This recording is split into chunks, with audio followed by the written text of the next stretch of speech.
Hello and welcome everybody. Welcome back to the stream. My name is Kismet. We're ready to play some games. Play some 7 Days to Die, one of my favorite games of all time. About to actually go over my time I've had in Fallout 4, which is a lot, everybody. It was like 2,700 hours. We're getting there close. Now, some people have like 5,000, 10,000 hours of 7 Days to Die. Hey, more power to them who have that much time. I wish I did. I would totally be doing that. Let's get you guys in here. Right over here. There you are. Welcome to the stream, everybody. I see AMZ is already ready to rock. We're going to get into it here, everybody. Good to see everybody in the chat. My awesome mod, Crazy, backing us up tonight. Try to keep that chat awesome. Now, of course, Crazy is going to give you 1,000 kiss caps. You go ahead and follow that retweet right there. Click that second link over to hit that like button. Hit that retweet button. It does help out the stream tremendously. He's going to be watching that real close. So when you hit 5 retweets, we're going to give you 1,000 kiss caps for every 5. I appreciate everybody who does. So let's get into it. Who else is in the chat here? I see AMC. I am Death coming in. This is Evening Kids in chat. Hello, hello. Isn't that wave animation great? They did such a great job on that. Very rare do I send out graphics for other people to do for me, everybody. But emotes is one of those things. You know, you can help out another artist who might be struggling or whatnot. And I have some amazing artists who have done some great stuff for me, and I appreciate them. Try not just to help out the gamers, but also the artists here on Twitch, because I've been an artist my whole life and have enjoyed doing art and all that other fun stuff, especially graphic design, which is my specialty, which is like making t-shirts, you know, making like this logo and things of that nature, which actually this logo was done for me actually by Stream Elements, by the way. They went and redid my logo for me, so that was very nice of them. So speaking of awesome people, make sure to go over there and check out Stream Elements as well. They're amazing. They are a streamer's best friend, everybody, for sure. They got you back. Cena coming in says good afternoon, Kismet. I read it as good morning. I don't know why. Unforgiven saying, hey, Kiz in chat. What up? Rotisserie G coming in as well. Feel free to jump on in, everybody. I am already in the game, ready to rock. We're going to get into it. No battles tonight. Again, we're going to just stay focused. We got a big old base to build, everybody. We got lots of stuff to grab. Go over there, build it up. Try to build ourselves a really nice base where we can combine the features of both of our production and also our horde base into one. And then we don't have to run all the way up here every time. And we get to fight it out in one of the hardest zones in the game, the destroyed zones. And we're going to build something very similar to this, but even better in round 2. So I say we just dive right into it and start having some fun. Let's go.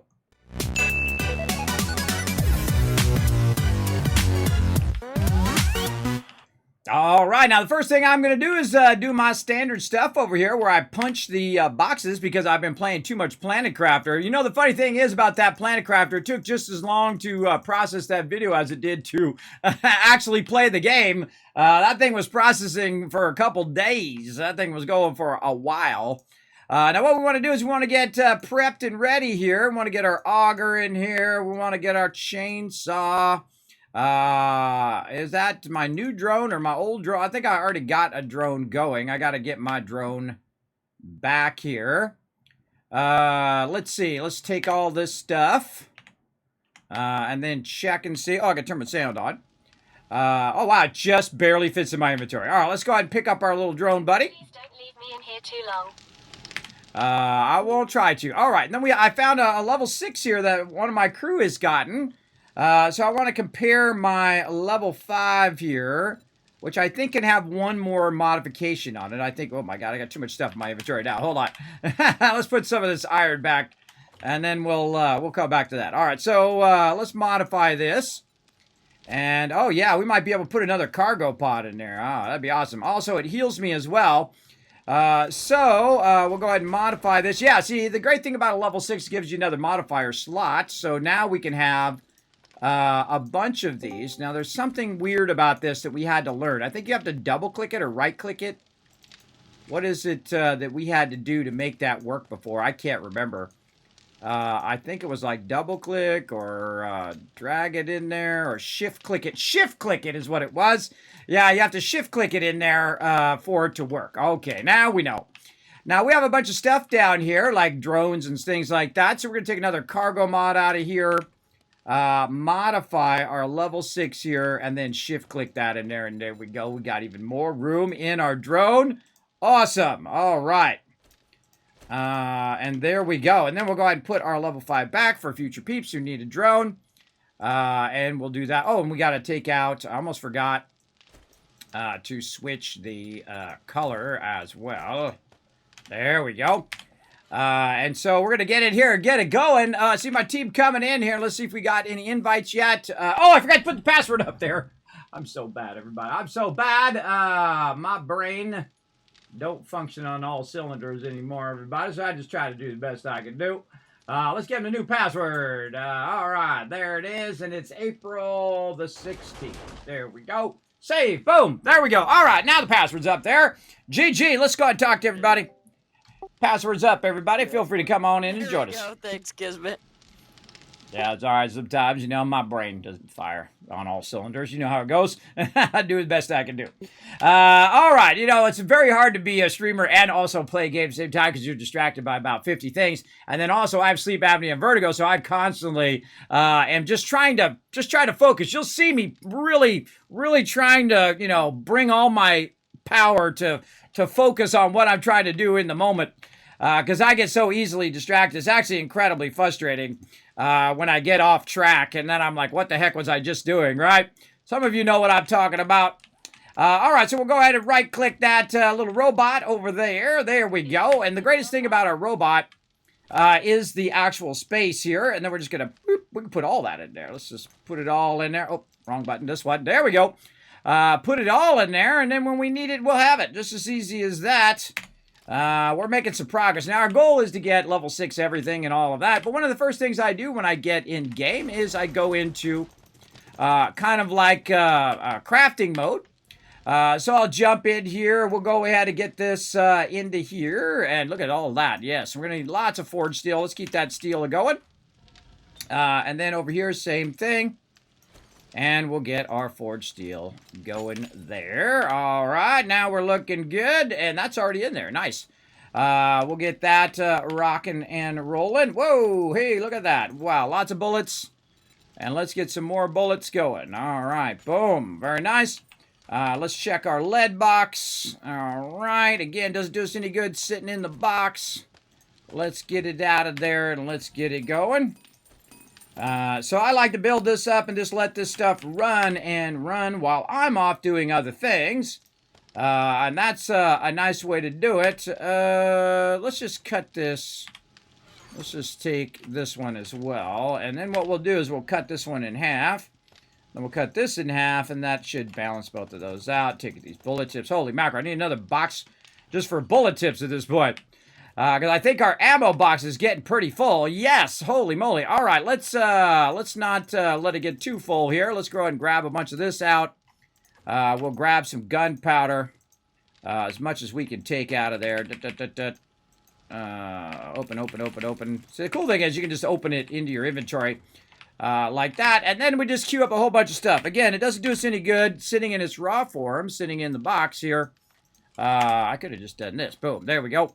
And I just always making 7.62. 7.62 is one of those things that we use a lot of on Horde Night. So it's good to use that stuff up. And we'll just keep that running as 7.62. Now, again, it's better to, instead of making 50 boxes, everybody, which I've done in the past, which is a huge mistake. I mean, we still have plenty for everybody to use. We do need to get our... stuff a rocking here. Looks like all of this needs to be queued up again. Yeah, we need some more gunpowder queued whenever you're ready. Let's go ahead and accept that invite. Let's go ahead and get all of this like so. Yeah, some of these chem stations need some coal in there, too. Just a heads up. All right. Now, what we do is we kind of communicate. We try to get everything rocking and rolling. We're on day 169. Our next Horde Night is 175. Now, I'm trying to build our new combined base. Now, this was just kind of a test. What we did is we built it in a modular style. We built the center part. Then we built the side over there where we have the production. Then we added a section where people can come in and out. And I built it up on the second story just to make it a bit easier so you don't have to worry about the mobs all the time. But what I'm going to do, wow, okay, we have actually a lot of that.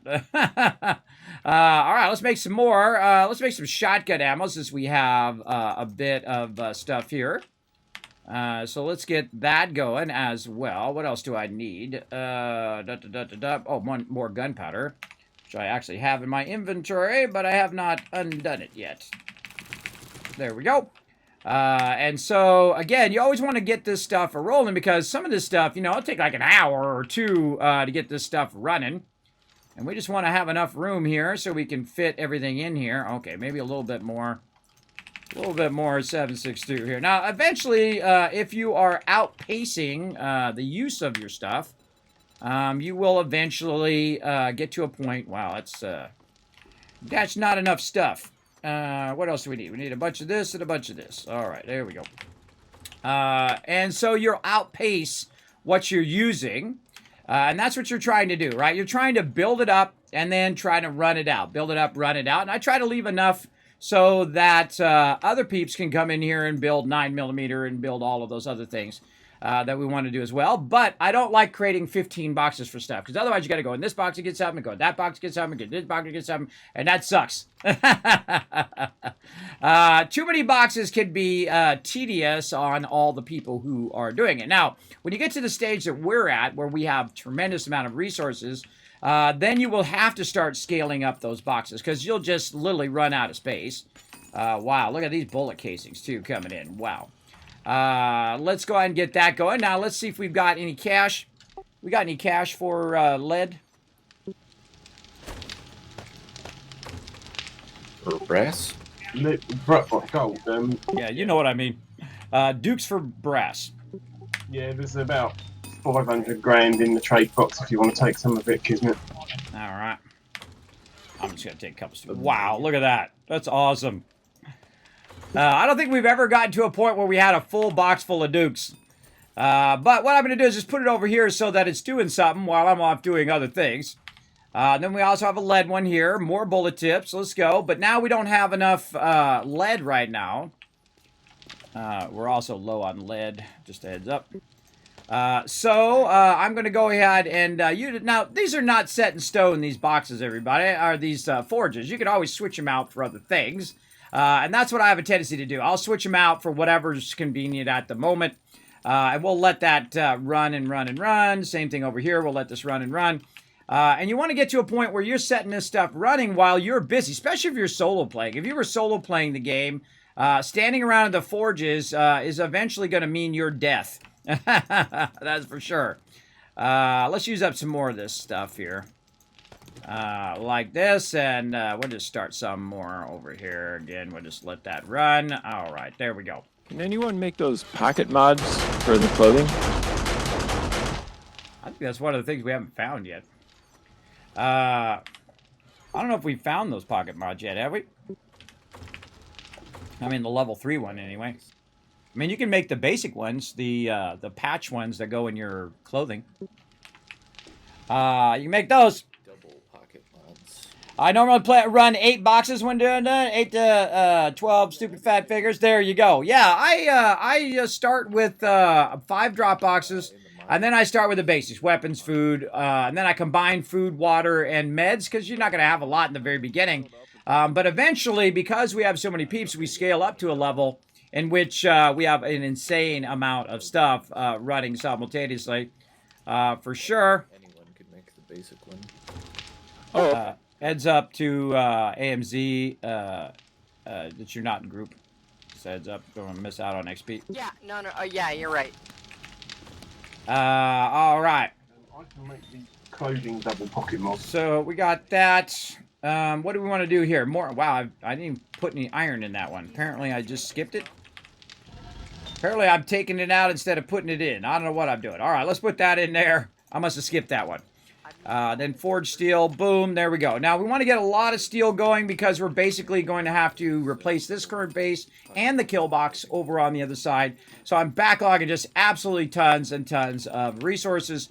And eventually we'll call an all move where everybody will grab the loot and then we'll move it over to the new base. But for right now, we want to just try to get into it as quick as possible. I've left a bunch of resources over there. I've got some more concrete cubes here. I'm going to grab some more of this. I don't know if I need some nails right now, maybe some cobblestone. We'll just grab whatever we got at this point. Auto turret bundle. All right, let's just open that up because that's not doing any good in the thing. Oh, okay, that's a pretty nice bundle. Let's just put that away in the ammo box for right now, and we'll come back to it later on. Oh, look at that sexy ammo box. Yeah, that's how you do right there, everybody. Backlog that stuff in there.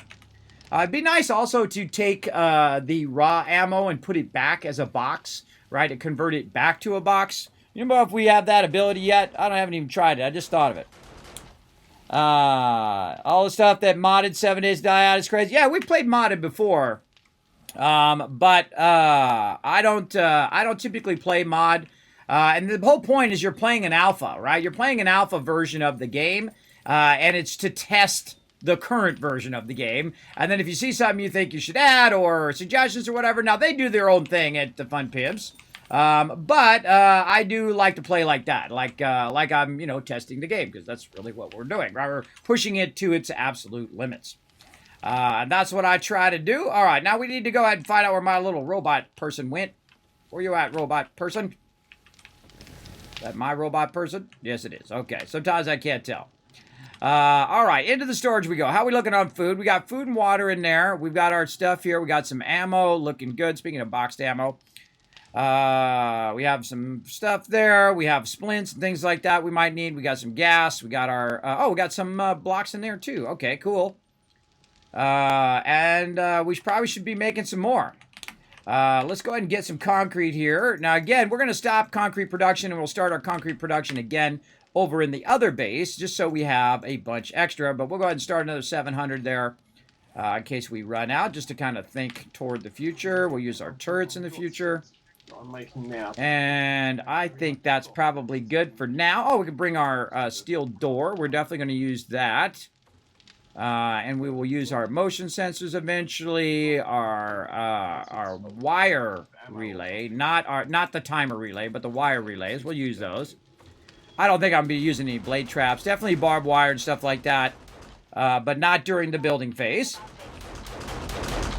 And so we're going to go up here, and we're going to run out to the base. I'll give you guys a quick tour of this base. This is... what's known as a split base. So you have your production base, which is over here, and then, of course, you have your horde base, or I call it the Kismet Killbox. And it's incredibly built up over thousands of hours. We've iterated on and iterated it, and of course, the second I go to talk about it, it gets dark and foggy, so you can't see it.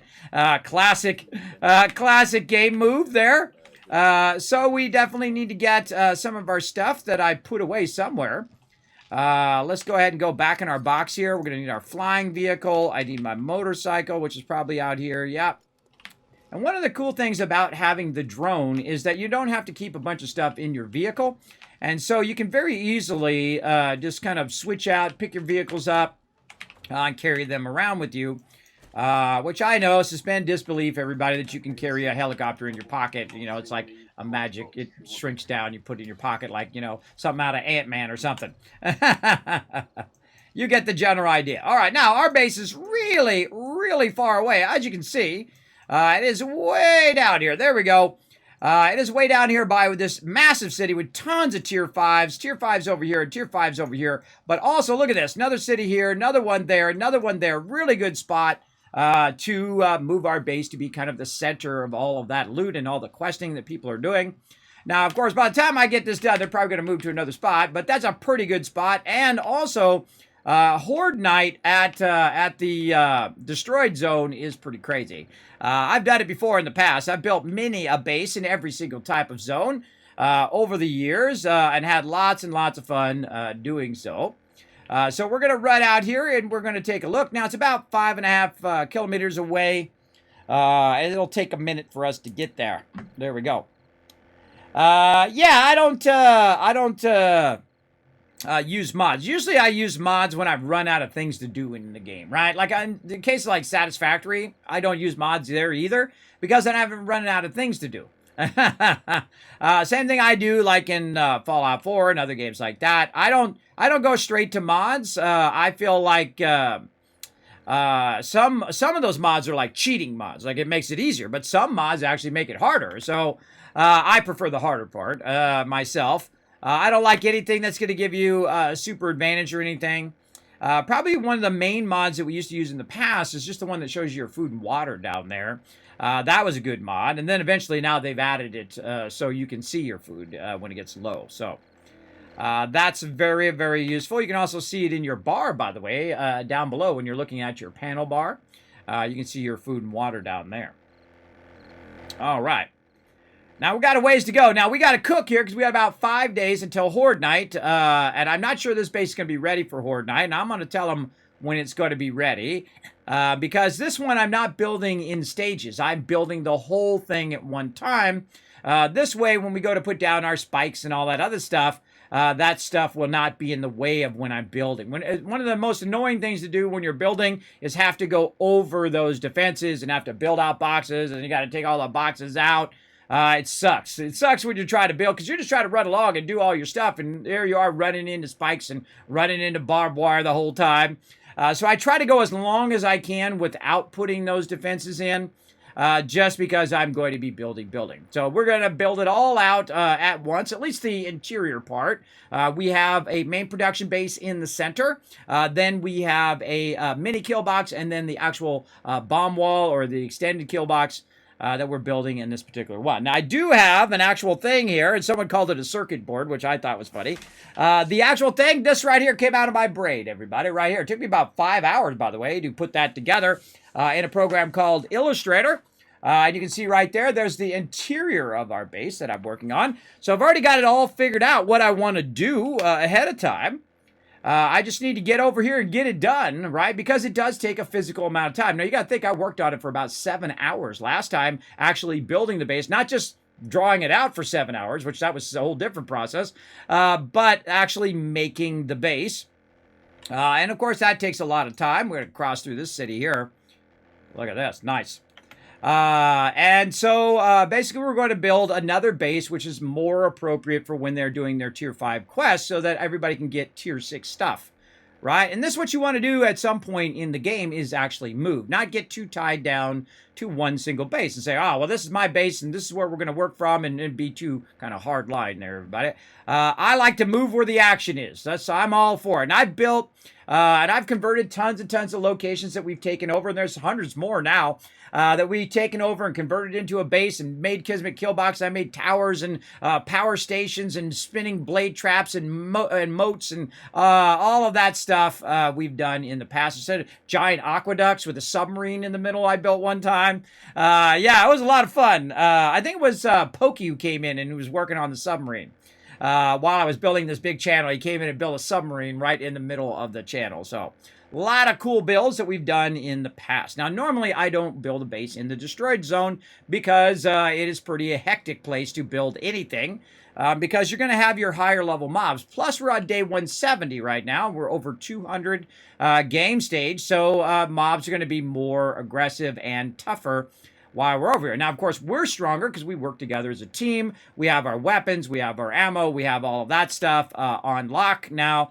And so we're just trying to push it now to that next level or ultimate level by building our base way out here in the middle of the scary zone. And I've had some Horde Nights on the bird zone. I've built kill boxes out here. Actually, one of the original kill boxes was done in the bird zone. Or the destroyed zone. And it got overwhelmed, man. It got absolutely annihilated. And thus, we iterated on that design again and again and again to what we have now. And I like building bases from scratch, but I also like taking over things. We usually flip back and forth, right? So one time we'll go and we'll build a base from scratch, and the next time we'll take over a POI. I'm very tempted taking over that Spanish-style house that's over here. As well. Maybe we'll make that like a little remote base or something in a future playthrough.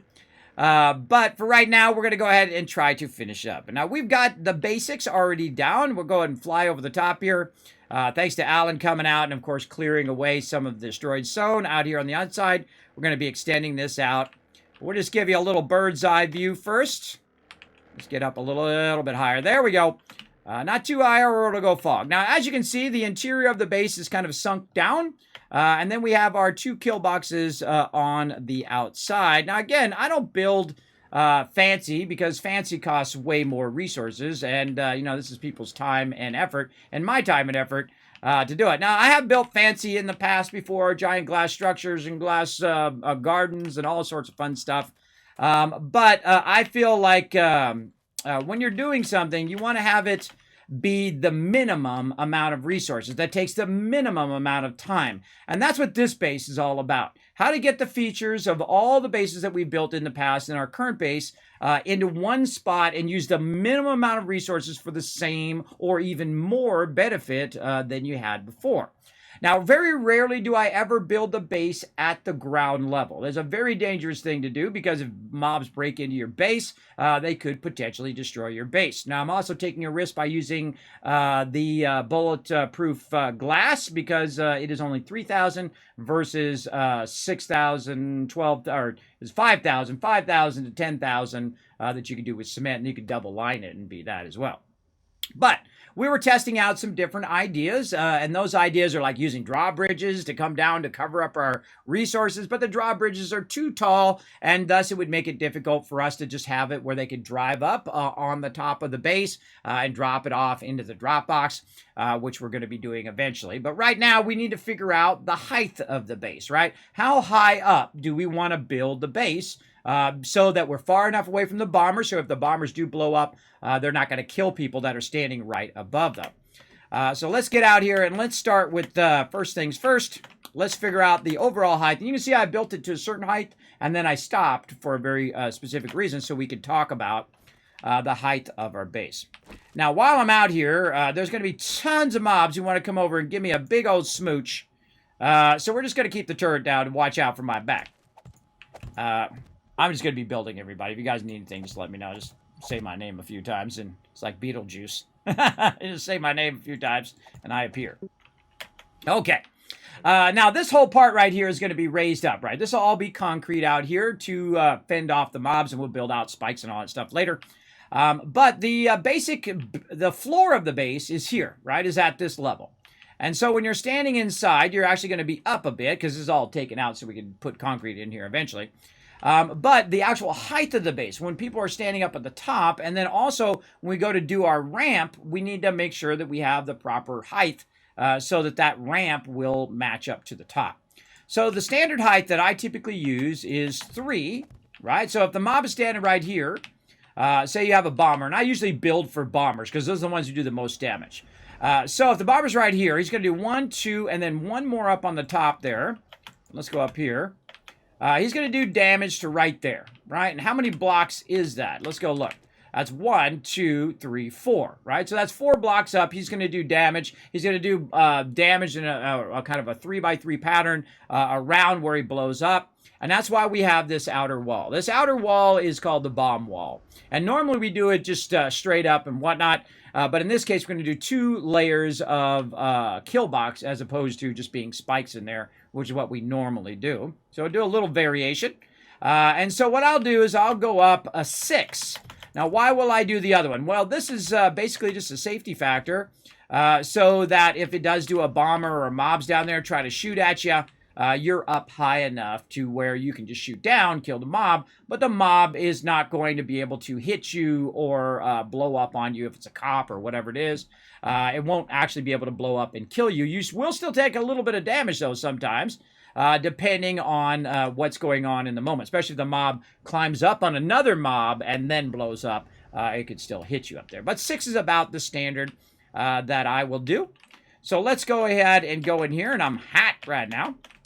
And we're going to use that as a measure of what we're doing. So we're going to go ahead and grab some of this concrete here. Now, I've pre-made the concrete, so I don't have to keep upgrading it, because that sucks. It takes a long time to do that.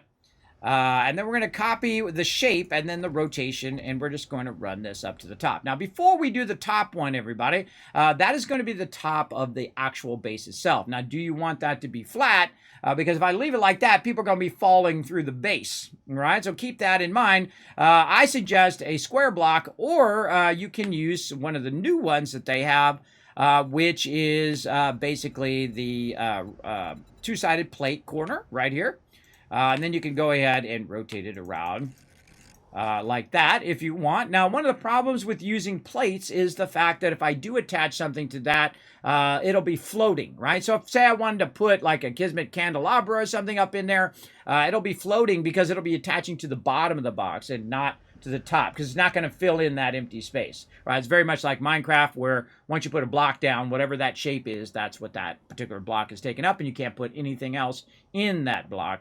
But your character can actually pass through those blocks, right? And that's why you'll see me using plates instead of blocks down here, is because your character can get a little bit closer, boom, and use a melee weapon on them as well, or move back so you're not getting hit. So you have that option to do while you're out and about. Now, when it comes to the top of the base, I typically prefer to use concrete squares. So we're going to go ahead and just pick up, got to get in the right thing first. There we go. Pick up the shape here of concrete block and then go here. Now, when we get to the interior of our base, just to make it more visually nice, and also to add light, because in this area, it's constantly dark all the time. So you want to have something that's going to give you some natural light. That's going to help you when you're in your base. You don't feel like you're in a dungeon the whole time, which most of the time we are in a dungeon, because I just usually build a dungeon-like location. So we'll go ahead and do this, and then we'll go ahead and just bring this straight across to this area. Okay, now our center beams here, which is basically what I'm going to be doing here. This is kind of the first, these first three beams here, right? Like this one comes down, and it kind of lines up here, and then we're going to do this one and this one. Those three beams are going to be our center kind of run line up above, where we're going to go from A to Z. So we're going to also extend this to the left, and then once again, and then we'll go ahead and fill in the rest of this. Again, we want to see where our center line is here, which is this one. And like this. Now, this particular part of the base, the only way to get into this part of the base is actually go to the roof first, right? So you go to the roof out of this base, or sorry, not this part, the outer part there, sorry, this outer part, is to go out of the base here and then to go over there. But you always want a place to stand where the mobs can't hit you. So you'll see me kind of line the outside of this with blocks. But the interior, this part right here, will actually be enclosed on the smaller kill box. And then the outer kill box is actually going to have bars up there. So when you're on the top, you can actually shoot through. If the mobs breach the outer part of the base, they get into this part, you can still be up above and then shoot down to any mobs that get in between the main outer bomb wall and the inner kill box here. So kind of an extra layer of protection as well. But this interior part is totally going to be blocked off. So that even if mobs try to get you down here, you will not be able. They will not be able to get to you. Okay, and let's also go inside here and let's look at how we're going to do. Right, so you want to, before you get too far into it, you want to kind of think out what you're going to do ahead of time. Now, one of the problems with this glass is the glass does not have many shapes, everybody, which sucks. I hope they add more shapes in the update coming eventually. I don't know when. I don't have any insight. Don't ask me. Now, this particular base, what I've done is I've basically figured out the paths in the space, right? Instead of building the block on the inside, which is going to block our way of walking, the block is actually on the outside of the actual area. And so this is an area in which you're going to be running by, right?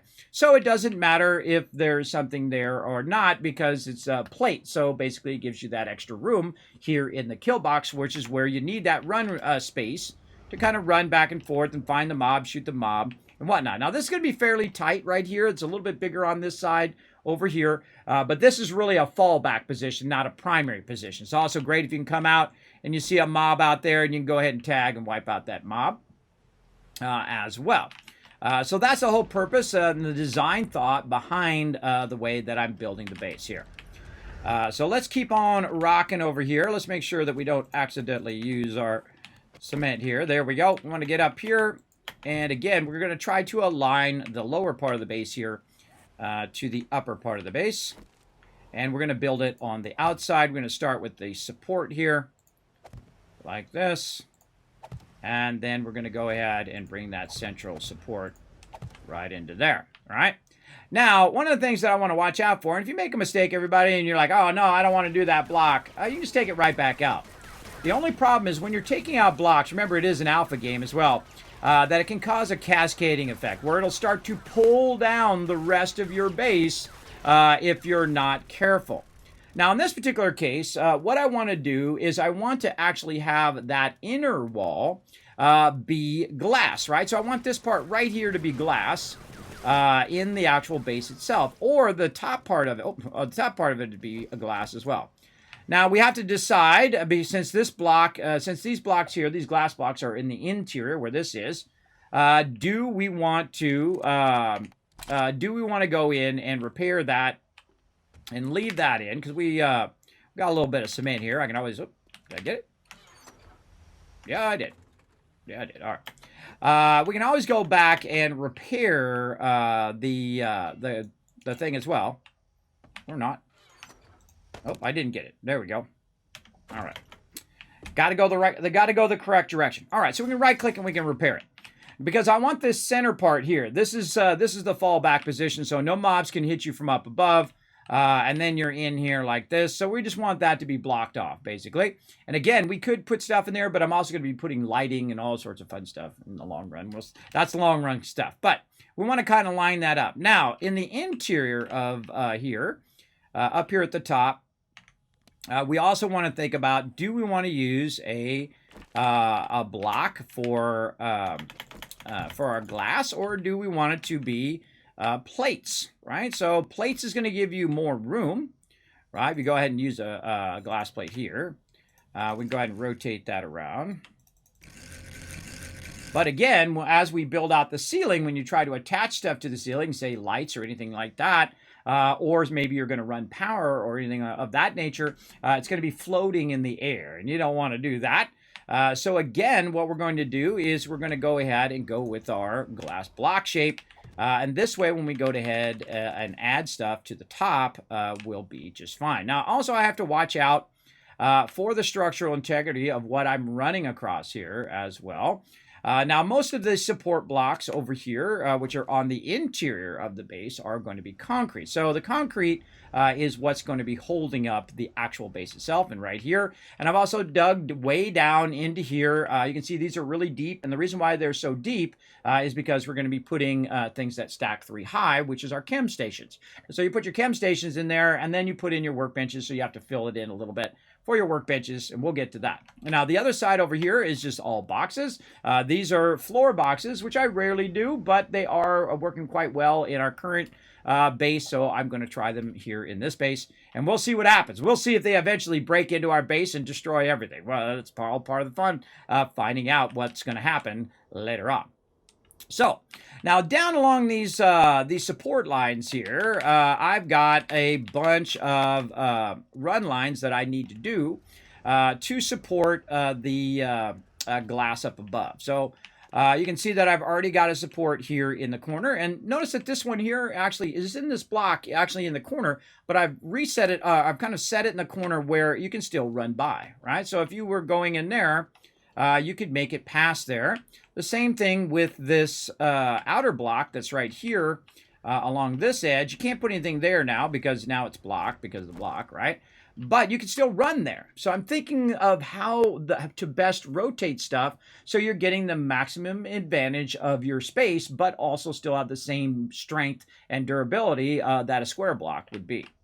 And that's always how I'm kind of thinking, everybody. I'm thinking in terms of minimum resources, biggest return, and then also, you know, on the kind of your second base, you want to put a little flair on it, right? I love glass bases, especially bulletproof glass. The regular glass is useless, everybody. Don't use it. I never do. But we want to think about where we want our supports. Now, I am so into it, everybody, that I actually have the supports, which, let me see if I can find the one. Right here, if you look on 19, you can see a little red square in that corner that I already have the direction and where all the supports are going to be. Because I can visualize the whole thing in my head ahead of time. And then all I got to do is write it down. And then I look at it and say, how's that going to work out if something comes in and attacks from this side or something happens here? And I'm always thinking of different ideas and iterations. But I also will call it on an idea if I feel like it's going to be too tedious, right? If it's going to be too difficult to do that particular thing. Like in the case of drop boxes, I want to be able to stand down here on the boxes and then turn around and be able to grab the drop boxes from up above because they're actually going to be on top of the base this time. And so we got to look at our distance here. If we're standing here, can we reach that box right there? Well, we don't really know until we try, right? So let's go ahead and test some stuff out. Let's go ahead and put in a box. And then let's go ahead and put it up there. And then we'll take it out here in a second because it's gonna need some structure later. But can I just easily reach the box? And I can. Now, I know that. I know that from all the builds that I've done in the past that I know about 6 is perfect. If you do it any further than 6, then you have to jump to get the box, right? And I've done that in the past too, where I've had it 7 high. We had an awesome firehouse that we built. And it was 7 high. So what you would do is you would drive your vehicle in, you would get off of the vehicle, and there was a center part where you would stand on the center part, which was 1 block higher, and then you grab all your stuff out, and then you were able to put it into the boxes. So you want to kind of think that stuff out as well.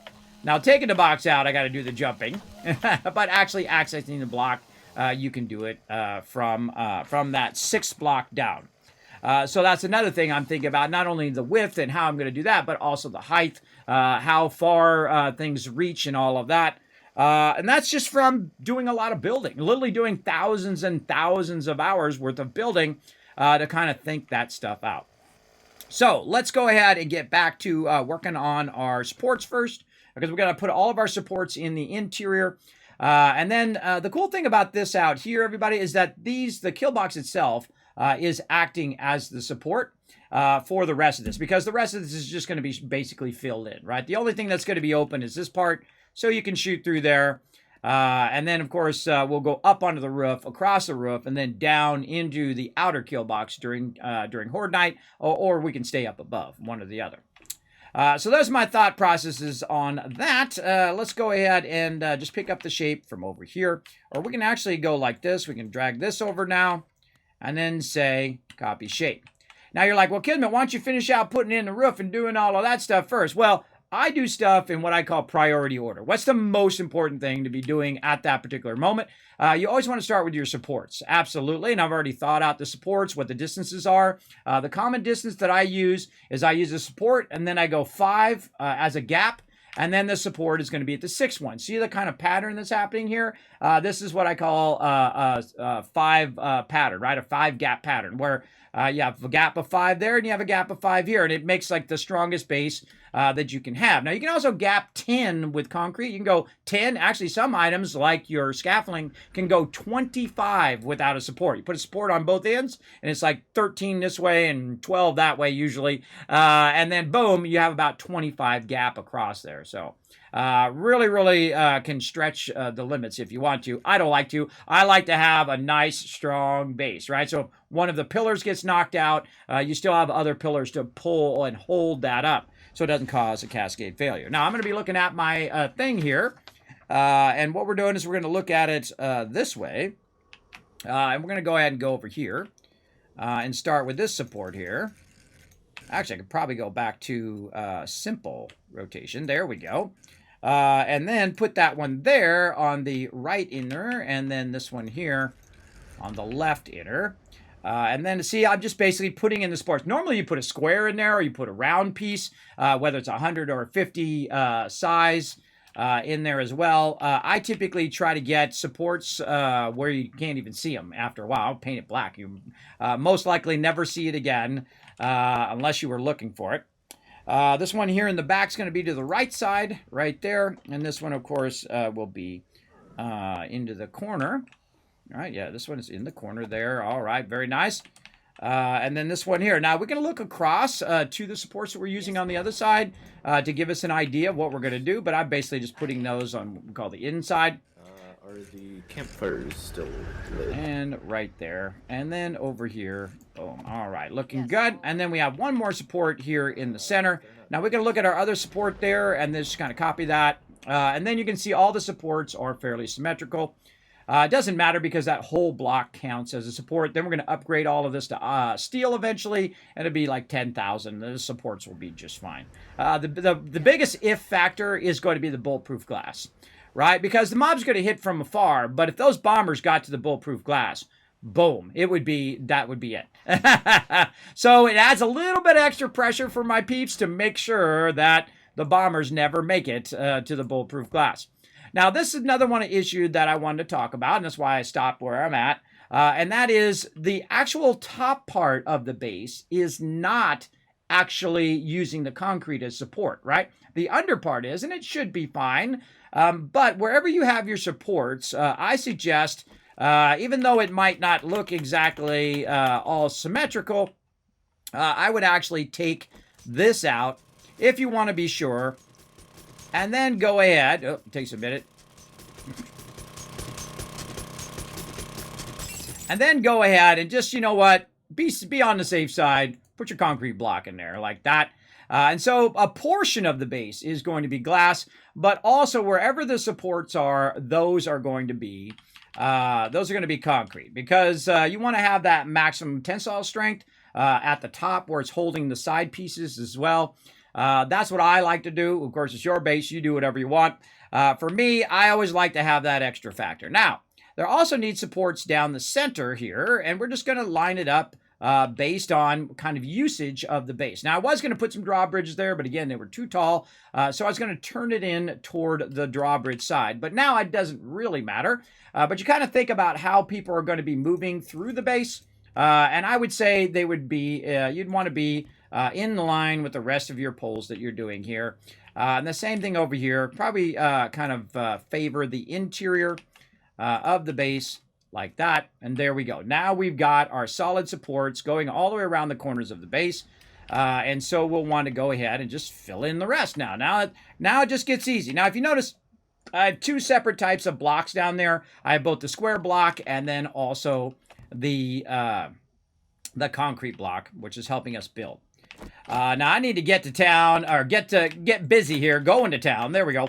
Going to town on this base. Now, the in-between blocks are going to be glass, which is going to reduce the structural integrity of the base, but the overall fun of it is to see what happens in the long run, right? It's to try stuff that you want to try. Now, my darn robotic drone. I might have to just take all this stuff out of here. Get this drone out of my way today. It was being too annoying last time. Get out of my way, drone. Okay, so again, with the block there in the corner, so that one's done. And I find it's a lot easier to get up on a block. Now, if you're in between your different stuff here, what you'd want to do is go ahead and go up on the side here, in between both of them, and just go up a little bit. You don't want to get too far. The problem with this one is behind a block, but also it's changed. It's in a different direction than this one. So I'm going to do this one first. And then the biggest problem is not making a mistake with your counting, right? So you're down at this level, you're 1, this is 2, this is 3, this is 4, and so you'd want to be at 5. Let's go up some more. And you'd want to be at 5, and then put a block, right? Now, one of the things that is awesome about Satisfactory is that you can build in such a way that you can put blocks in no matter where you are, right? Because it'll automatically figure out if you're trying to aim toward the top or the side or the back or whatever. In this game, no. You have to get up on top of it or get under it or get it at a right angle or lean off the side or whatever it is. Satisfactory is like the gold standard, I feel, in building. I hope a lot of other games like catch on to how amazing their building is. And then allow us to build a bit easier. Because if you're a builder, you know what I'm talking about. That it's hard to build from underneath when you're trying to build it up.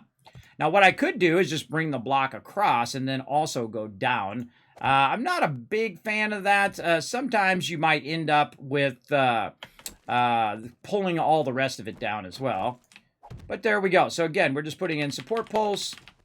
And I like to start with the corners. I mean, you can start with whatever you want. Now, again, look at this. The interior of the base has a place where I can put blocks in, right? So that's really incredibly useful in the long run. Again, we got to watch our counting, right? How many got? 1, and then this would be 2, 3. I think this is right to there. Now, another thing you can do is you can count on your way up here, too. When you're doing this, you can do 1, 2, 3, 4, and 5, and then you know that you're trying to match up to the kind of temporary pedestal that you're standing on. Now, if you're too close, it'll block it. See how if I'm too close there, it does the red. That means I'm blocking. I can't put the block down because I'm in the way. Sometimes it's because of other stuff's in the way, but in this case, it's just me being in the way. And then the same thing over here. We're going to start using a combination of 3 and 2. I'll show what I mean. So you start with 1, 2, 3, and then you do your thing down here. And then dot, dot, dot. And then you go 2, which equals 5. And then you're measuring your way up as you're going. And then you want to look and see, okay, it looks right to me. Boom. Boom. There we go. Put that block in. So I'm using the pedestal I'm standing on as a counting block. And I usually do the center ones at the end. So again, and then also you can still reach it too when you're up by 3. So 1, 2, 3, and then rotate 1, 3, 4, and then 2 more. 1, 2, and then there. Now I often get forget where I'm at, like counting. That makes it a bit more difficult. Like, okay, did I put down 3 or did I put down 4? Did I put down 5? What did I put down, right? That could be troublesome for sure. And see, I could just do to match and then go up by 2 and then go 1, 2. So again, makes your counting a bit easier. So you have less mistakes, but I still make mistakes. And if I make a mistake, I'll take it out. No big deal. And just rebuild it. Well, there we go. 2 and 3. And I love building everybody. The zombie part of the game, that's okay. And the collecting and all of that stuff, that part's fun. But the reason why I love this game the most is because of its crafting and because of its building. And you're trying to think of different iterations. You could just go with the same base every time. We definitely can. But I like to take that base and then try something new with it. In this case, we're trying a combined base. Just keep trying something new each and every time and see how it goes from there. And see, also what I've done with this base is I've made it where it's a modular base. So what we can do is we could build this part of the base, right? And we'd build it out of concrete or out of cobblestone to start with. And then you could use that to defend, and then you would build the second side of the base, or actually this would be the first side of the base, and this would be the second side. This would be the production side. And then you could build that side, right? And then you could build the Killbox, the mini Killbox on the inside. Hey, Jago, what up? Thanks for the love, bro. And then you can build the outer part of the kill box, right? When you get to like day 31, when those bombers start to appear. And then, of course, put in your defenses and put in all your stuff and then come back later. And if you wanted to build it out of glass like I'm doing, you could do that as well. And that's another advantage of it. So it's not just building it in a one-shot base, but building it over time as you have the resources for it. Because you're not going to have all of the resources we have right now at the very beginning of the game. Absolutely not. You are certainly not going to have those kind of resources. And again, you can build it more fancy in the later game, like I'm doing it now, just using bulletproof glass. And that's why I made all this bulletproof glass, is so that eventually when I felt like we were ready, we could go ahead and build out a kind of more fancy base with some interior stuff to it like that. All right, so there we go. So now we have all of our pedestals. Now, one of the great thing about putting in your supports and putting in all your stuff is now you can just basically fill the stuff in from down here, right? So you got this lined up, and you can run that across. Now, the strength of your bulletproof glass has a 60 horizontal support, right? And vertical support, yes. So that's 60. Now, if you take it and compare it to your concrete block is 120, so it's twice as strong. But I can tell you, just as having a thing on the top, there ain't much going to be hitting that stuff on the top. It'll be mostly fine. Most mobs do not hopefully get up on the top of your base. Now, the most awkward thing about glass has to do with vehicles. And we'll cross that bridge when we get to it. Because sometimes your vehicles are pretty awkward on this type of glass. Now, another thing I can do if I do want to protect the glass or make a road on top of the base is I could use plates on the top of the base and just turn the plates so they're flat and then make a nice flat area over the top of the glass that people can drive across as well. And we'll get into all of that later on.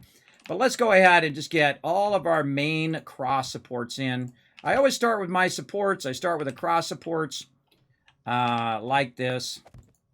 And you always want to be thinking of that kind of stuff. And you're going to discover it as you go along. You're going to be like, oh, wait a minute. That's going to be a problem, right? That's going to be an issue.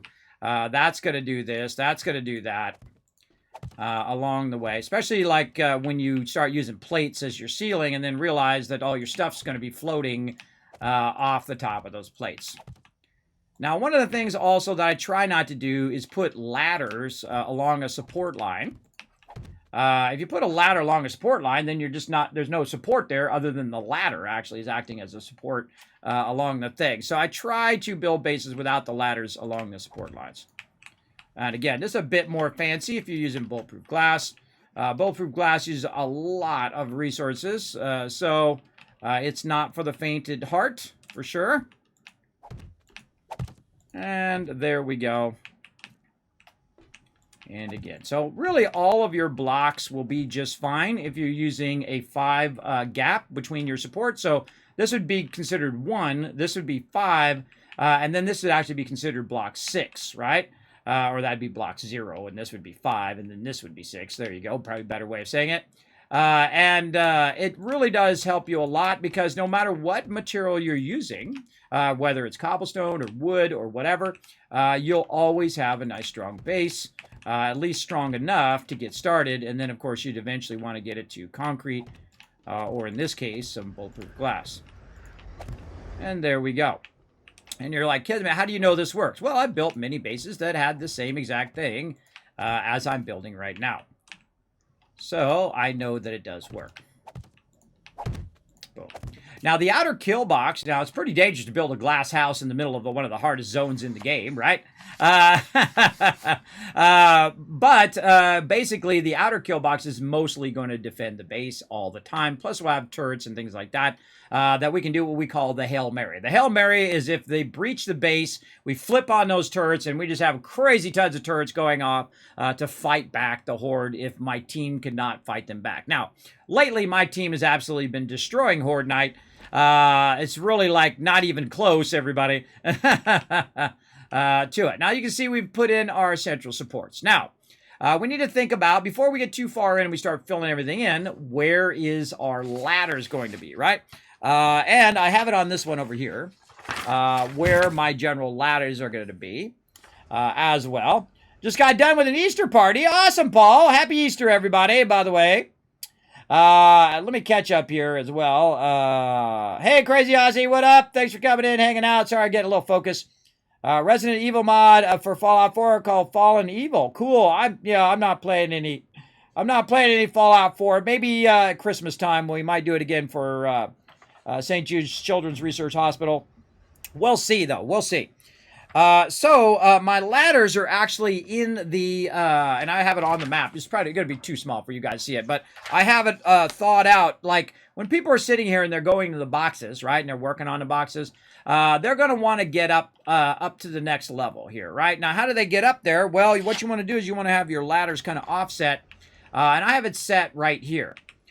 So whenever you're doing anything that's like ladders or hatches or things of that nature, I always suggest you start with your wood ladders first, and your wood hatches and all of that. I'm sure I've got some more wood in here somewhere. Oh, wrong button.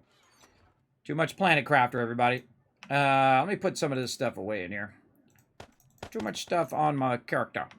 Let's see. Put this into there. There we go. Planet Crafter, you left click to open a box, and in this game, you have to hit E. Bad habit. Okay, so we got a ladder going on. We want to make a whole bunch more. And you'll see me always start with wooden stuff, because wooden stuff, if you make a mistake with wooden stuff, you put it in the wrong spot or whatever, it's pretty cheap to go ahead and replace it. So I'm just going to put it down here temporarily. Or what I could do is just go right here. And notice that the ladder is not in the central line of the thing. And it's actually just kind of off out of the way over here. Now, I don't actually even need the bottom one. because we're going to have workbenches there. But look what happens when you tear it down. See the cascading problem that happens? Look out for that, because that will actually pull down potentially your whole entire base. So let's go ahead and do it again. But watch this. This is pretty wild as well. If I actually do it from the top down, like this. Oh, gotta get down here. Oh, no. It will get to that point and then pull it down in there. But all the other ones were fine until it got to that last one, because the last one does not have a support. Now, once I put the workbenches in there, the workbenches will actually act as that support. And that's okay if the actual ladder comes down, because if they do get in the center of the base, we're already screwed as it is, because they're going to be in here destroying all of our stuff. But if they do breach the outer part, if some reason they do get into the inner part, what I can also do very quickly is just to go in and put a bunch of blocks over the top of all of our stuff.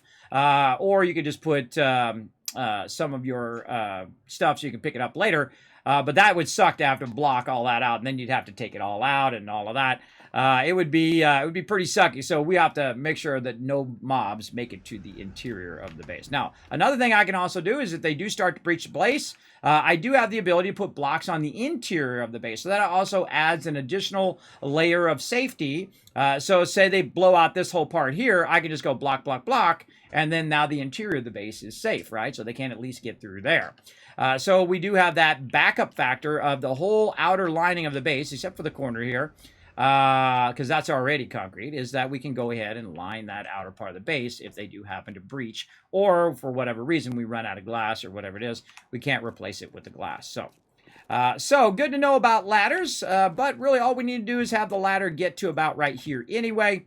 Then we just jump on the ladder and get up here, because mobs have trouble jumping on ladders.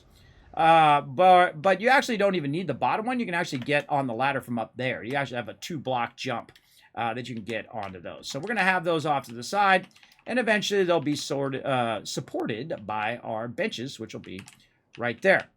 And I thought all that stuff out. I know, right? Now over here, same thing. We want to have multiple of entrances and exits. So I have so many exits from the interior here. Those will all be vault doors eventually, by the way. But that's why I have so many entrances and exits, and the same thing with your roof exits, right? In an emergency, somebody might be blocking, or they went AFK or whatever, and they're standing on the ladder. If you're moving, you can go through another character. But if they're still, you run into the character, someone else's character. So you got to make sure that you have multiple access.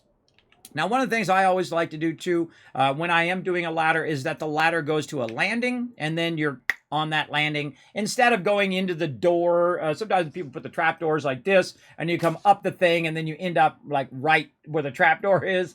So you see me turn the trapdoor very specifically out of the way. So it makes it easier. So when you're going down the ladder, you can use the back of the trapdoor to run into that and then go down the ladder. It does make it a lot easier in the long run. So let's go ahead and block out the top of here now that we've got our little ladder areas that we've decided where we want those to be. Now, it can be confusing, and when you do have glass visually, when you're trying to visualize going down into the things and coming up here and whatnot. Now, the great thing, again, is most of the fighting is going to be done way out here, and all of this is going to be bars and concrete and all of that. And then this interior part here will be concrete, just blocking in the interior of the base here, or the killbox here, so birds are not hitting you from up above. And then when you're in the base, it'll also be blocked off where mobs cannot hit you or kill you from up above. That also is going to be very useful. Now, is there any other things that we need to think about? We need to think about our drop boxes. Let's go ahead and think about those before we get too far into it. Yeah, it's going to be our interior over here. Filling stuff in is the easiest part, everybody. That's the easiest part later on. Oh, we should just make a hatch so I can show you guys that as well. And I like to explain what I'm doing, kind of my thought process. That's kind of my shtick here on stream, or my style of streaming. Because I always find to myself, that's the most interesting thing, is why do people do stuff? What is the reason why they do it the way they do it, right? And the same thing with this. See, I have this, so this is a backboard. You hit that, and it makes it easier for you to go down the stairs. And when you come up the stairs, there's nothing blocking your path from just getting up on the roof and doing whatever you need to do. So over here, what we're going to do is we're going to build out a bunch of drop boxes that are going to help my peeps just literally drive their car up here, end up at the top part. We're going to have a thing that goes all the way through. And in this particular one, they'll be able to exit or enter from either side. And they'll come through the middle here. Now, I can decide, you know what, this whole side's going to be concrete, and this whole side's going to be glass. But we'll see how it works out. And if it sucks, I'll take it out and redo it. See, that's the thing that you can always do, because that's all part of the fun of trying new stuff. All right, so let's go ahead and get our boxes here. That's what we were doing. We were going down. We're going to get our boxes, and we're going to fill this out. Now, again, having your drop boxes where mobs could potentially get over here and get on top of your drop boxes is not a good idea. But what we're going to do, very rarely do I do this, but we're going to actually build a building here, a little bit of a tower just around the drop boxes here. So the drop boxes will be enclosed. So if birds come along here and start hitting or whatever, it'll be enclosed in the center and be protected against any mobs that are attacking it. So that will be incredibly helpful as well. So we'll get into all of that. But let's go ahead and start by putting our boxes in up here at the top. Now, when your people come in, right, and they're driving in, you want to think about the logistics of them driving in. So say if they're driving in from this side, now the actual road is going to be on this side, and then the drop boxes are on this side. So the road is going to line up with the trader. So they'll come up a ramp, there'll be a drawbridge there, they go across the drawbridge, and then they drive across this part here. Now, when you're driving across glass, it is a little bit more awkward.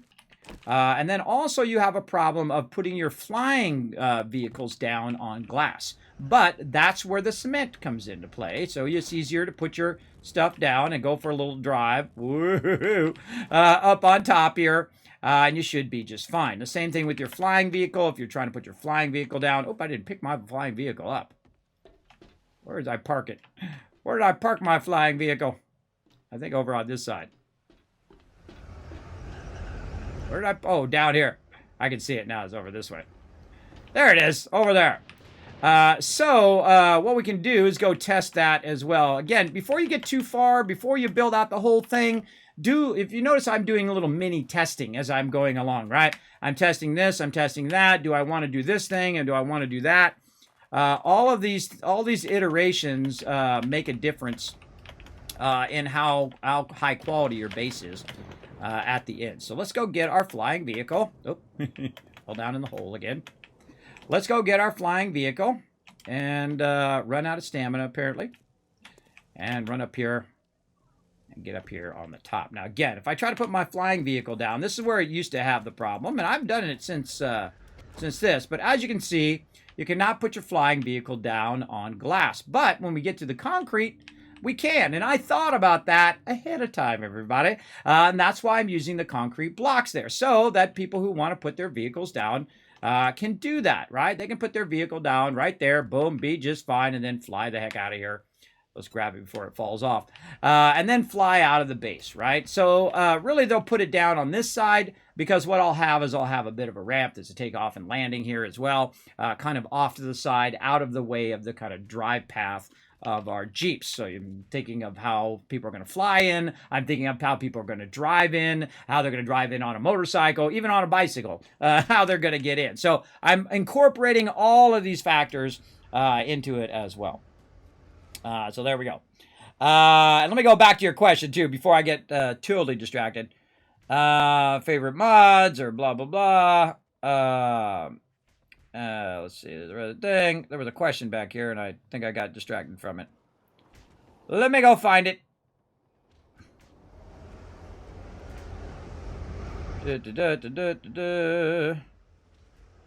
So I have a question. So what happens if the devs add radiated animals with cob explosion properties?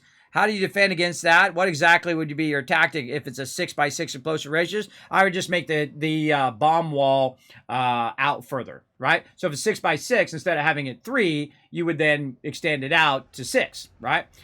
So I just make that bomb wall bigger. Now, in the past, in previous iterations, we used to get way more bombers, and we're gonna get more and more bombers. The more and more game stage we get, it actually increases the number of bombers that come in. We're in the game stage 200 right now, most everybody.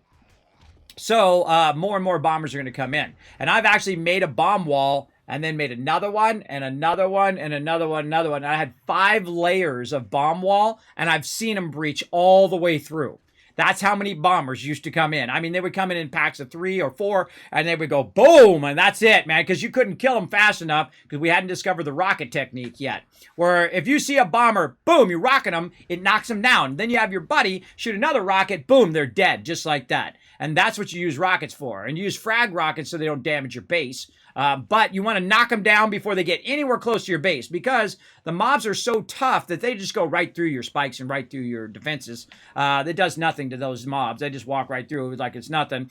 But you could try to use like blade traps or dart traps or things like that. Also, blade traps being the worst of those options, because if they do blow up, boom, bye-bye to all your resources that you used on the blade traps. And I've tested it before, and I can tell you, blade traps are mostly useless after day 31.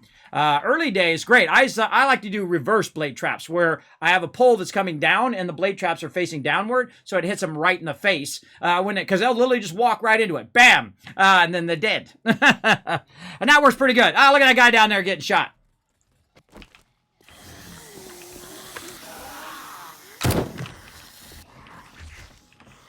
All right, here's some mobs. Let's get down here in the kill box. Hi, how you doing? Thanks for coming in and testing my kill box.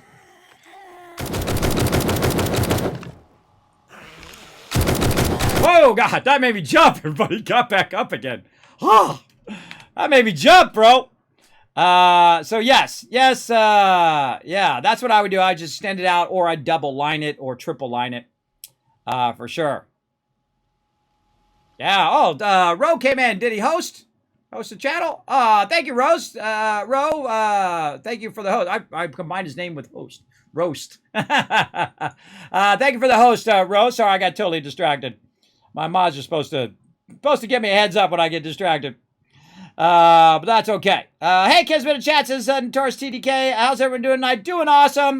Working away on the Kismet Mega Modular kill box here, and it is looking pretty sharp. All right, let's get to work here. By now, when we go to fill stuff in, that's the easy stuff. I want to just kind of explain the premise and the idea of the base, so you guys get a basic gist of why I'm doing what I'm doing, right?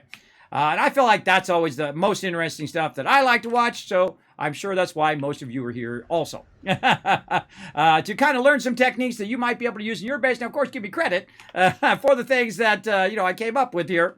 But feel free to try it out in your base and your next base and try to, fancy it up a bit. And do some fun stuff like using glass and things like that. But most of the time, I don't. I try to, down to business kind of thing, right? Down to business for sure. Okay, so let's see. We got all that going.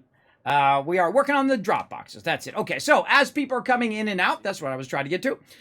What they're going to do is they're going to drop stuff in drop boxes. Now, if you notice that I could change the direction of which way the storage is saying, now you'd want them to be able to read it. So I'm going to be thinking about it in terms of where they're going to be standing when they put stuff into the drop boxes.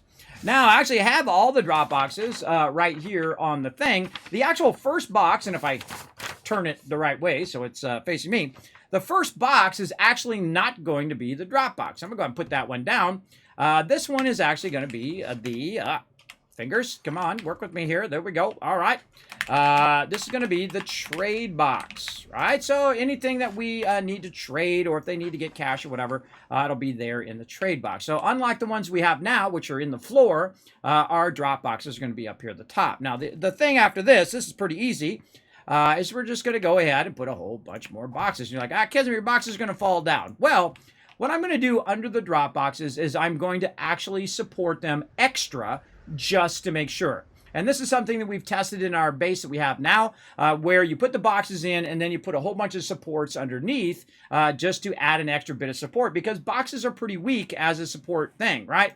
If you go look at the horizontal support, it's about 40. The bulletproof glass is stronger than the actual boxes are. So it's good to keep that in mind. Oh, watch out for that, the name direction there. Come on, you. Wow, you're actually squirrely today. And then we'll call this right here. We'll get into here. Try not to shoot it. And change this. Let's get this out of the way. Like that. Drop box 1.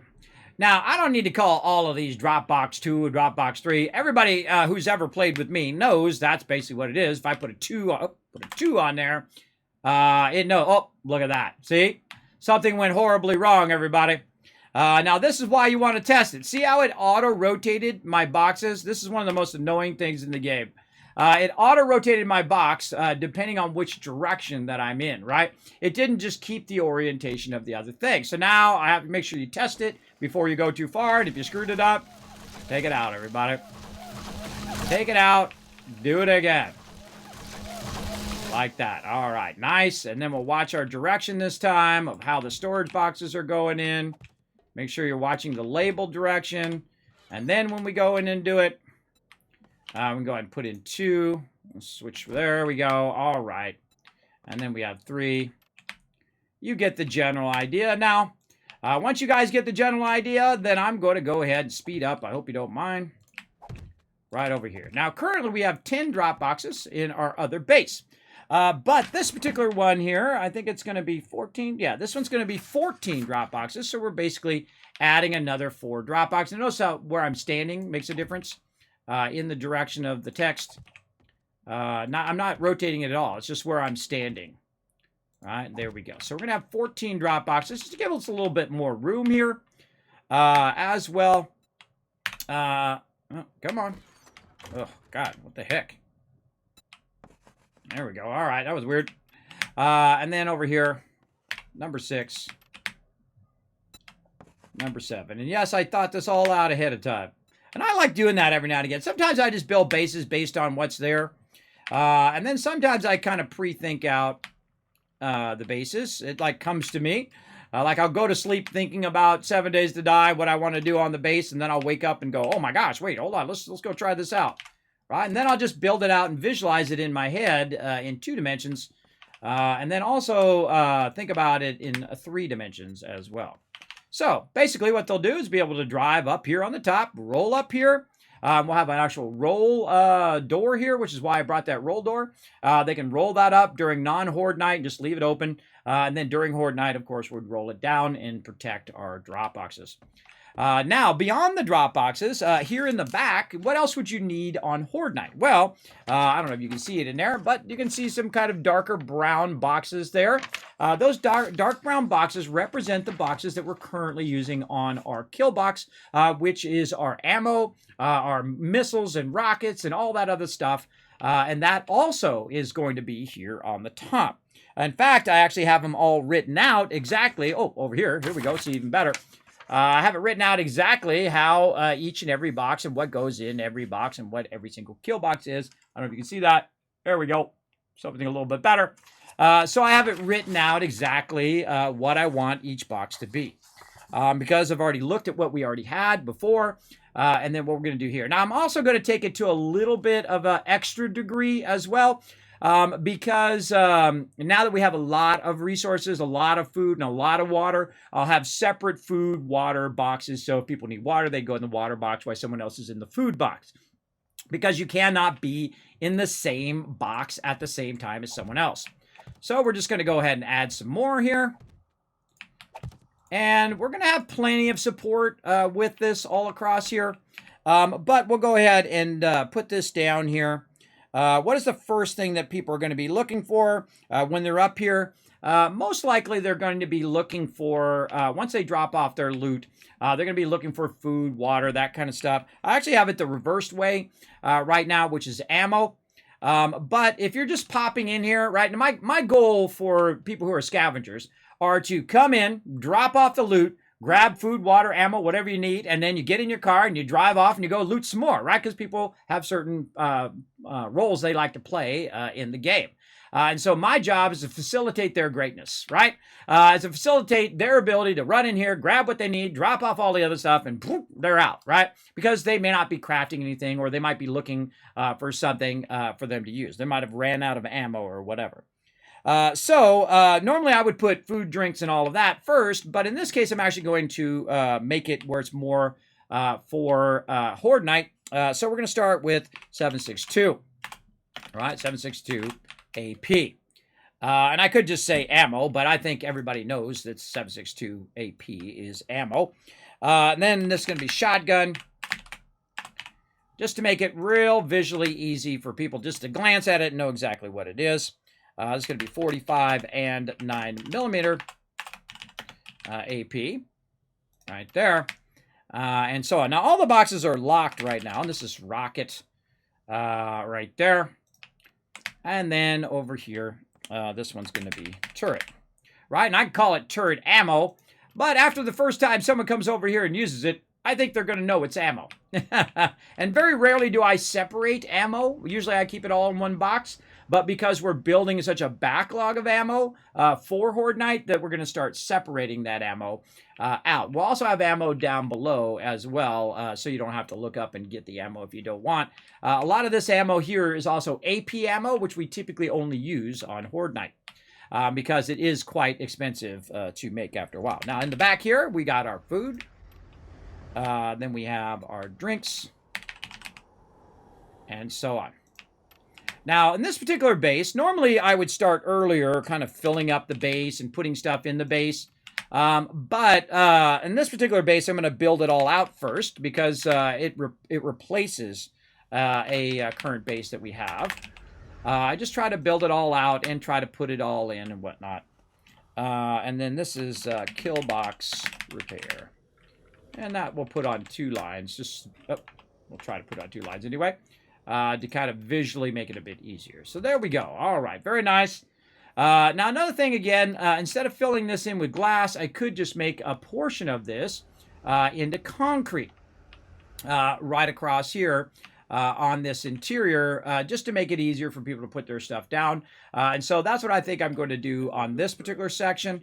Now, what you want to do is think of what the width of a vehicle is, right? What is the width of a truck? Now, the width of a truck is 4 wide. So when you're running a ramp or whatever it is, you want to have that ramp be 4 wide so people can get from A to Z and be just fine. Someone walking around out there. Who is that? See, that kind of stuff scares me. Rose walking around out there. That stuff scares me because I think it's a mob or something sneaking up on it. So there you go. So now, before we get too far now, let's go ahead and test that it's really easy if you're down here standing on these boxes. Let me get my proper blocks down here so I don't accidentally start filling this in. If I just sit right here and I want to sort stuff into these boxes, I can just go like this and go to drop box number 1. Open that up, or I can go a little bit closer, go to the trade box. Now, you have to be fairly underneath it. Like, you could probably go 3 boxes wide, but the 4th box, you're going to have a little bit of trouble. Unlike when they're underneath you, you could probably hit all of the boxes that are in kind of a general 2 or 3 block radius. That's going to be a little tougher. But if I was going to sort the drop boxes, I would not sort them from down here. What I would do is, just to make it easier, I would just go up here and I would stand on the drop boxes, sort them all down probably into 14, 13, and 12, and then take the 14, 13, and 12 and then sort them in the boxes down below, because all of them have a certain way that those are going to be. Now, before we get into all of that, let's go ahead, again, think about how they're going to drive through here, right? So let's go ahead and put a concrete block there. Now, I'm going to leave the middle one here with glass, just so it gets a little bit more extra light in there. Though you could have just done a cement block across there as well. And it's a little tempting for me to take that out, but we're going to try it and see how it goes. And then over here, same thing. Concrete blocks right in there. And then right here as well. So this side is going to be concrete. And that's just to make it easier. So when you drive your vehicle in and you're sitting right here, your vehicle is not sitting down in the actual glass, which can become very annoying, everybody. Absolutely, absolutely annoying. Now, another problem they're going to have is the trapdoors. If the trapdoors are up and they're facing this particular direction, they will also be in the way. So what can we do about that? Well, we can take the trapdoor out and we can go ahead and say, you know what? We want to go ahead and take the hatch. And we want to turn the hatch in such a way that it facilitates them to drive through without running into the hatch, because people love to leave hatches open. I don't know why, but we could go ahead and turn it like that, and then now it's kind of out of the way, and their ability to drive through here is just fine, right? And then again, this part here is also so when you're putting down your flying weapon, or flying vehicle, your flying vehicle, you can put it down on the concrete. And this is something we learned in previous glass bases that makes it difficult for you to do that. So we're just going to fill this whole area in like that. Now, am I going to fill this whole area in back here? No, because I want to get the light. I want to be able to use natural light in the base. So just this one spot here is going to be it. Now, if I was going to take this glass out, I would not just go crazy and take the whole thing out.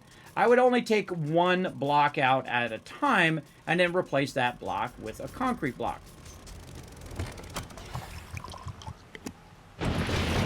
There we go. And so we'll do this. Now, what this is going to do, the second I put that concrete there, it is now stronger holding the blocks across, which is also what I probably want in the long run. So let's just change our mind and say, you know what? Let's just be sure that these drop boxes have a really solid support all the way across. We're going to just go ahead and block all this in. And it's a bummer to waste glass, everybody, but, you know, I use it for example purposes. We'll have plenty of resources, believe me. Plenty, plenty. And again, we're at day 172. We got to get to 175. And again, this base is not a functional base right now, so people shouldn't be bringing loot over here and dropping off or anything like that yet. We have a remote base for that right now. Plus, we have our primary base. Now, also, if you're really paranoid about losing the base or losing your drop boxes, you can go ahead and line it all the way around. But let's just do that. Now we have a real big support. It's 120 support all the way across. Now, I am very, very worried about my boxes. And when I'm worried about my boxes, I go above and beyond. I'm going to show you another great technique that we've been using in this particular playthrough. Let's go ahead and fill this in for a second here. These will all eventually be boxes. But we'll just fill it in like the boxes are there. Now, up here, you have this center support. And this is going down.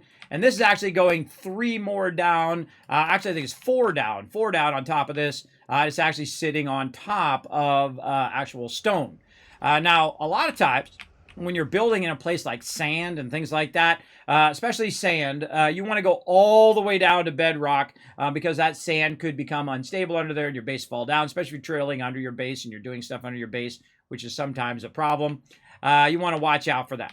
And I've done that before, where I drill all the way to bedrock and then make a thing from bedrock all the way up. But in this particular case, you're fine.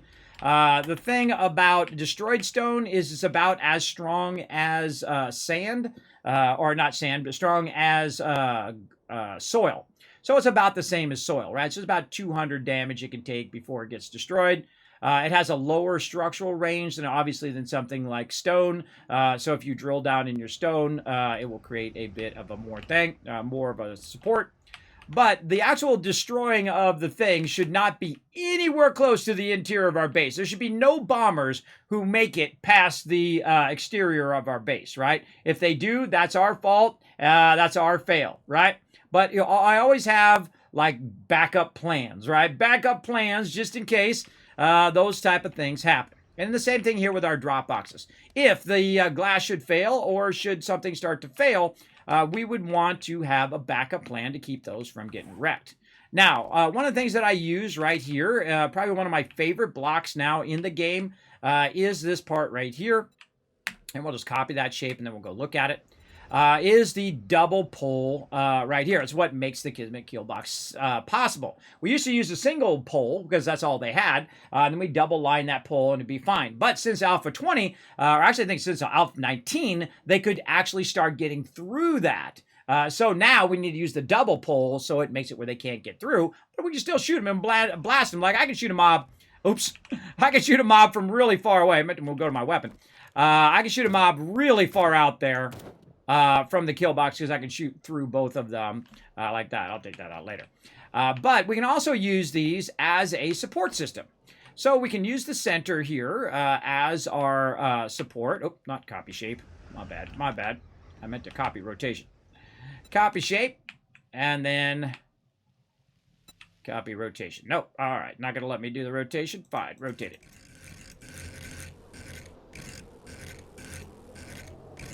All right, there we go. So now what we can do is we can do this. Now this still allows you to support your boxes, and of course you got the double support now from underneath. It also will act as a bit of a barrier, so if mobs are hitting toward the box, it'll hit the side edge of that concrete, and you can still reach up there and grab the trade box, and you can still get to the drop boxes. You can still get to all of that stuff. And it acts as a great side support. Now you can go one way or another. We're going this way because we want to go off of the concrete block, right? And use the concrete block as basically a rail. And also adding our extra support across here. Works pretty great.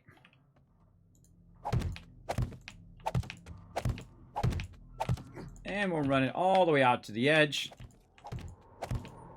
And that's going to really... It's basically a floor to your drop boxes. So it's protecting your drop boxes from one hit, boom, and it takes out all your boxes, right? Bomber gets in here, though. It's going to be up high enough, so even if Bomber does blow up, he's not going to take out all your boxes. He might take out one or two, though. And then especially the boxes on the ground. But if worse came to worse and we start seeing them breaching, they go that, I would cover this all up to protect it against getting damaged in there. Against other mobs. So there you go. So that's how basically the drop boxes are going to work there. That's how vehicles are going to work. Just so they have a nice place to stop their vehicle on the concrete. Because I've found glass is really awkward when you're using your vehicles because you'll sink into it and it'll act funny when you're on your Jeep and stuff. So we definitely want to at least have some concrete for them. All right, so now you get the general idea of what I'm trying to do. Now what we want to do is think about our protection of our drop boxes up here. And all the rest of this, by the way, the rest of the base is just nothing but filling in blocks and putting in bars and doing all of that. The rest of it is easy. The figuring out this stuff, this is the hard. This is the hard part, right? Trying to get an idea of what it is. Now, to protect it up here, because we're going to have lots of birds coming in and attacking the base here up on this level, we want to protect these boxes. So we want to go to our shapes here. And we want to think about, do we want to use a pole plate, different types of plates? We could use an L-shaped plate. But if we use an L-shaped plate, we're basically blocking the glass. And that's really not going to be all that useful because then why put the glass there at all? Why not just, why not just put a concrete block there because it's going to be blocked and so you're not going to get the light in there. By the way, if you do grow plants, you actually can use bulletproof glass and the light will penetrate the bulletproof glass and make your plants grow. They absolutely will. I've tested it many times on stream. So we don't want to do that. We want to basically go in and use our plates. Actually, I think we already have some plates. Yeah, right here. Let's pull our plates. Oh, okay. Or not. Come on out of there. Going in there. There we go. Now we already have some plates going. And again, we're going to go ahead and think out how are our people going to actually use this part? Right? How are they going to use this part of the base? In here. Now, the first thing I do is I do something like that. Now, the glass block is already protecting the outer part of the box here. But again, if people are standing here and they're shooting mobs and birds are shooting, they're going to hit these boxes on the top. Now, we haven't had any problem with the boxes that we currently have that we're using on the top of our kill box. They haven't been knocked out or anything like that.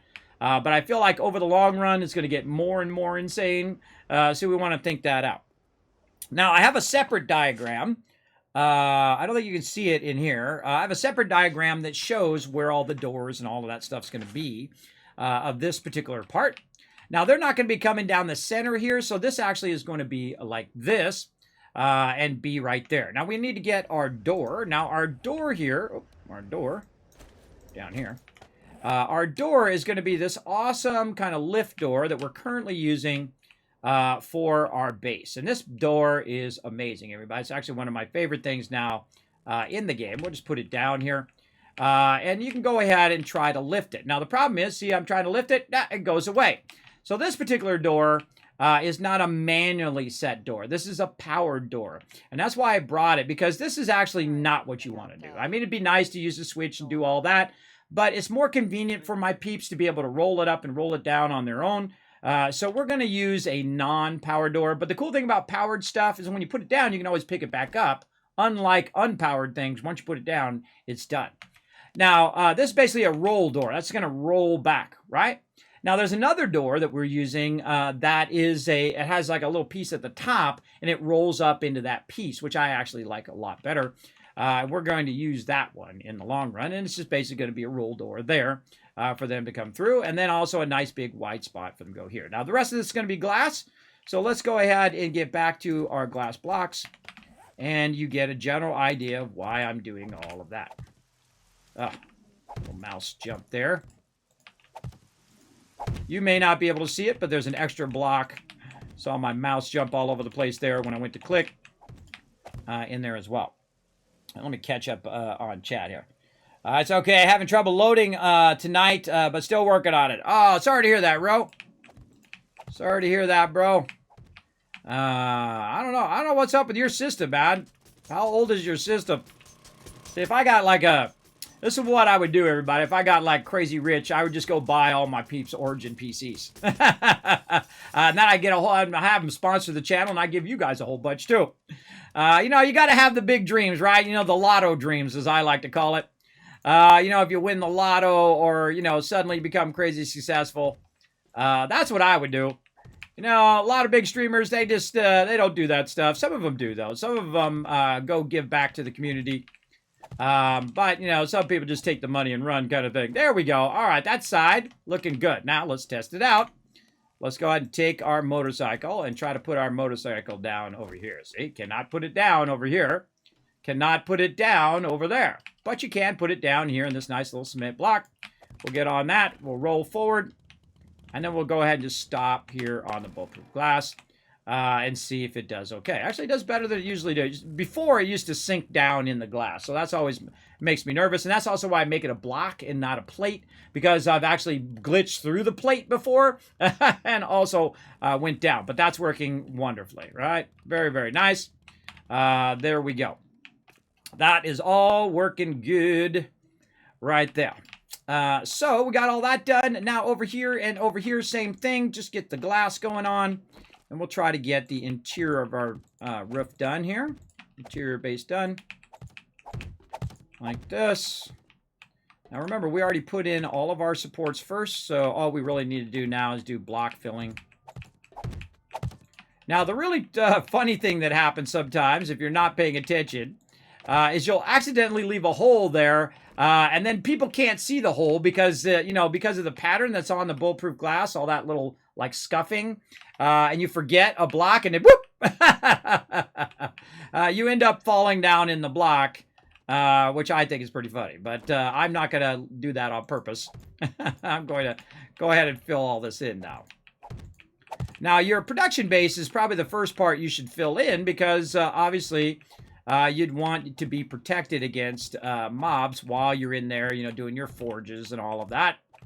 And again, if this was our first base, I would not be doing it out of glass. I would be just doing it all out of concrete. And then I would have just only built this one side because that would have took a lot of resources early game. And there we go. So that's pretty much it for the roof. We thought out all the issues. We thought out all the problems that we could have, including the ability to put vehicles down on glass, the ability to protect our kill boxes and our drop boxes and all of that stuff, and then organizing all of that. So now all we got to do now is just kind of fill in all of the walls here, and we should be good. Do we have any... We do right there. Let's go ahead and start with a brand new one because we're going to do a whole bunch. And we're going to copy the shape and we're going to copy the rotation. And what I'll start doing is I'll do the first 2 levels. Because if mobs do get into your base... Whoo, this is all over the place. If mobs do get into your base, if you have it at least 2 up, you should be fine. Let's do this whole side first. Did we do this whole side? We did. Yeah, look at us go. All right. Poor Sita going in and out of the game like crazy. Big time. What's going on? Oh, Notorious CDK coming in. What's going on, my alerts? My alerts be broken. Hold on, let me fix them. Come on, alerts. Let's go, bro.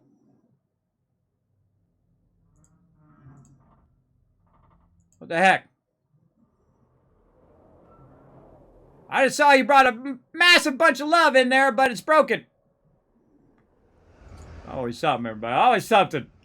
All right, we'll give it a minute to catch up. Thank you to Notorious DDK, giving lots and lots of love. Oh, you guys got 1,000 kiss caps as well for crushing those retweets. Keep them going, everybody. We need 3 more retweets, and my awesome mod Crazy is going to give you another 1,000 kiss caps for future giveaways. I got a bunch of giveaways coming up, so start backlogging those. Kiss caps for sure, everybody. I got a bunch of them lined up that we're going to be popping off very, very soon here in the stream. So don't come to me later and say, Kismet, I didn't know I should just backlog my Kismet kiss caps. Yeah, backlog those kiss caps, everybody. Believe me, you're gonna definitely want to do that. So participate in going out there and retweeting. You're like, Kismet, I don't have a Twitter account. Hey, go make one. It's free. Go make one, totally free. Not sponsored by Twitter, by the way. Not sponsored. Hey, there we go. There's our love train conductor finally kicking in. Wow, that took a long time. Let's go. Who's getting the love? That's a 10 drop right there. Thank you so much for those 10 gifted subs to the mighty Notorious TDK who comes in and shows the stream so much love. Part of the awesome people who do keep this going. Now, who's going to get the love tonight? It's SR Rock. We got Foggy Mirror. We got Unforgiven. Hey, Unforgiven, you got a free sub, bro. Danger Copter Roads. We got Gorks, also got a free sub. Congrats. G-Man, CG, Aerodel, and Captain Frantic. Oh, look, Captain Frantic, you just came in my stream and you already got a free sub. Look at you go. Fitz Daniel also got a gifted sub. Now, guess what, everybody? Of course, you're getting the Epic Kismet emotes. You're getting the holiday emotes. Use your Easter emotes. Try them out in the chat right now. You get the Epic Kismet animated emotes and even followers, by the way. All you followers, you're getting free emotes as well. Make sure to show some love to Notorious TDK in the chat as well. Wow, that was a whole bunch of 2 gifted subs in a row. It was like 2, 2, and 2. Or 2, 3, and 2. Okay, that's 5, 6, 7, 8, 9. 9 gifted subs. It says 10 in my chat. I don't know. The thing's busted. Thing's busted. But thank you, Notorious CDK, for the awesome support. Show them lots of love in the chat, everybody. Here's what you do. When anybody comes in and supports the stream, remember, this thing is a hard thing to keep going, everybody. This stream is a pretty tough thing to keep on going. So make sure to show them lots of love in the chat. This is a participatory, or however you say it, participatory stream, meaning that you guys need to participate in the chat. If you see them in there, I want to see some love in there. I want to see the Kismet love train. I want to see some hearts, whether you're using my hearts, someone else's hearts, the global emote. I want to see you guys do it right now. I'll give you another 1,000 kiss caps right now if I see some serious love in that chat. Let's go. And I'm going to sit here and do nothing until you guys do it, because I'm a stubborn old man.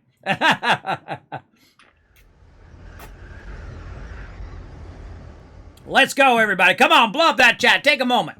Show some love to the people that keep this stream going. These are a lot of people who come in and say, Kismet, I believe in what you're doing, man. I believe you're going out. Num num cookie. I was just thinking that too. And yeah, they come in and say, Kismet, I love that you're spreading positivity and love to the world. Just like Notorious DK right there. I love the positivity and the streams. That's what I try to do, everybody. I know. I'm in my little corner of Twitch here.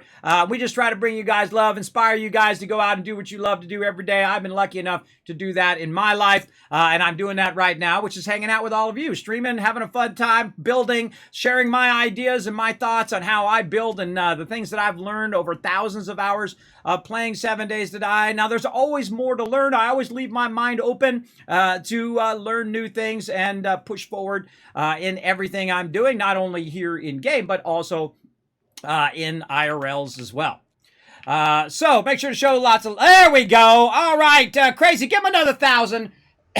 Another 1,000 kiss caps in the chat for just being awesome.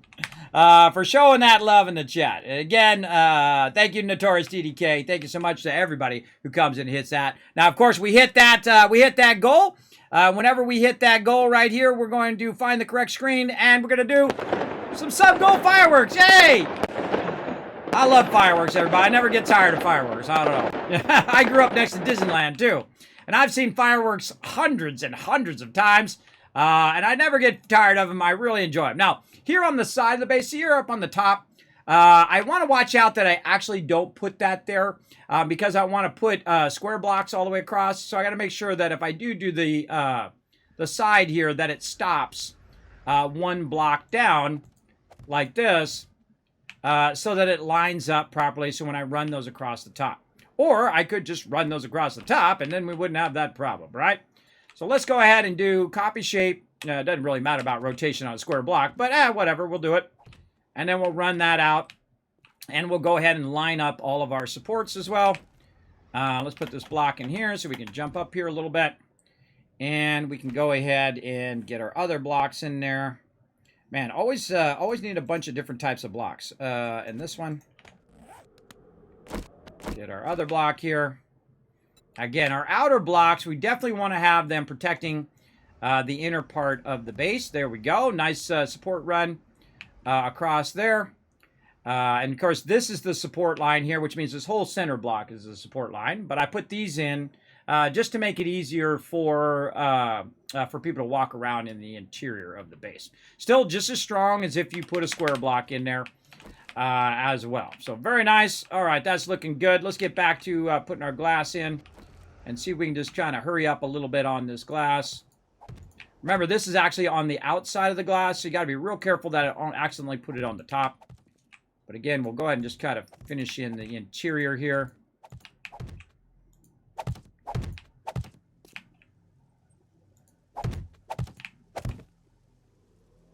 Now, one of the cool things that you can do, if you notice that I'm clicking in the same spot.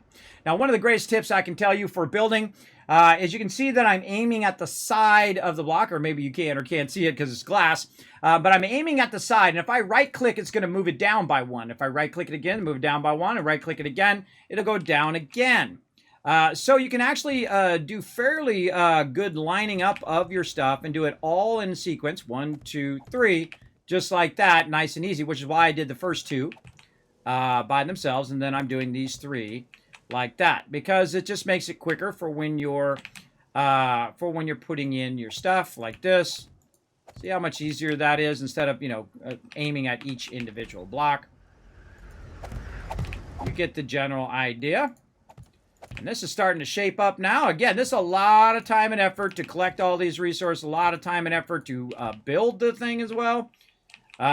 This stuff takes a good amount of time. Now, we don't need to put in any windows or anything like that now because basically the glass is going to act as one gigantic window, right? But also be pretty strong. It's 3,000. Again, the interior of the base shouldn't be taking that much damage, but it can take damage. Mobs can shoot through the middle just like you can. Just like you're shooting through here, they can be shooting back at you, which is why most likely you want to be toward the front and not in the interior. But again, this is more just to make it fancy and to give us a bit of natural light. This one over here is just 2. 1, 2. Again, just click and click again. Right click, right click, right click, right click. Oh, right click. Oh, there's one already there. All right, already did it. And there, and there. And it's really hard to see glass, by the way. Really hard to see if you're at the right spot for your glass. But you get the general idea. And also, sometimes it's hard to see if you've actually filled it all in or not. Later, I would come back and look and see if you missed any spots. I try to be very diligent when I'm doing glass, that I'm watching, that I'm getting every spot, and that it looks like it did fill in. And so we're going to live in a glass house in the middle of the hardest zone in the game. But at least it'll be bulletproof glass, right? At least it's not just that regular glass. So that regular glass, I mean, you could just, strong wind comes up and goodbye to that glass. I never use that glass because it just usually gets broken within 3 seconds of putting it up.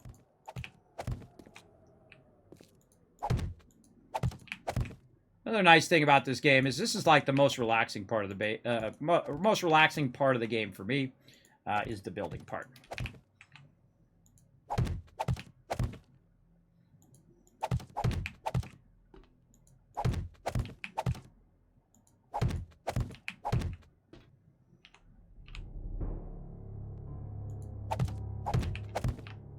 Okay, slowly getting there, and then we'll copy rotation here. So if you don't move, then you can just 3-click it down, easy peasy. Wouldn't it be awesome to have zooping right now from Satisfactory? That'd be amazing. All right, there we go. Now, again, let's go ahead and use our light to kind of look and make sure we didn't make a mistake. You most likely are going to make a mistake. You're going to miss a block, especially when you first start doing bulletproof glass. Well, at least give it a perimeter. And if my team sees it, they'll let me know as well if I miss any. All right, there we go. So, again, this interior thing here is supposed to be secure, right? Secure against mobs getting into this interior. Now, before we get into filling in the outside, because the interior is now done, and I'm purposely not putting any boxes at the bottom so my team doesn't think that it's time to bring all the stuff over here. I tell them not to bring the stuff over, that I'm going to be doing the thing, but sometimes, people are like, oh, okay, I see the boxes, let's go and do it. So I'm purposely going to wait on that for a minute. But what we're going to do is figure out how my team in emergency can get out of here, up into there, and get into the next one, right? Or from the next one, get up and down into here. Right? Now, most likely, you don't want, in the middle of Horde Night, them to have to go through and then down into the primary base, right? And, of course, these ones up here at the top will be, iron hatches and all of that stuff. We'll just max out the highest, strongest stuff we can to protect the base. Now, the funny thing is, the mobs will actually attack the iron hatches before they attach the walls, usually. But they're getting much smarter. Like, if you put down a bunch of spikes, and if I have rows and rows of spikes, what you used to be able to do is just move, and then the mob would move with you, and they would run in the spikes.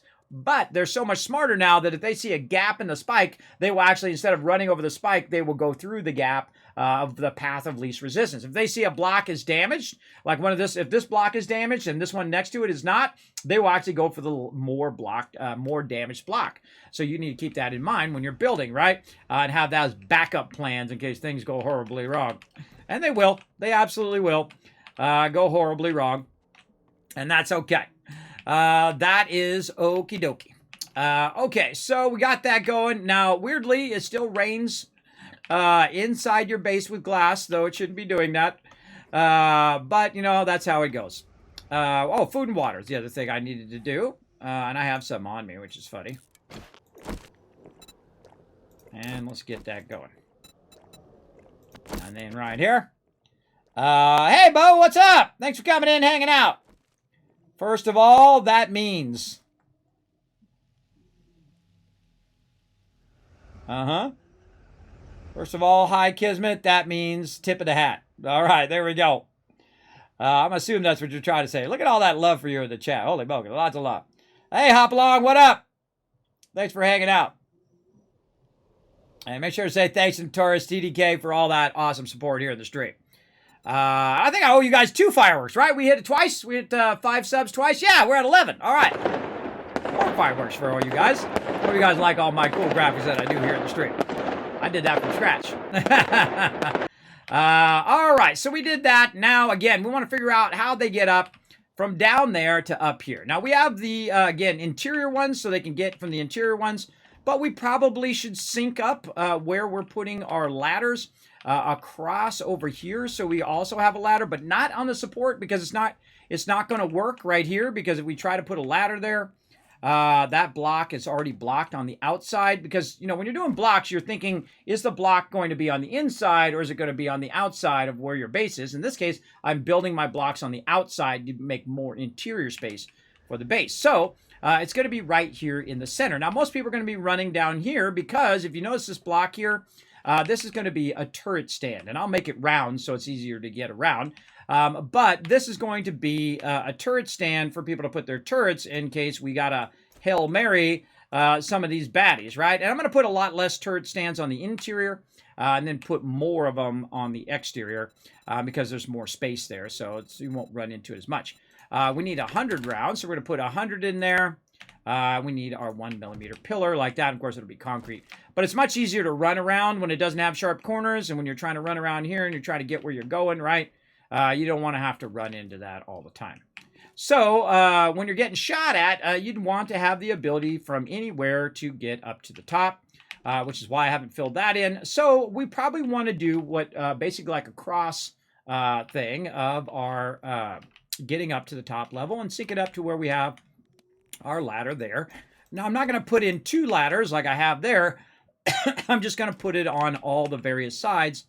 And then we'll go ahead and say, okay, well, this part right here is also going to be a ladder. Now, here's the other thing you could do, is you could just take out the bottom one and just have it so people can run under it. And then in an emergency, they can just jump up and get right up the ladder like that. See? Not bad, right? So you want to think that kind of stuff out too, right? The ability for them to run around without running into the ladders, but still be able to get up on the ladders when they need to. So very, very useful as well. And I typically will use ladders that are easily pick-upable. Like the wood ones, you can destroy those, but even better, you can use the ladders that are like this. Over here, your temp ladders. You want to use the same kind of shape because it just makes it easier for people to see it. And then we can go ahead and say put that right here. Oh, a little too far forward. One back. There we go. Like that. And then this way you don't have to jump or anything like that. You can just run up there, and then if things go horribly wrong, you just pick these frames up, and then the mobs are going to have a tougher time. Now, some mobs can jump and get on the ladder, so keep that in mind when you are doing it, and that's why you want to put your hatches in up above. Now, again, same thing here. Bring this down just above height level. And then since we're going to turn this one the same way as this, we'll do the same thing here. We've got to get our blocks in across first. And if you notice, I'm using concrete again on the exterior. And then right here. And again, just jump, up you go. Very nice. And then the one on that side is on this side. So again, we'll build this out. It's a nice solid foundation. Build a few more ladders. Now, I'll upgrade these ladders later to be nice and strong so they don't get knocked out from mobs blowing up or whatever. But you want to think this stuff out before you get too far. And there we go. So now, anybody who's here can easily access the roof or access down here. If they need to, they can shoot in here and be just fine. Now, we've done all of that. Now, oh, okay, well, feel free not to climb the ladder. There, come on, you. Let's get this. There we go. Now what we need to do is go along, fill in the sides, and fill in all the blocks and all that stuff. So what we want to probably do is start with the corners. So we can go ahead and do a little bit of that. Go down, down, down. There we go. Let's start with the corners because those are like the most unique pieces. And let's copy the shape of our square here. And let's start with our unique corner pieces. Which is actually in 2 directions. Now, if they take out your corner pieces, actually they're going to take out 2 directions at once, which is a bit more dangerous, so keep that in mind when you're doing your corner pieces. Now, also, we got to watch out up here, because what we want to do is build this out like this, and you can dogleg this already, just so you can see where you're going with this over here. Take this out. And you're going to see I'm standing up on a block. Again, this is all going to be solid right here, and then we can put ours in right there. And then now we've got the nice corner and all of that's filled in. Now, why do you not want to leave that open? Because birds are going to get in here. You don't want birds flying in your base and then everyone's walking around and like, what the heck? What's going on? There's a bird on me. There's a bird on me. You don't want that to be happening either, for sure. There we go. Lots of love in the chat. Thank you for the hydrate unforgiven. Hydration complete. All right, so we got the corner there. Let's go to our other corner over here. And we will copy its rotation. And then we'll go up a few. Now, again, we could count where we're at. 1, 2, and this is 3, right? So 1, 2, and this is 3. Now we're even. And then 1, 2. And that's going to just let us know exactly how high we need to run that before we run our blocks across and all of that. Again, we're just going to, you're going to see that as a common theme for counting. As well. So 1, 2, and 3. And so we already got our 3, and then 2 more will be 5. And then the 6th one will be our top block. 1, 2. Very, very useful for counting.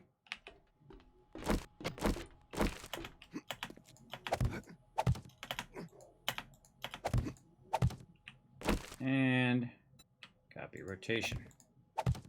And there we go. All right. Now we need to go ahead and fill in our side areas here. So let's just go ahead and copy the shape, and we'll copy its rotation. And we'll move back a little bit. And so now we know what the height is of our thing, right? So we don't have to actually be up there anymore. Once you have the side here, you can go ahead and do what I was doing before, where you can just click a couple times in the same spot. And it should run along there. Or you can just kind of back up little by little and do the rows. Oh, man, my mouse is being real funky today. Hold on, let me give it a little spin. Mouse, quit being funky. Come on, make me waste materials. I hate wasting materials.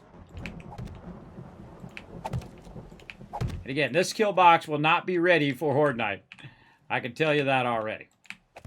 Because we still need to go in and steal it all up. You do not want to be doing day 173 Horde Night in a concrete base. You definitely want to have your steel popping off here.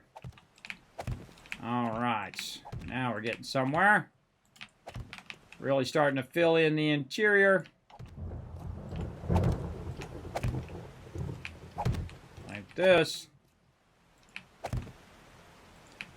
can also aim at the square blocks up there. That'll help you a lot as well. And then also we could just do this.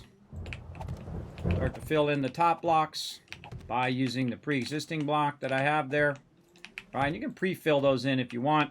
I like to fill them in by level, right? Kind of work them up because then they act as a support to the level above it.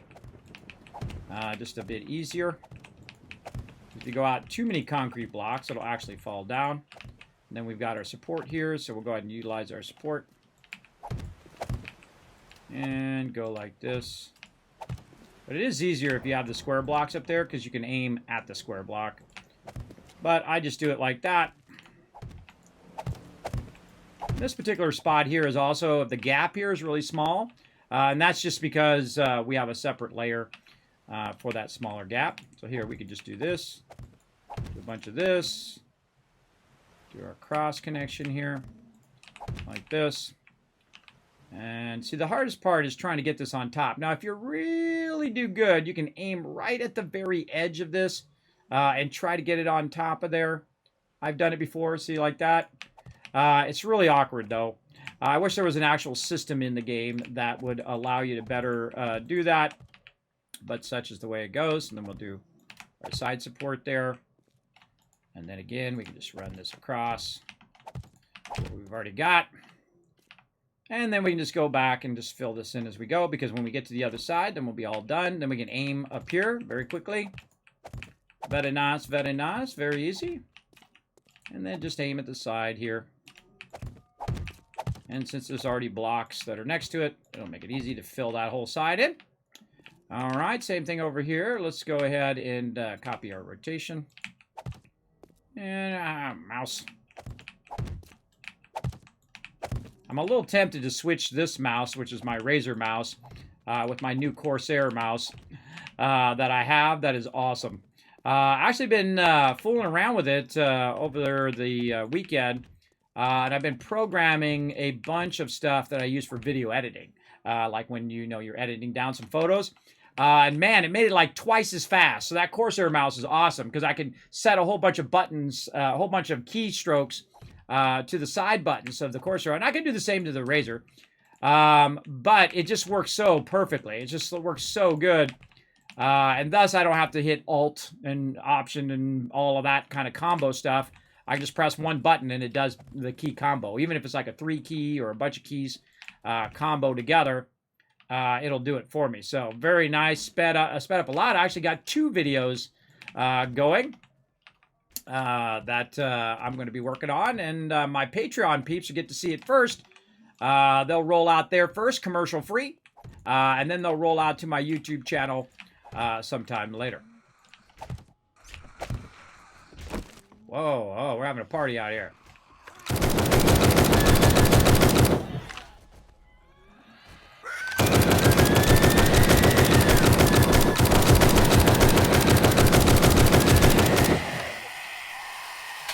Now, if you let them hit on that long enough, they will break through, absolutely. They'll absolutely break through that. So you do need to have some sort of defenses against that. And then, of course, we have our support across here. And then this one already has a support at the end. Very nice. And we'll keep blocking. Now, we could put some glass up here, too, at the top. if we wanted to, just to give a little bit more light. But we want to really protect the interior of the base. Now, another advantage of having glass is that when you're standing in the base, like this, and you're doing whatever you're doing your workbench or whatever, and you look out and you're like, oh, there's a mob out there, and then you run out there and you shoot him in the face. That's also a great advantage of having glass, is that you can just see through in any direction of where the mobs are, like this one. Wipe them out. Okay, and we got that whole side done. Now we're working on this side. And you can work in any order at this point, everybody. You can work on the ceiling first if you want to. Just make sure that you're up over here.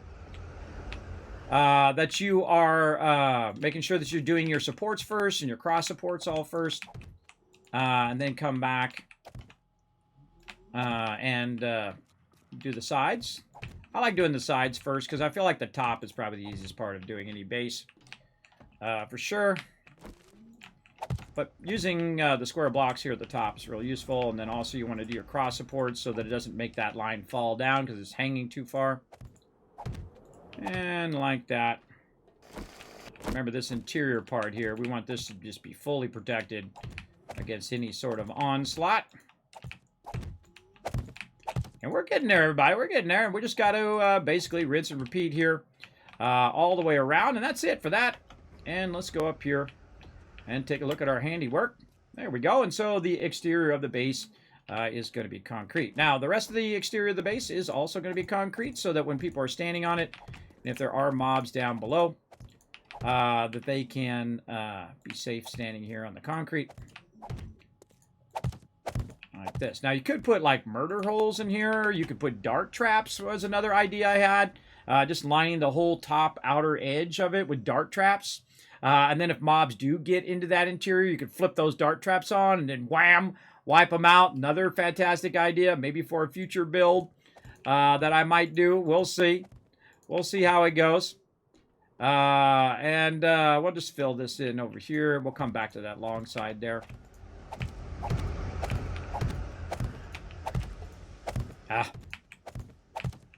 Fix it later. Fix it later. And again, it really does help you a lot when you have already have a pre-thought out vision for your base. Now, also having the external concrete here is another easy thing for people to put their vehicles down. And again, that's why I'm using kind of a combination of both concrete and glass, so the glass does not block people's ability to put vehicles down.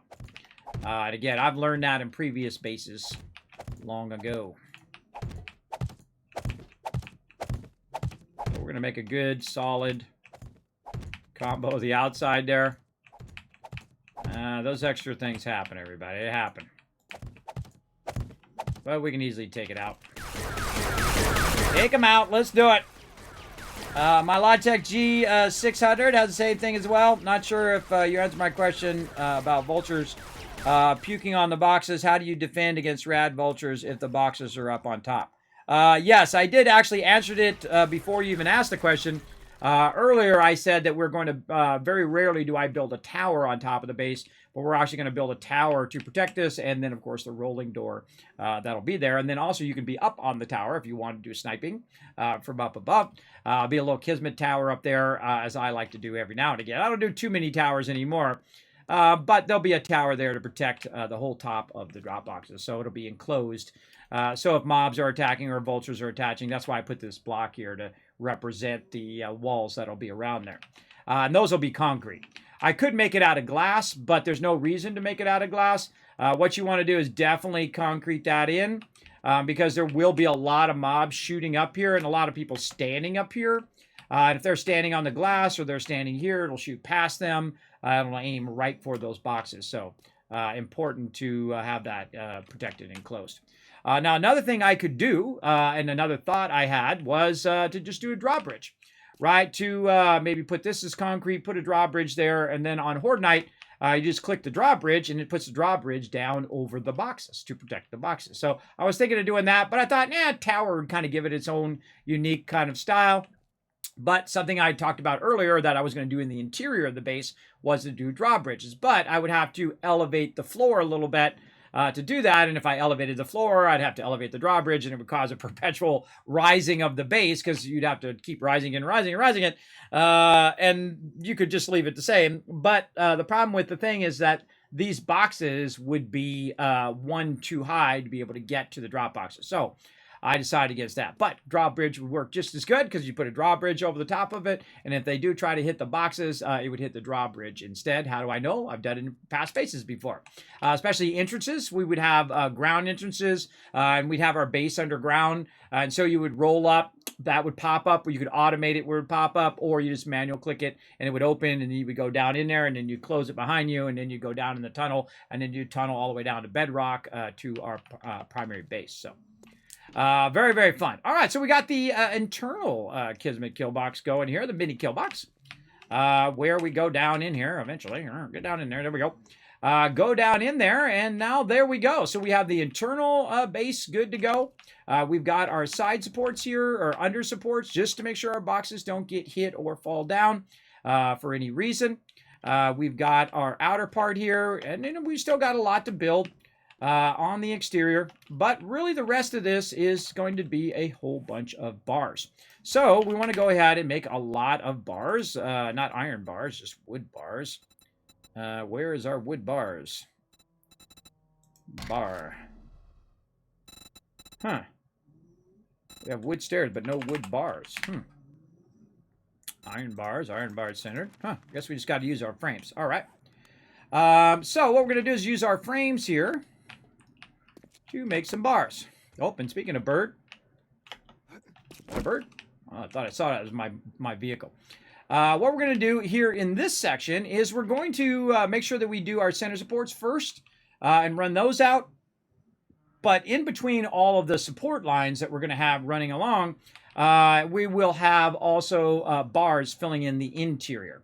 So let's make sure that we know where our supports are by going down here and just kind of looking at where our supports are. Now, one of the things you can do is put your supports in concrete and everything else in cobblestone, and then upgrade the cobblestone later. But we just want to kind of look while we're over there and try to figure out where the centers are.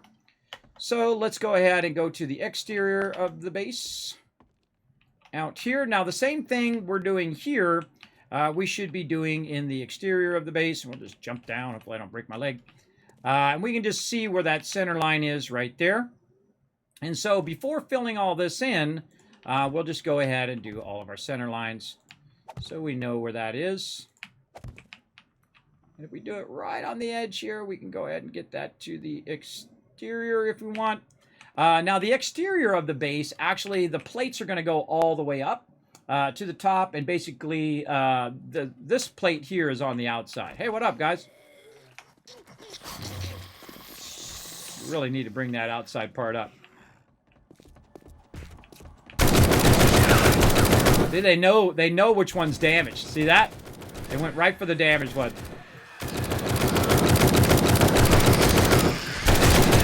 Oh, he made it over. I'm impressed.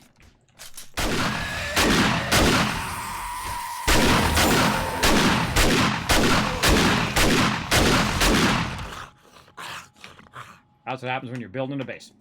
All right. And so we got that going. We got our support coming across. And then when we look at how this is going, this is actually going outwards, right? So this is going basically like... Actually, I could just copy rotation. There we go. This is going outwards like that. So this is going inwards or toward the interior of the base over here. Or this one's going outwards here. These ones here are going that way. These ones are facing this way toward the outside of the base, and these ones are facing toward the outside. This allows us also to come back and double line everything. You'll see me double line the interior here and double line the exterior. But all we really need to do is get this started over here and bring this out, and then this is going to allow us to do the whole rest of the base. Just like this. Now again, we need to look at where our supports are coming, right here, across here. And we'll try to make it where people can stand on the concrete. Why do you want people standing on the concrete? Because they're going to feel more secure if they're standing on the concrete versus standing on the bars. Though the bars, you can put them to steel now. So that makes those bars incredibly strong. Very, very strong. for sure. What are we on? A block in the way. There we go. All right, we can go ahead and run this out. Out to here. And see, concrete has a high tensile strength, very, very high ability to hold it up. If you notice, I have it longer than a 5 gap there. It's also being held from the interior here, which does help a lot. So let's go ahead and just do what we did before. Keep filling this in. By the way, this part here that has a gap, this also counts as a support. Just because there's a visual gap there doesn't mean that it's not an actual support. We gotta watch out for our corners. There. And again, just filling this all the way up, using these upper blocks. Make it nice and easy. Then corner block. And we'll just put those corner blocks from there down. And I'm just showing you some of my building techniques, building tricks that I've learned along the way. I think they'll help a lot in your future builds. Okay, I copied the rotation, but I did not copy the piece. There we go. Not sure if you did.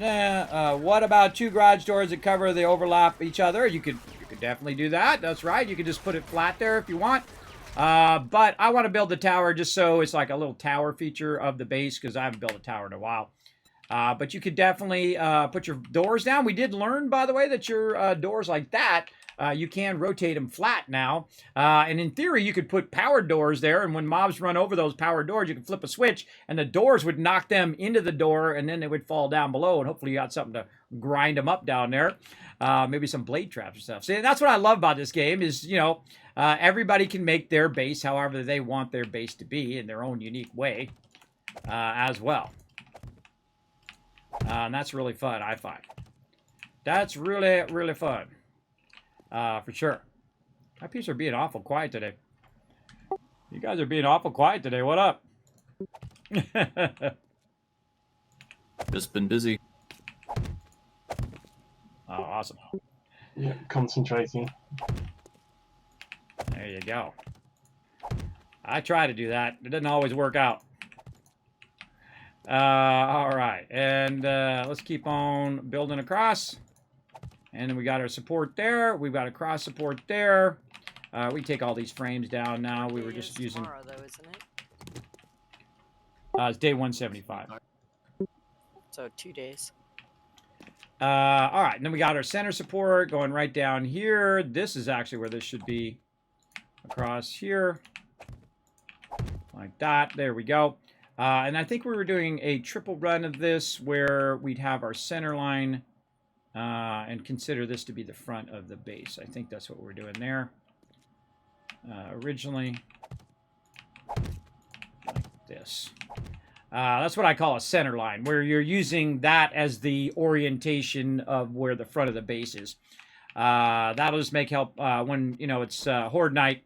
In this case, we'll all stand to the south. As opposed to the west, which is what we usually do. You get the general idea. Oh, look, they've been damaging my stuff. How dare you? How dare you be damaging my stuff? Oh, they actually got pretty far through that concrete there. They actually did some damage. Damage. Now, also the cool thing is you can come in here from the interior and be lining all this stuff up and be able to repair it from the interior of the Killbox as well, which is pretty nice. And blocking my way. And we'll go out to there and then cross here. I find, especially in the corners, everybody, that you want to have a little bit of extra support. People love standing in the corners.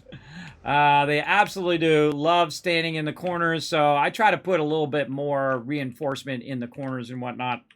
That's just me and my crazy ideas, because I've seen the corners get knocked out more than anything else. People love standing in those corners. It's also good to have the different pieces in your bar, so you can just keep switching between solids and plates and things of that nature. Again, I hope you guys don't mind. I'm going to speed up a little bit here. Notice I'm using the top block and I'm double clicking. I'm clicking there and then clicking again. So that top... Oh, darn it. I meant to rotate it, not put it down. that top block is allowing me to click twice in the same place, which is going to speed up my ability to put my plates down. I pressed the wrong button. That was my bad. Now, later on, I'll come back and make it fancy, everybody. I'll come back and color it in and all of that fun stuff. Oh, no, I need this one. And this. There we go. Again, just aim at that top block, double press it, easy mode. Boom. And then let's put some... Alan, making those rocket frags ran me out of gas, too. Do you want me to use some shale and set it up? Oh, we forgot to fill in that interior part. That's my bad. We got to go fill in that interior part. Do you take challenges for your team? Eventually, I'm going to add the Twitch integration. I keep forgetting. We'll get to that eventually. You guys can challenge us out. Now, notice how you don't have any way to the interior of the Killbox from over here. You have to go up and over. That's a security feature. In case they do breach the outer part and get into here, there'll be no door for them just to run into. But we do want to think about how we're going to get up and down, right? Like we did in here, right? With the ladders that are in here, which we can see are right here. We'll want to also do those ladders like right up here. And I haven't done this block here yet, which is our center block. There we go. And so we'll want some way to get up there on the top eventually. So we can get up and over. So let's do the same thing that we're doing. And put it down the center like this. And we'll get our stair or our ladder. We're probably gonna need a lot more ladders too. So let's just say 20 ladders. There we go. By the way, if you already have it in your bar, it'll put it in your bar versus your inventory. So you'll see me put it in my bar first before I craft it. And then we can jump up here. And again, keeping all of the ladders in the same line so people kind of have an idea of where the ladders are. Very consistent way when you're doing stuff. Makes it easier on people when they're doing these things. All right, I'm going to show you another way to fill this in. That's why I kind of let this be. Is if you're really good, you can just walk on this and walk over here and then do the same thing. Just right-click a bunch of blocks, right? Like you would do at the ground level. And so you could do it that way as well. I find this way actually is a lot faster. When you're down in there or you're just above it, like that. Just, queued up 120,000 gas in one of the things. And there we go. Now again, this base is to iterate on the base that we currently have and make it kind of more consolidated, take less resources, and have more features in the long run. Now this part here is all going to be bars. This will be bars and bars. So if you're up on top here, you can shoot down and blast the mobs from up above. So let's go over here and let's think about our ladder. Now see our thing here. This one's got a an extra kind of block here where our ladder is there, and then here also we've got a ladder there, so that's looking good. So we need to think about our ladders as we go along. Looks like we did all of this side, we did all of this, we did a center line, we did our cross supports there, looking good. And let's just keep on rocking. Let's find where our cross support is right here. And again, in the corners, I'm doing a bit more extensive cross supports, as you can see. A bit more kind of lining up here and then lining up here with those supports. And then here in the center.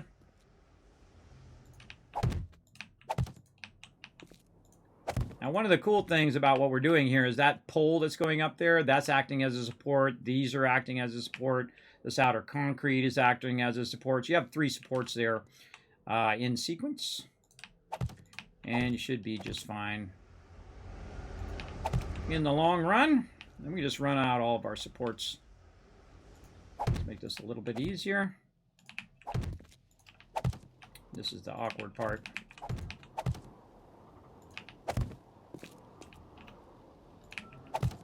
Also, the nice thing is if you want to kind of reload your weapon and you don't want to get hit from down below, you can stand on the concrete side supports so that you're not getting hit while you're standing up there from the mobs.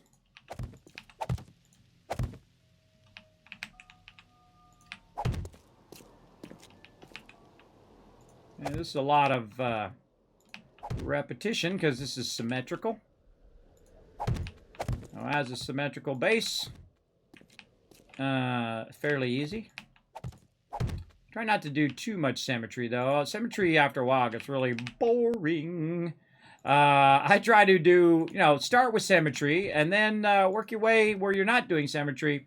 Work your way to that point. Oh, we already got that support. All right, cool. Now we can do our cross supports here. Like this. And like this. And just walk down the line now.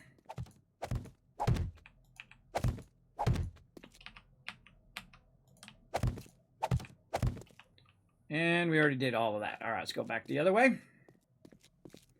Let's go ahead and use this corner to copy the... Nope. Copy rotation. There we go. And then we can just use the top block to bring it down, right?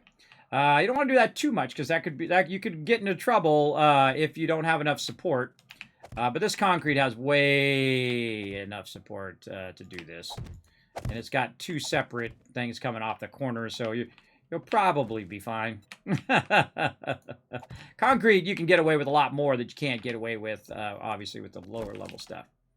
And I love the concrete stuff. I feel like their frames and the blocks, all of this is the true genius of the game.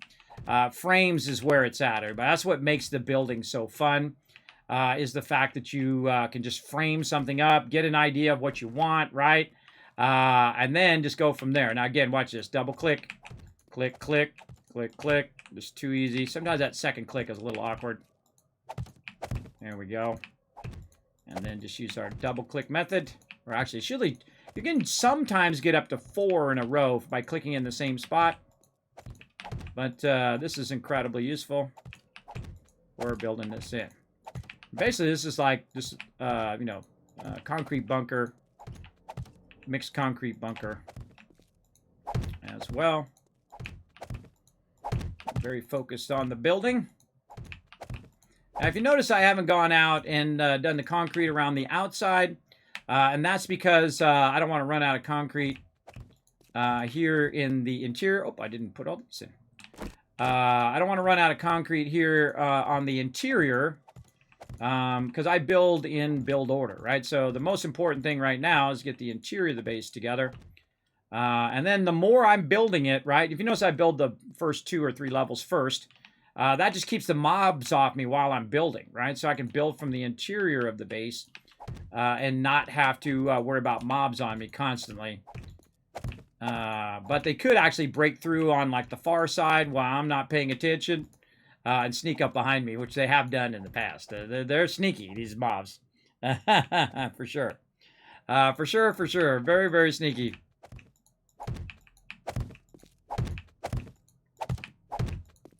But just, this is, you got to have a lot of patience for this, everybody. I'm not going around doing all the fun stuff, like, killing mobs and questing and doing all of that. Fun activities, which I do like doing, and I've done it many times before, and I'll get back to it eventually here. But I love to try out a new idea, right? If I have a new idea for a base, and it combines all the great features of our other bases, then that's what I'm going to do. Because the thing I like the most is the building. And I think that's why you guys are here in the stream. Put a 1 in the chat if you're here to watch me build. I want to see how many people in the chat is here to watch me build this mega base. I want to know. Let's do a little census.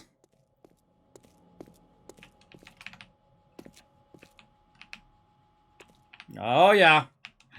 Yeah, them ones are dropping in the base there. Dropping. All right, so this one, again, we'll bring down the ladder. To sync up to the ladder there. Now, this outside one here, I'm only going to put it in the center of all of these. And I'm going to try to turn them in the same directions of the ladders we already have. So let's say this one. Oh, yeah. Lots of ones in the chat. Yeah, there we go. And this one here, I think. Yeah, center line. And right here. So, again, the only way up out of this thing here is up through these ladders. And I have plenty of them just in case, the ladders get destroyed. But, again, no matter what side you're on, there's always a ladder there. Now, one of the things you can do, and I've done it many times in the past, is do what I call the double ladder, right? Where you put a ladder on two sides. And I'll do that here in the front because probably in the beginning, most people are going to be standing here. And then, you know, won't end up blocking each other, either going up or going down. And structurally, it'll be just fine. Okay, so we have done the exterior primary bomb wall Killbox combo. It is a bit bigger Killbox. Sometimes I make really massive Killboxes, but everything that I'm building is at the minimum size. It may seem gigantic to you, but everything is at the smallest size possible. So I've made the interior of the production base just fit exactly what we need in that interior. And then I said, okay, now we'll add on the Killbox to that, and then we'll add on a bomb wall to that. So it's the smallest base that will hold and do all of the things that our two separate bases did before. So all we really need to do now is go to town on our bars here. And then we should be rocking here. We're going to need way more than 104 of that for sure. I can tell you already. So let's go ahead. I think I probably have some shapes back at the other base. But we're going to go ahead and frame shapes. There we go. And make 250 of those while we're at it. It's time for a stream avatar boss battle. Type !join and then make your choice between a warrior, priest, or mage in the chat. You only got so many seconds. Go! All right, so we're going to use the bars that can be rotated here. We want to rotate them in the advanced direction. Now, this is the thing that triggers people, everybody. Is your bar direction, right? Which way you have your bars? Do you have them like that, or do you have them where they're going this way, or whatever? I know all about that, everybody. Having your bar direction go a certain way. Now, me, I like to go long ways. What I call long ways, where the supports are up against the long direction. That's just how I like to put my bars down. Don't hate me for it, but you know, you put your bars down however you want. I'll put my bars down how I want. Now again, this is like a combo of a Killbox and a cage. So this is like three different things combined in the exterior here, right? So we have our Killbox. We have it as a bomb wall, so it's a secondary wall that they have to breach first before they get to the interior. Then also, we usually use bars as a cage to protect against mobs. Now, instead of using the outer part here, I could have also used bars out there and then also shored them up into steel, and they would have been just fine. The only problem is when you're in the Killbox, when you have it where it's open above or you're using bars, well, mobs will be shooting you from up above. And what you want to do is limit the ability for the mobs to hit you to just a little bit, right? You don't want to have the mobs hitting you from all directions if you can avoid it. Now, if you're standing in the exterior and there's mobs up here, the mobs can shoot down at us, but that angle's a pretty hard angle for most mobs to hit us. Plus, it'll also keep the birds off of us while we're in there as well. And that's what we want. We want no birds up in our business. So we want to keep them from being down there. But also, if there are birds up here, people can turn around and just shoot them through the bars.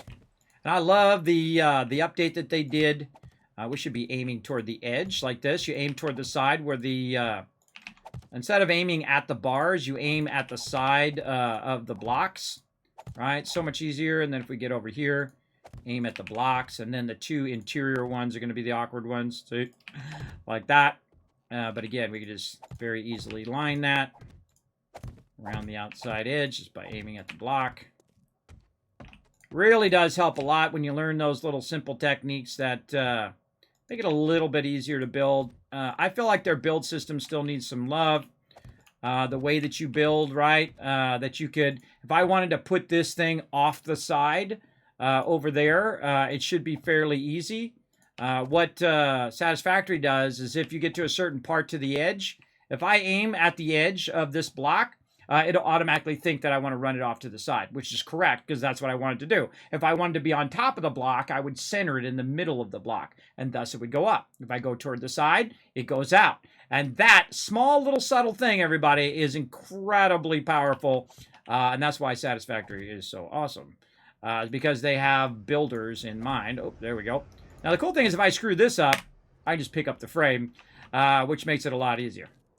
All right, let's keep going. This one's easy. Aim that way, and then aim at the blocks over here. Same thing here. Aim at the block edges.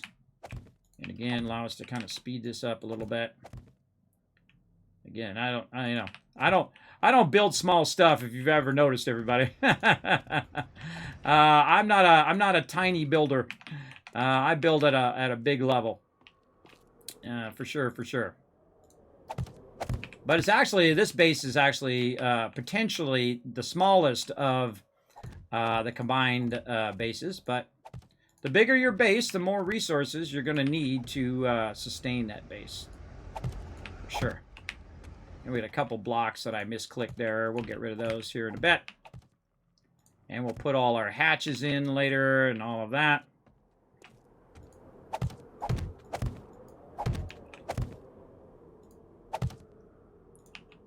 And again, my favorite part is the building, so that's why you'll find me most of the time building away in the game. I spend probably 90% of my time doing that or sorting, working the interior of the base. And I've been doing this for how many hours? 2.5 hours straight. And it feels like 5 minutes went by to me, everybody. See, my time factor is different than other people's time factor. It's like me and my wife, right? My wife will come in and say, dinner's ready. And I'll say, I'll be there in a minute. And then, to me, only a few minutes went by, but in real life, it was like an hour. See, that's what happens. Yeah, look at you guys battling down there. Get them! Try to get that big W. Get yourself some gold to unlock yourself some more avatars. Right down there, a little bonus battle that I put down there for you guys to initiate. I love that stream avatars. I wish I had more time, everybody. I wish I could just clone myself and have like 4 more of me, and I get a lot more done in a day.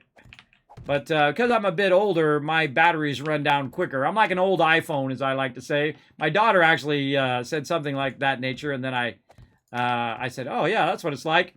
You know how you have that old iPhone 3 that you've had for a really long time? And it doesn't quite go back up to 100% battery. It goes like 60% battery now. And then it gets to about 30 or 20%. And then it just shuts itself off. That's what it's like getting older. Your batteries are not 100% charged anymore.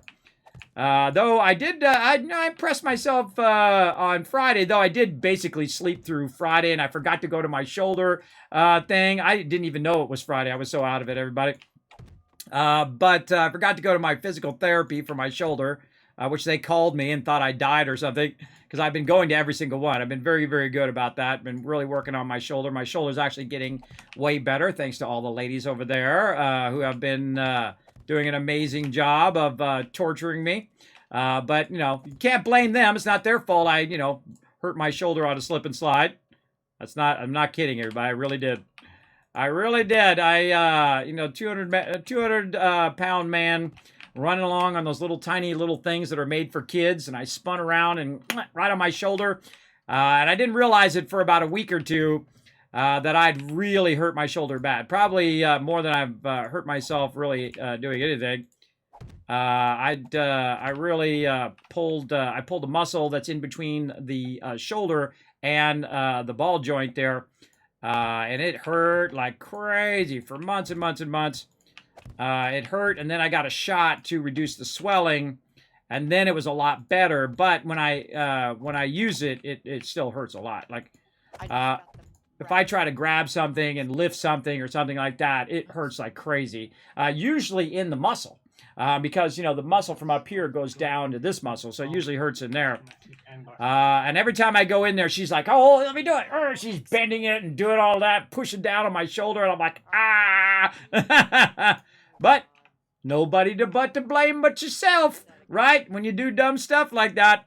But if I had to do it all over again, I'd totally do it again. Because you can't live in fear in life, everybody. You got to do what you love to do. You can't let nothing stop you. Don't let fear stop you from doing it. Be smart, though, about what you're doing. Now that I know that's a potential thing that I could injure myself, next time on the slip and slide, I'll just keep going straight. Because I was fine. I went down the slip and slide like 100 times, and I was fine. It was just like toward the end, I started trying to do these moves that my kids were doing. Now, I got to remember that my kids weigh like 80 pounds, and I weigh 200 pounds. And I'm a big guy, both vertically and horizontally. So yeah, watch out for dangerous slip and slides. All right, I'm purposely rotating these in such a way that'll make it easy to go up and down these. See, like if you're going down, you can use this as a back thing to go down. If you're coming out, you'll come out without it blocking your way. And that's why I use the wood ones first, because they're the easiest to see where the hatch angle is. It helps a lot. You can also put them over here on the bars, like this. So this one you would be going down this way, and you'd be coming up, going this way. Let's double check all of these. You'd be going down, you'd be coming up. In general. Now, you can also turn them sideways, by the way. That's another way of just getting them out of the way. But I like to use the backsplash in case you're in a hurry or trying to get down into the kill box. You can use that backsplash to line you up. And that is real useful when you're in a hurry. All right, how'd you guys do? Did you win? Oh, whoa, you did a hard one. Wow, you won 100 gold. Congrats, everybody. Remember that I did put a lot of time and effort into getting someone to make you those stream avatars. So make sure to go down there and try to unlock some more. You can unlock the Salt Bot and the Teamwork Tycoon, both male and female, and it has over 100 different options where you can put different hats and outfits and all sorts of stuff and make your own corgi configurator. Oh, I forgot to say at the top of the stream, everybody, the wonderful Sparkle Dog, who is getting much older. She's 12 years old. Corgis usually live to 12. She is having a problem with her ears right now. She has an ear infection. So think positive thoughts for Sparkle. Let's see some from all my subs. Let's see some hearts and some Sparkle Dog emotes in there. Right now, both of her ears are messed up. She's to the part where she can't even hear me, which is really scary because I was like, "Are you okay, Sparkle?" She was laying over here, and I was like petting her, and she didn't even realize I was talking to her. I was like, "Oh, Sparkle, are you okay?" I was talking pretty loud too, and she did not hear me at all. So, you know, positive thoughts for the Sparkle Dog. We did take her to the vet. They've got some eardrops that my wife had been putting in there for the poor Sparkle Dog. So show her lots of love. Use your bunny emote in there. There you go. Be thinking positive thoughts for Sparkle Dog. I go down and check on Sparkle Dog every day. I pet her twice a day. Usually when I go down before the stream, I check on her, and then I come back up here and I go down and check on her to see if she's doing okay and all of that every day since like the day she was born 12 years ago. Always checking on the Sparkle Dog. Want to make sure she doesn't get out or, you know, have any problems with like hawks coming and picking her up or something crazy like that. So I don't leave her outside for that reason, right? I don't want any animal to come along and do it. All right, so there we go. So we got the logistics of our comings and goings going there, and we need one more hatch over here. All right, like that. All right, those all look good. We got our outer hatches. All right, well, we got a double hatch over here. We got one more hatch we got to do. Oh, I already got it. Okay, I already got the double hatch. Single hatches around the outside. Single hatches on the interior. And we're good. All right, awesome. And then we got our landing pad. We've also got this extra section over here where people can put their vehicles down on the side here in case of emergencies. Now we just need to build out around our thing. Now, we got plenty of room up here. And one of the things that I learned from the mega kill box that we have going it's just the kill box is all it is. But the interior of it's not really being used most of the time. So I thought, well, hey, I'll just put the production in the interior and see how it goes. And so what I noticed was we would just drive up on there all the time, right? So the ramp would just come right up onto the base. Now I'm going to be building the ramp here in a bit. I also want to offset the drawbridge out a little bit this time. Just to make it easier so when we're doing the outside bars, that'll work out fine. Now, I'm starving right now, even though I have food in my inventory. Let's go ahead and have some. I don't care if I die, everybody. And now, by the way, eventually we'll want to move our bedrolls over here as well. That we'll have to remember. It started with 10. You think that? Okay, so let's take a quick moment here and start working a little bit of this exterior And what? down here. Of the rad removal. And we're gonna go ahead and build out the outer lining here. Let's think, actually. So we want one for each turret. And we can go ahead and take out some of this. And then suppose everybody's going to want. Now we got to watch out when we're out here, because now we're exposed to the mobs. And I feel like mobs, they have a tendency to show up in a rotation, right? Like they're probably after my team right now. And then the second I start doing a lot of, you know, chainsaw and all of that, they'll end up out here as well. Take all that out. And so now we're going to outer. Now we'll outer line this all the way out. It's actually going to be, I think it was 50 by 57. Yeah, 50 by 57 blocks. So it's going to be pretty huge. You're going to actually be able to see it on the map pretty easily as well. But let's outer line this. Now, whenever I'm backpedaling and I'm doing this, there's always some mobs who sneak up behind me. There, I made 10 more. Oh, scary. 20 total. Scary. Now, I'd love to get this done by day 175, but this all still needs to be filled in. I need to put in a bunch of spikes. I need to upgrade it to steel, because any bombers that come in will breach this concrete easily. We actually had it. I started the Killbox a bit late in this particular playthrough because we were having fun building it out on other things. We're also going to see if when the bombers go off, do they break the stuff underneath. Again, a lot of these bases that I do, I'm testing theories of mine, things that might have changed in different versions of the game as well. Some things that worked in the past that don't work now. All of that kind of fun stuff I did some. we want to do. Now, again, remember that this right here is just like grass right here, right? This is 200 damage. If you go look at it and hit it, you'll see it's 200 damage. So it's going to do, if they do 200 block damage to it, it'll get wiped out. But it's going to be lined over the top with concrete. And normally, the interior of the base, I go at least 2 down, in case things do go horribly wrong. But on this particular base, in some cases, I went 3 or 4 down to kind of line the interior of our stuff. We're getting there. We're getting close. Now, we're just going to put this out here and make it a little bit easier for me to put the bars on the side of the base. And then again, if my team wants to come help me build and that kind of stuff, they can come out here. And once I have the interior of the base done, they come out here and fill all this in with concrete, if they so desire. But again, I get into, sometimes I get an idea in my head. I want to try it out. I want to see how well it works. And then you'll learn some stuff from your base, right? The best thing to do is just build a base, see how it goes. And then what are the shortcomings of that base that you build? You learn more from your failures than you do from your successes, everybody. Both in real life and in game here, for sure. You learn that, wait a minute, I didn't make my base strong enough on the exterior, right? And then they breached the base. And that's another thing we're going to do here, work on the exterior here in a second. Once we get all our blocks in. And the Killbox is probably one of my favorite ways of doing a horde base. It's incredibly effective. All right, so we'll go ahead and copy this shape. There we go. Copy the shape, copy the rotation, but then rotate this around so it's the opposite way. So we're double lining the exterior. So that when we go to steel, this is going to be basically 20,000, right? So the interior is 10, this is 20. A lot less chance of those bombers breaching the interior. And you're like, well, Kismet, why don't you do it all the way out? Well, the reason why I don't do it all the way out is because, one, resources, and number 2, you can't put your spikes. If you do it down here, you can't put your spikes there. And they have to breach, most mobs have to breach the middle part.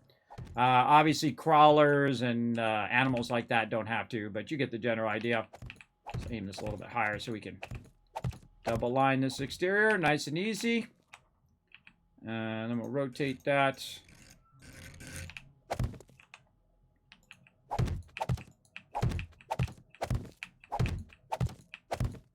Again, also put the cement down so I can be at the level where I'm putting these down. I'll also do this on the internal Killbox. What I call the mini Killbox. This is what we're going to call a bomb wall Killbox. It's on just double lined. There we go. I don't know. I just like doing that, everybody. I forget what the key was. You hit R or something like that. I don't know what it is. It's just something fun. I don't know. that I like to do. It's my style. Everybody got their own style, everybody. That's my style, is to get frustrated that I missed it, and then I get to press the button a whole bunch of times to release that frustration of missing it. So that's okay. We'll keep rocking here.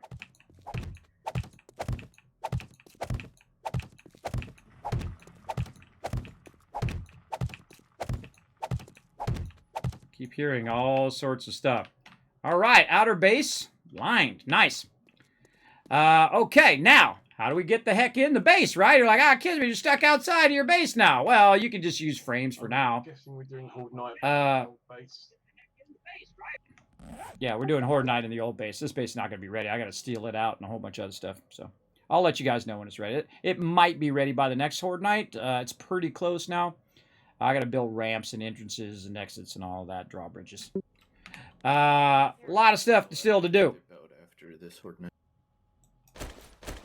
What's up, AMZ?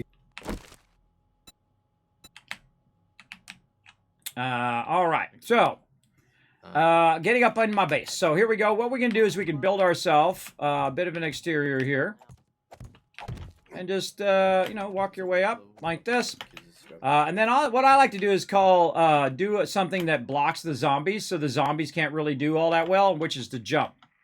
Right? So you go up there, and you don't have this tied together on purpose. You have to actually jump the gap. The same thing when you're doing drawbridges or you're doing stuff.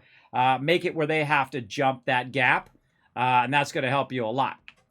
All right, we're going to go to the interior of the base and line that before we get too distracted. On the interior here. Interior or exterior? Good question. Yeah, exterior, because the interior is being used. The interior box here, see the box has already been used, so we got to do it on the exterior of this. Let's do it properly, or we can't do it anyway, because it's blocking us, so we have to go here. Like we did on this, we did it on the outside edge. This is, in theory, the outside edge of this. So let's go ahead and do that too. So again, if they breach through here, they'll then again have to go through 20,000. So basically they got to progress through 40,000 concrete. That is quite the tall order for any Horde Night. Oops. And again, I could double line the top part. I find that the third block up doesn't get that much damage, only from bombers. I have actually built out before and done that, and also built a thing over the top of it to block them from jumping up. There we go. Sometimes they will get up on the top of this lip and try to get up. Same thing out here. They'll jump on the top of that lip and try to get up, but we'll have bars that go out on the top to prevent that. Them climbing up to where we are. And not copy rotation. Yeah, there we go. And we'll aim up here. Again, we'll come back and we'll steal all this up. Okay, all of the robo turrets on top of the port base now have a rad removal mod. Awesome.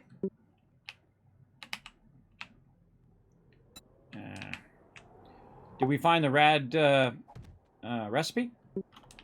Yep, AMZ found it, and she's making them. Oh, awesome. Nice job. Thank you. It was a mailbox. Oh, just a random mailbox you found it in? Random mailbox. Ah, see, now that's lucky. Nice. That's lucky. Just found in a random mailbox. Cool. We've been looking for it all this time, too.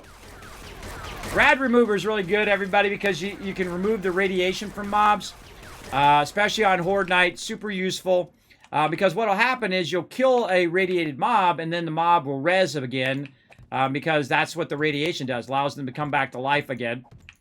Unless you blast their head off, then it doesn't. But the radiation remover will remove their radiation, then you kill them, and then they don't come back, which is very, very useful, obviously. This is looking good, good, good.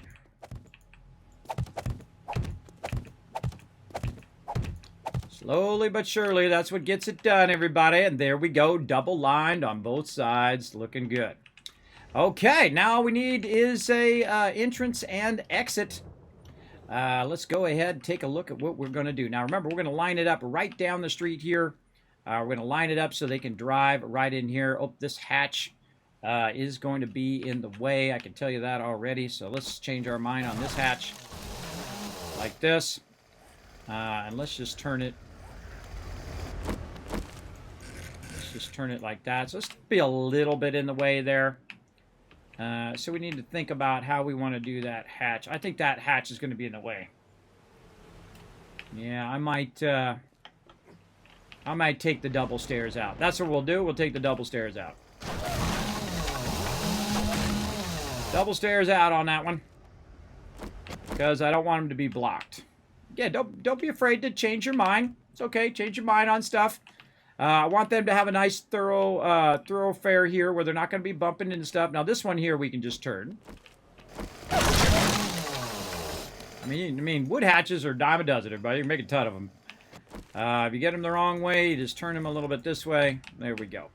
And that's just so when you have the hatches down, people can drive over the top of it without having to run into the hatches. Okay, we do need our entrances and exits, so we've already got it kind of lined up. Here's our main entrance here, starting right here. And so let's go ahead and start to block this out. 2, 3, 4, and 5.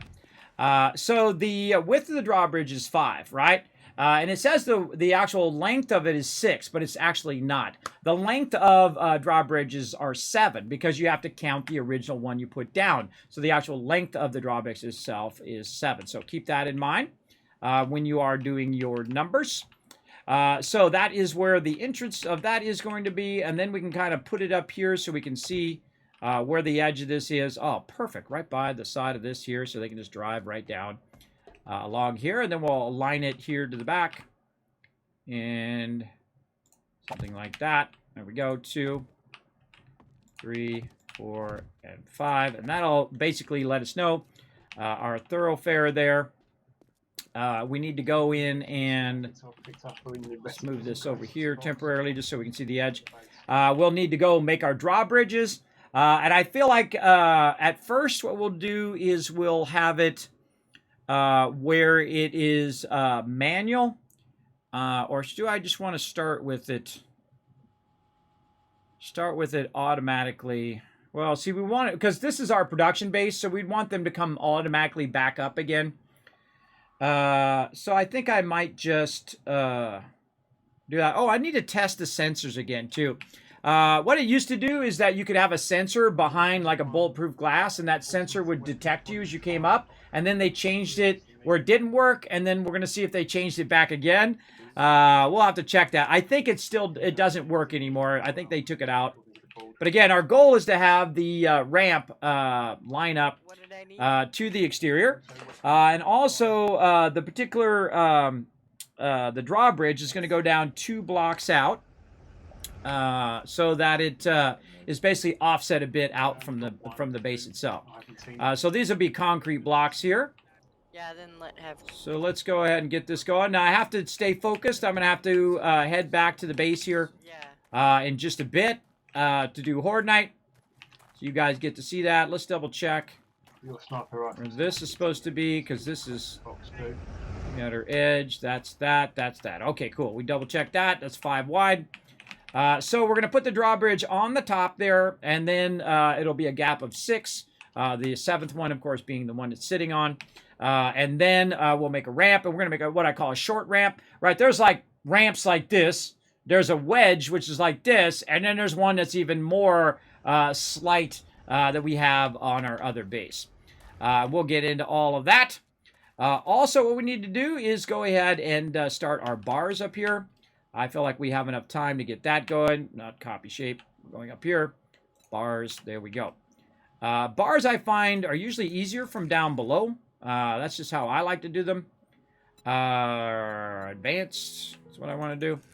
The only problem with being down here, though, a bunch of mobs going to try to get up in my business. Now, what you can do is you can use this to get started. You can just bring your blocks out. Or you can click against the side of the wall, which is I find a bit easier than trying to click on the thing there. You just click on the side of the wall, and then the wall makes it easier. Keep hearing. Look at the sun moving sideways. Looks like the sun is moving sideways along the horizon, right?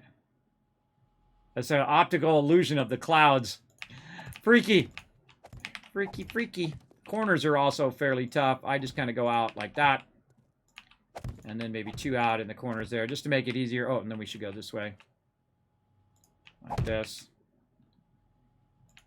Just do the corners while we're here. All right, and then down the edge. I also found a And then once we have this started, we can go up on top and just run it on top. Or just run it all from down below. Level 6 down. If you make a mistake, just pick it right back up. And that's why I put the concrete blocks down below, so it'd make it easier for me to do this. They're a bit shouty when I'm trying to sneak around.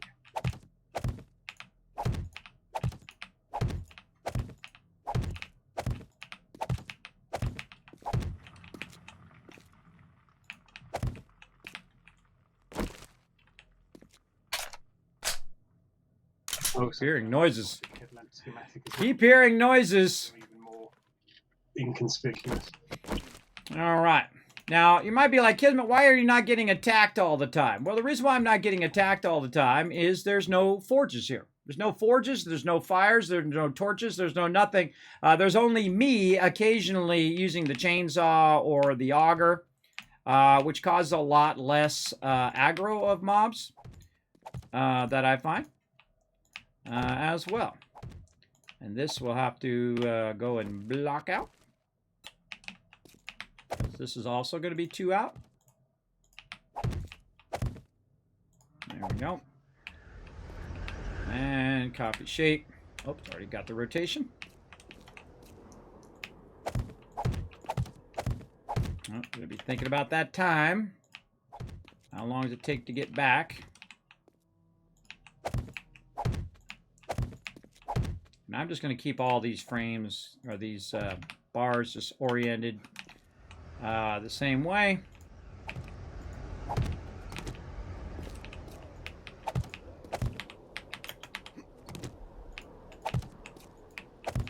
I usually find they find a way to sneak up on me while I'm out here.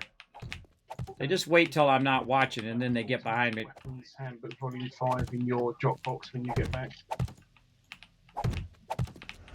Oh, more shapes. Man, I thought I did a bunch of shapes. Apparently, I used them all up. Shapes. Spell it right. Frame shapes. That's too many. Let's say 500. Frame shapes go real fast. So even if you did use a bunch of them up, they usually get ahead of me. We'll see. Especially the more I misclick.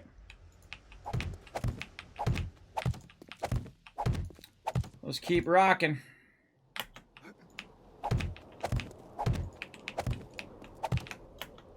I usually just go 2 out, if you noticed. I just go 2 out in each direction. Like that. And we'll pick this up now.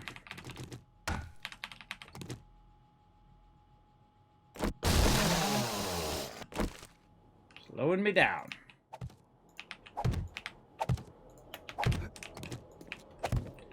Okay, now we'll just line the second row. And we'll come back, we'll upgrade all of this. This is, again, why the Killbox is not ready, because you don't want to be standing on frames while you're in the middle of battling bombers and cops and a whole bunch of stuff. I'm going to try to push this to the edge here. Just try to get the double line here done. If we can get the double line done, then we come back and start doing upgrading. And this is something also you can have your team come and do, so they're going to get the XP for it. They can come back and, upgrade all these bars to wood bars and metal bars and all of that. So you can share the XP. As a builder, you do get a bit of XP.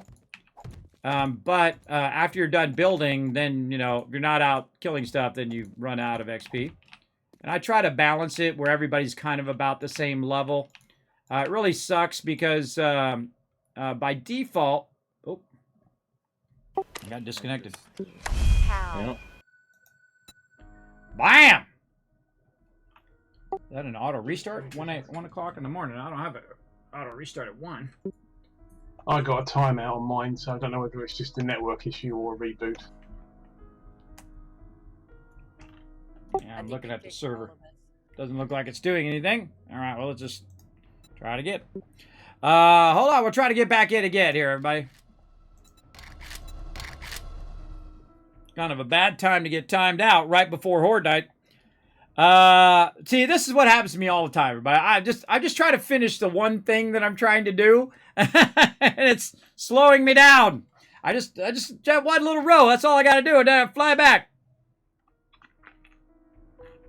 Just wants to add stress to my day. For sure. R rotates the block as well. Yes, Unforgiven. I did have, I think it was Alan told me that last time. He's like, Kismet, do you know you can rotate it back if you hit R? I know. I don't know. It's just like when you miss it, it's just like getting out your frustrations by clicking a button. That's what I do anyway. All right, we're trying to initialize back in again here. It says initializing world. I don't know what just happened.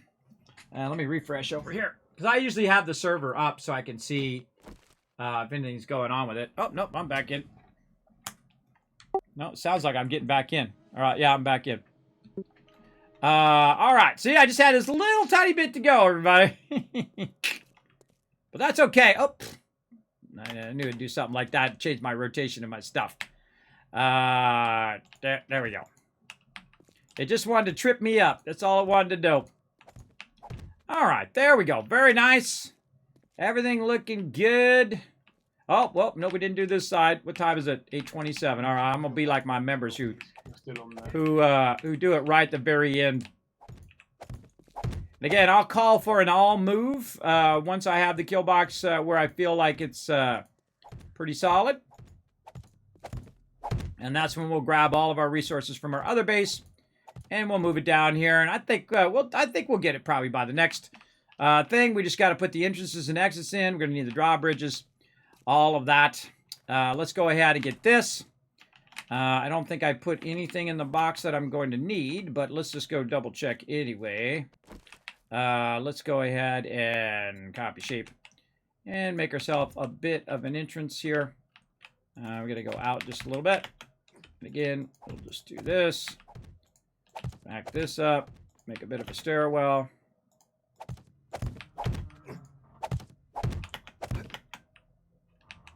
And what do we want to do?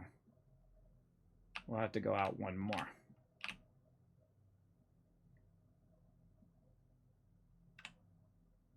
There we go. One more to get up here. Okay, there we go.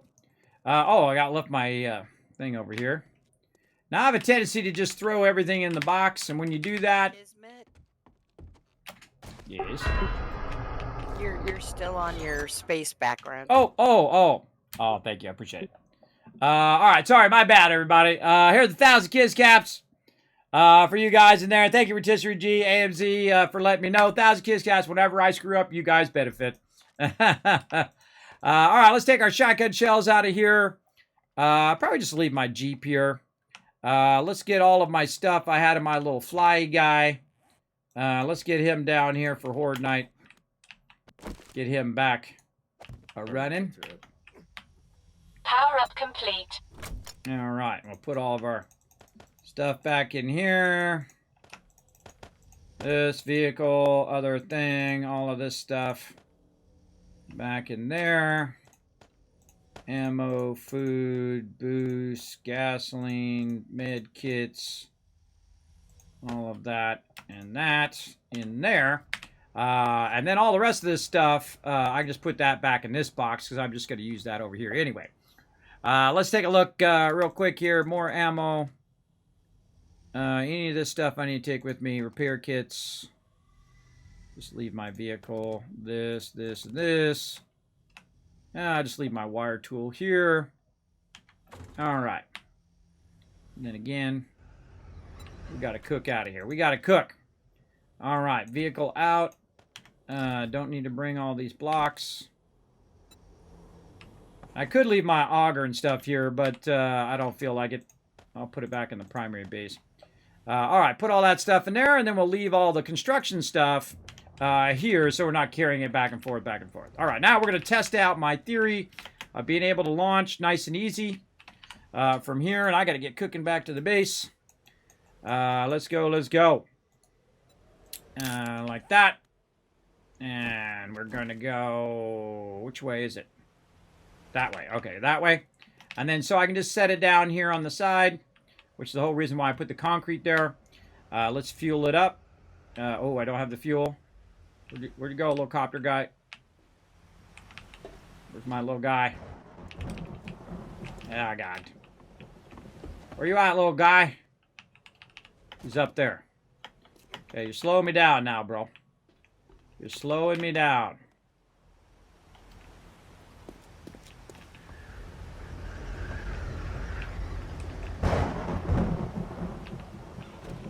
Okay.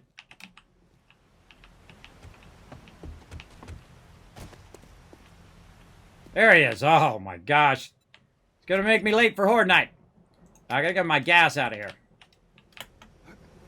I don't like being late. Alright, gas her up. What the heck? Let's repair as well. Let's go.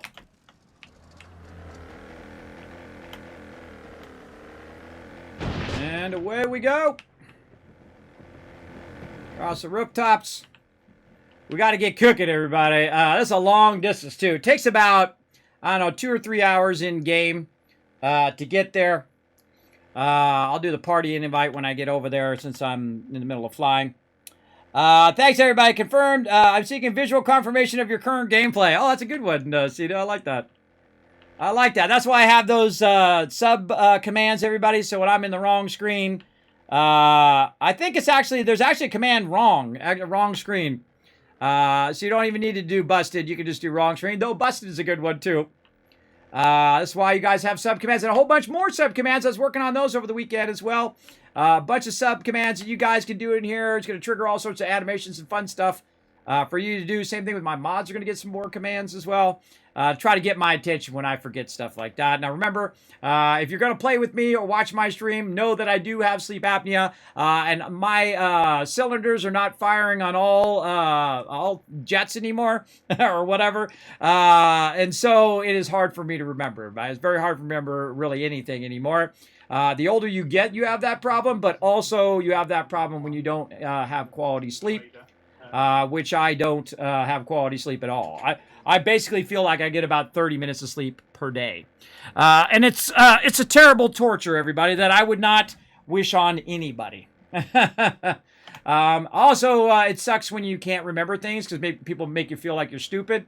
Right, there was a time in my life I could remember things. In fact, I could tell you more things about pre-press and printing than you ever want to know, which is still locked in there. It's kind of like hard drive full, right? I can't put anything else in there. It's filled up. It's kind of like that, right? You can't add anything else. You can keep the stuff you've already got in there, but adding anything else in there, that's the problem. But hey, you know, you can sit around and whine about it, or you can get up every day and just do the best you can do, and that's what I try to do. Right? Try to do. You also get a bit of an empathy for people who do have really bad conditions. I mean, my conditions are annoying, and I can, you know, get around, and it'd be nice if I didn't have them. But people have it way worse than me, man. They have like cancer, they've lost limbs, they have terrible degenerated diseases. That is pretty bad. But I have definitely an empathy for people who have medical conditions like sleep apnea and things of that nature. That are beyond your control, and they are things that people cannot see, right? When you lose a limb or something like that, that's an obvious disability that people can see. But when you have something like me, everyone just thinks you're a normal person and thinks, oh, well, you know, you should be able just to do what everybody else is doing. I like running up and down stairs. That's like my nemesis, everybody's stairs, because I always feel like this all the time. Like I'm uneven. I'm on shaky ground kind of thing.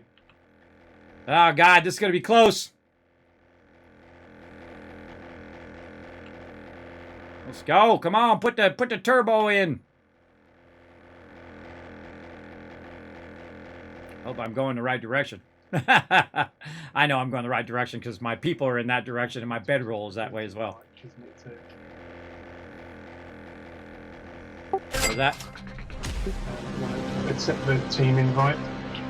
Yeah, I can't get it right now. I'm flying. It would make me slow down, so I'll get it when I get over there. I said that earlier. When you're flying, if you do anything like pull up the map or you pull up the player or whatever, he stops going full speed. So the best thing for me to do is just go full speed over there, grab as much stuff as I can, and get to the kill box. Even if I had to bypass grabbing my stuff and just went straight to the kill box, I did leave my weapons and rockets and all of that stuff over there, so I can utilize it. But I'll get there in time. I got enough time. I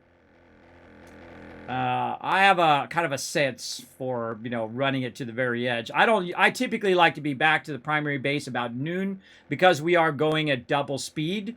And when you're going at double, oh God, it's foggy. I'm going to hit some trees. Look out. Look out. Oh God. You do have to go faster. You have to get going because it's only 30 minutes for 1 hour in game, so it goes much faster. So you got a boogie. All right, and I can't see the base as well. Let's get down, and I knew it'd be foggy, of course. Feel like I'm gonna hit a tree here.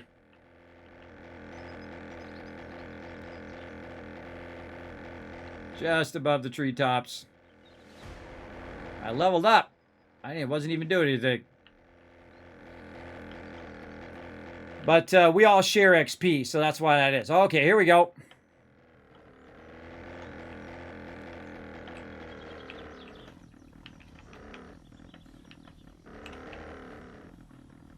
Close enough. Jump off. Kamikaze, I broke my leg. I got time to fly around, everybody. I gotta get going here. I'll be fine, everybody. Don't worry about it. Actually, it's better. I feel it's better to break your leg than it is to sprain your leg. Let's actually see if I did actually break my leg versus spraying it. Let's see. Yeah, that's broken.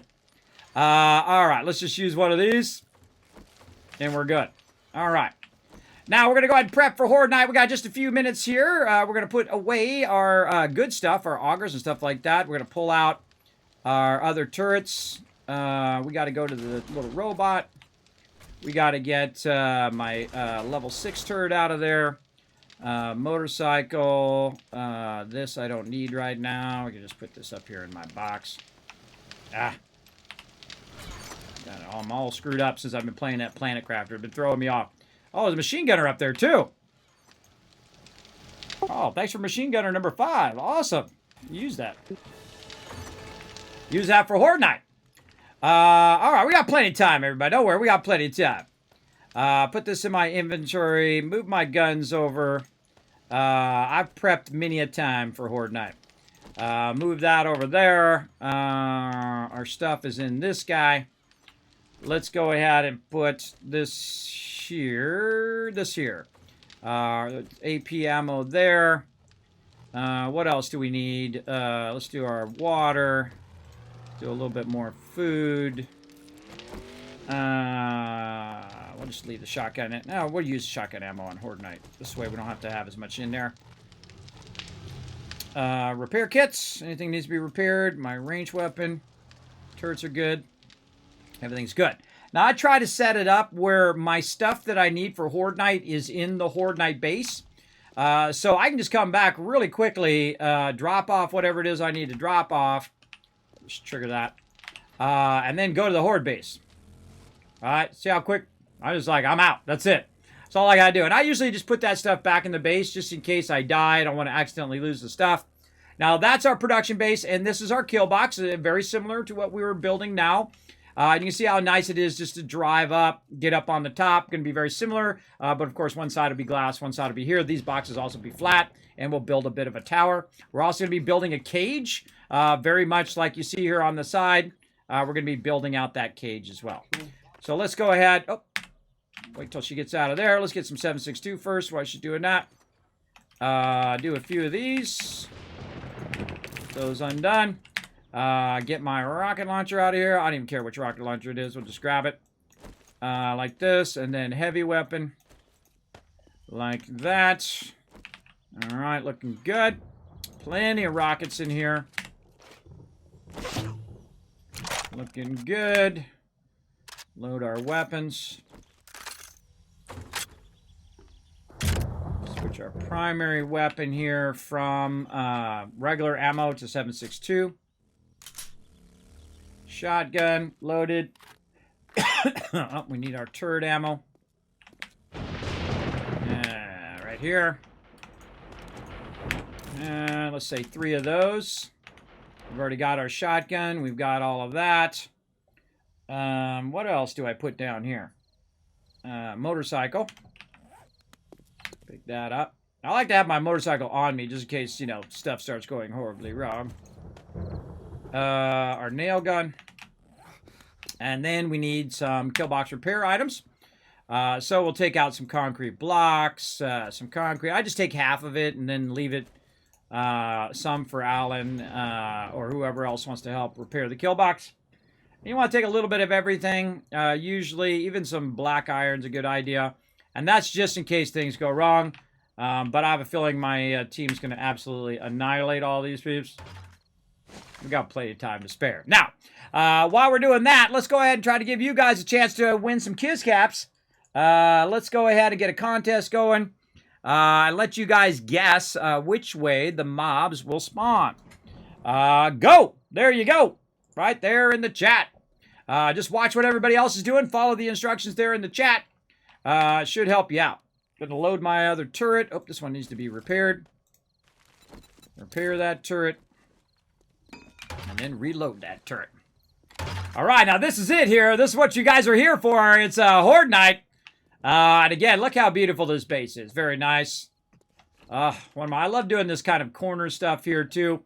And then sometimes what I'll do is I'll make a lean out. Where you lean out, use your rockets and everything out the side. I might do that on my new base. I usually make it out of bulletproof glass too, which is really fun. Not the foundation, but the sides out of bulletproof glass. We'll see how it goes. Now, my team knows to always stand on the west side, so we can try to get them to go from the west side, but it doesn't happen every time. But we do try to get them to go... Oh, hold on. That did not load all of them.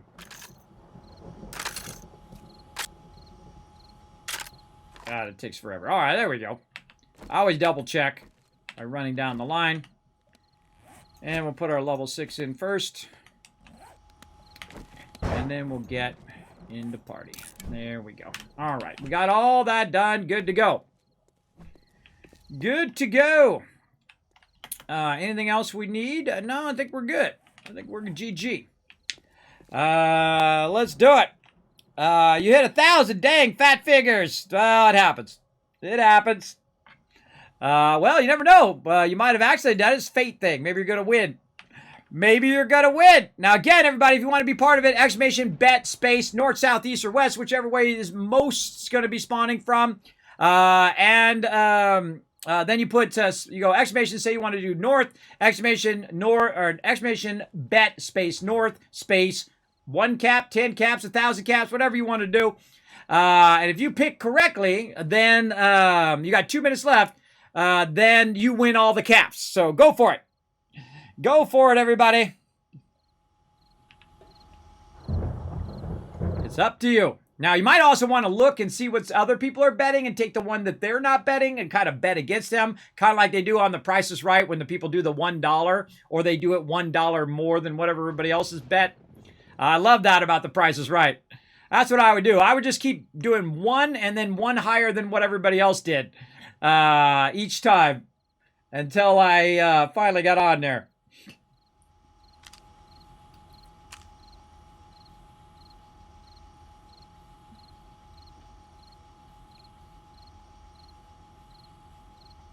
And now the second it starts, I'm going to stop the thing. Obviously, I don't want people cheating. One more minute. Wow, I timed that pretty good. All right, here we go. And time's up. Oh, it's going to be foggy, too. Look forward. Incoming enemies. Prepare for conflict. South. Yeah, I've seen some of them coming in here from the south. You guys seen them from anywhere else? Yeah, I got I got nothing north and west. Yeah, south looks pretty heavy. They're coming in. All right, south it is. Come on, turret.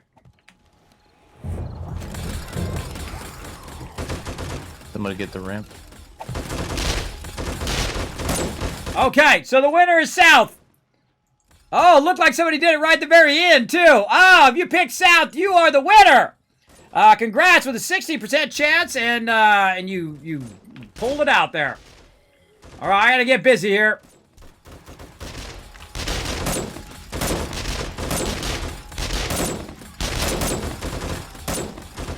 What if that finished my machine gunner, by the way? I forgot to look.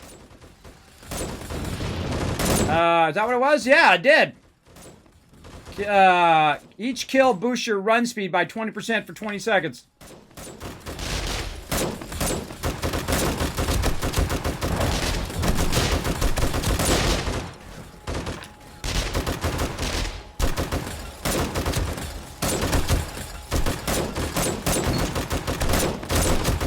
Starting off pretty mellow. I've got a bad feeling about this.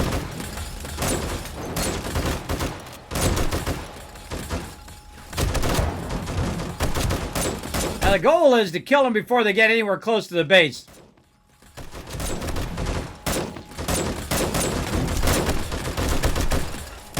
Then you don't gotta fix it later.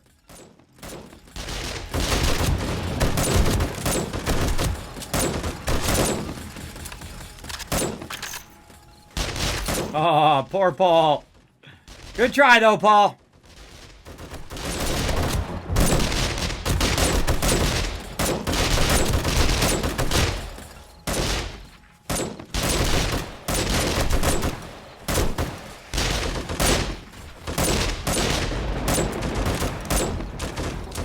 Yeah, that's pretty mellow.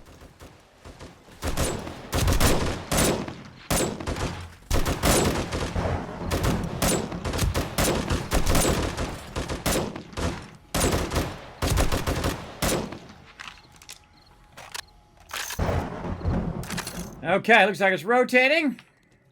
Coming in west by the van. Reload our turrets while we're running.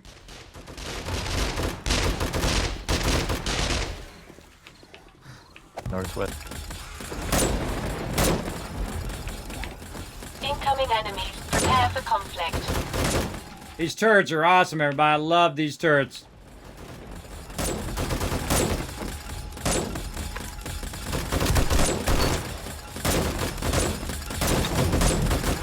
I'm always a little worried to stand out on these things, and then I realize they're all made out of steel. They're fine to stand on now.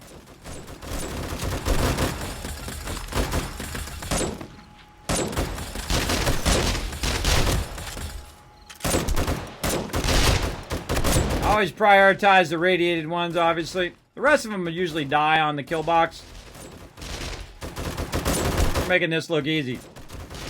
Wait till we have the Horde Knight at the in the destroyed zone, everybody. It's gonna be crazy.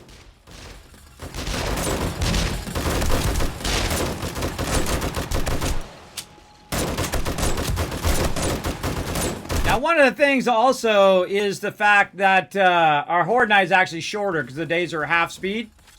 And later on, I'll take the kid gloves off, everybody. Because this is like our first serious playthrough of Alpha 20 together as a team. And right now I just got it on normal mode. But we'll take the kid gloves off and start to really get some Horde Knight action going. Because this is getting... This is not as challenging as it could be. My team is just so excellent. We're just eliminating every one of these guys. You want to tag as many mobs as you can, by the way. So that... Oh, right there. You want to tag as many mobs as you can, because that's all XP for your crew as well. Always make sure your rocket launcher is loaded for when you need it. You'll see I use it very sparingly, because rocket ammo... Oh, it looks like it's rotating now. Rocket ammo can be... time intensive to make. Rotating again. Now, when I rotate, that's usually when I reload my turrets. Yep.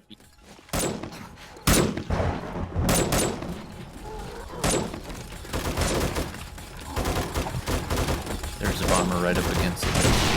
Just shoot down outside the thing. Shoot down a little bit out with a rocket. Just by him. I think he's dead.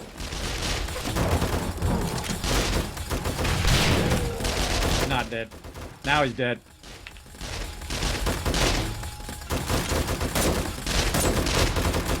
You don't actually want to shoot at the bombers, everybody. You want to rocket the heck out of them before they get close. Here, birds. Or those leapers. Something.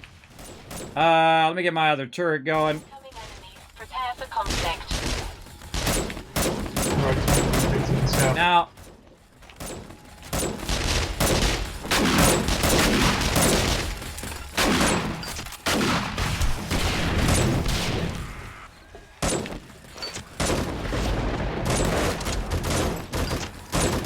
Oh yeah, this is going off here. This is going off. Yeah, they're walking further and further down this way.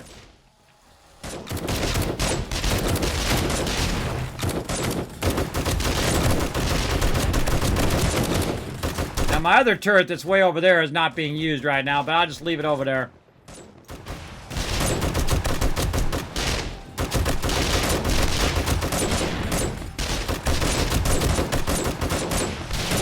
By the way, it doesn't matter who kills it. We all share the XP. So whoever kills it, it's good for everybody. And that's how I like to play games. Everybody works together as a team. And then it's like, you know, all ships rise together kind of thing, right? Everybody rises together. Everybody gets better armor and all that if we work together.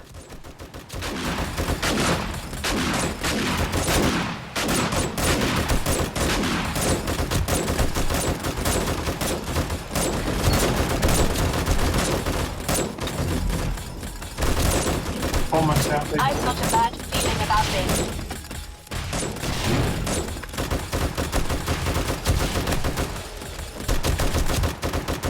Yeah, one last bomber. See that one last bomber trying to sneak it in at the end there? Yeah.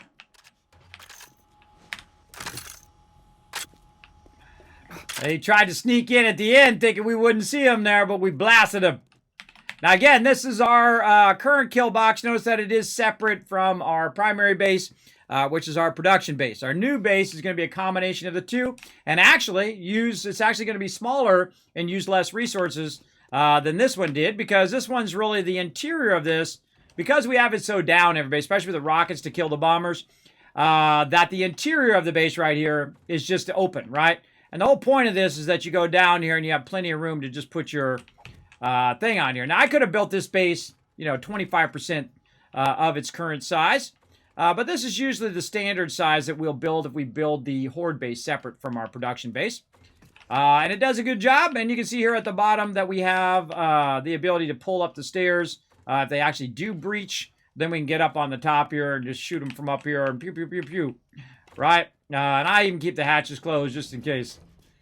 And then we're out of here. Oh, and I forgot to jump down, too. Now, when the Horde thing is over, then I just put these back in here. Let me just repair this weapon. So it'll be repaired for next Horde night. Kind of preemptively. Do all of that. Unfortunately, I gotta take off. Alright, no worries, man. Have a great night. I will see you guys next week.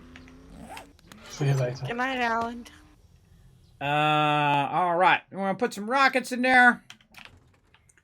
And then we'll put our Killbox stuff back. We just double press. See that? It goes right back in there nice and easy.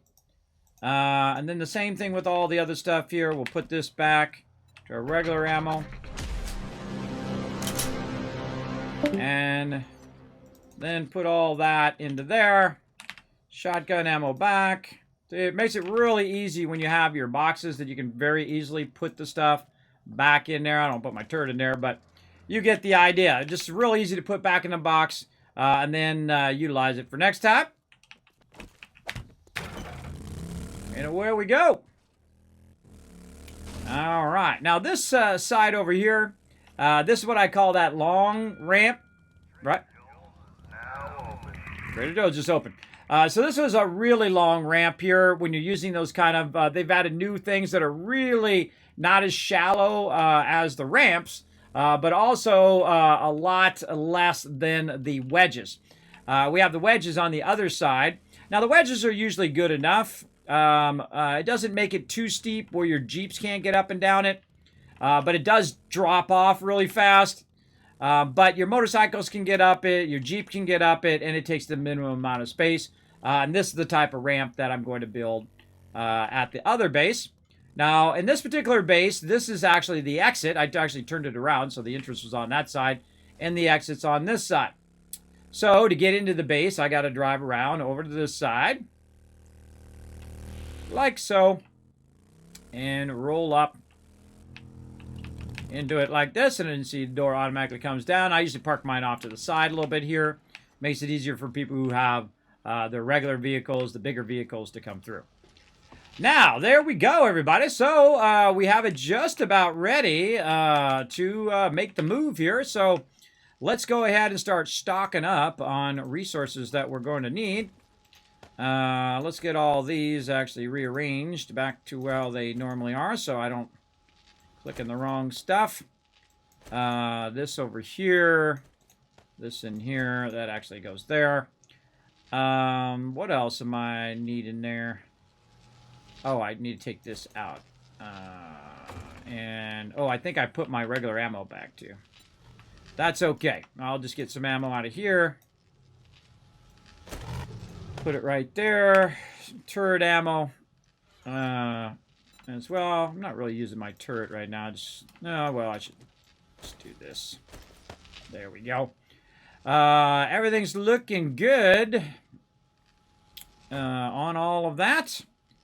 And we're good. Okay. And we probably need to just check our forges here. Now, again, I'm off doing a whole bunch of other stuff, trying to focus on getting this base done as quick as possible. So while I'm off doing that, sometimes this stuff will come to a stop, and that's okay. We have plenty of resources. We can have that stuff stop for a little bit while we're doing other things. And I'm just trying to burn up all this forged steel. I'm not going to be putting clay in now. The reason why I'm not going to be putting clay in there is so that I can burn up all of the clay and stuff in there. So when I go to move the forges, it won't take a really long time for me to clear the clay out of there. Because at some point, I will start to empty all of these forges. I find the fastest way to empty the forges is to actually make the stuff. In this case, steel. Much faster than actually running out the clay. If I were to run out the clay, you'll see I'll just run out 7,000 clay. It's about 13 minutes. But if it was maxed out and I was running the clay, it would take a lot longer. So we'll let that run for now. We'll grab all of our steel out of here. And we're going to start really loading up and bringing tons and tons of resources with us. Let's make sure that we got it running. This is running. That's going. That's going good. We're going to be doing a bunch of upgrades. A lot of lead here. Now, anybody can keep this going, by the way. Oh, not lead. Anybody can keep this going. It's just that since I have a lot of stuff into this particular thing, and I love to manage the stuff. I have a lot of stuff that makes it a bit easier or use less resources or produce more items because I do have those perks. And I usually sacrifice my survivability when I'm playing with my team for the ability to run all this stuff out. Now, you can also see I have iron and stone in here, so I also need to go in here and just keep doing forged steel. And we're gonna melt down some lead there, so I'm just trying to burn up. Actually, we probably should take the lead out. Actually, you know what? That's what we're gonna do. I think we have enough bullet tips right now. We're just going to let those bullet tips run out. We're going to run forged steel as well. We're going to start running our stone out. Stone. Let's just run our stone out. Like that. Let's just start running all this stuff out. Clay. at this point. Now, by the time I come back, everybody, all of this should be run out of there. At least the bulk of it. Same thing here. Clay. And then down here. Run out the clay. Clay. And so, you know what we'll do is we'll just say no more running those. We'll just take that out. And we'll stop the clay. We'll run whatever. Let's get out of there. Let's just run what we can run here. There we go. And then we'll do clay. And we'll start emptying the forges. I'm gonna start emptying the forges. Just a heads up, everybody. All right. Now you want to think of this stuff ahead of time while you're doing something else. Otherwise, you have to come back and wait for all your forges to get cleared. Now I can make a bunch more forges. As well. But in this case, I'm just going to go ahead and start to clear all of this. And if you have a little bit left in there, no big deal. And this is going to be forged steel. Clay, I should just favorite this. There we go. And I could just see it like that. Okay, run all that out. Over here, there's a little bit of lead in there. We'll run that until it gets low. And then over here, what can we run? We could run out a bunch of sand, too, instead of the stone. Let's see, how much would the sand take? Oh, we only have a little bit of sand in there. I'll run that out. Clay soil. Run that out. All right, we'll let that all run. Actually, let's run the stone, because that's going to take the longest. We'll run out the stone. All right, that's all looking good. I don't think I have anything in these. These are ready to be moved already. Yes, those are good. Over here, we want to run out what we can.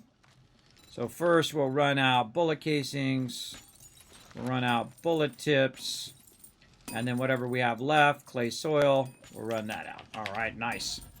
Lots of brass in here we can clear out. Run the bullet casings first. And then run out the extra clay soil. Okay, those are prepped and ready for moving for later on. So let's put our raw ammo away. Let's do our lead. Over here. Iron up here. And then look at this. Nice. All right, you can see I've been backlogging a bunch of this on purpose so we can use it on the new base. We're almost there. Anything else? Probably want to start emptying the building box. Taking a bunch of this concrete out of here. All the glass. What else? We'll eventually need all this. So we'll come back and grab tons and tons of this stuff. I think probably all of that. Yeah, we'll do that right now. And then the steel and forged iron is what we need now.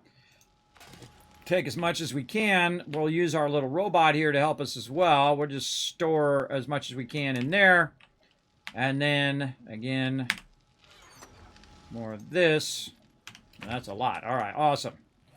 That ought to do it. Let's go ahead and get our vehicle ready to rock. Did I get my... Oh, hold on. I got to get my motorcycle. I like to have my motorcycle with me. It is very nice. If you need to tool around town or whatever, someone needs some help. Good to have your motorcycle. All right, there we go. Now, my little guy is holding a bunch of resources as well, so that's going to help me transport a bunch. And then again, back over here. I feel like we're getting nice and close. Nice and close on this base. Right over there.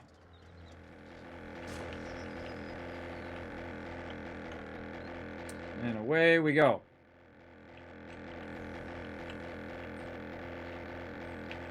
There we go. Alrighty.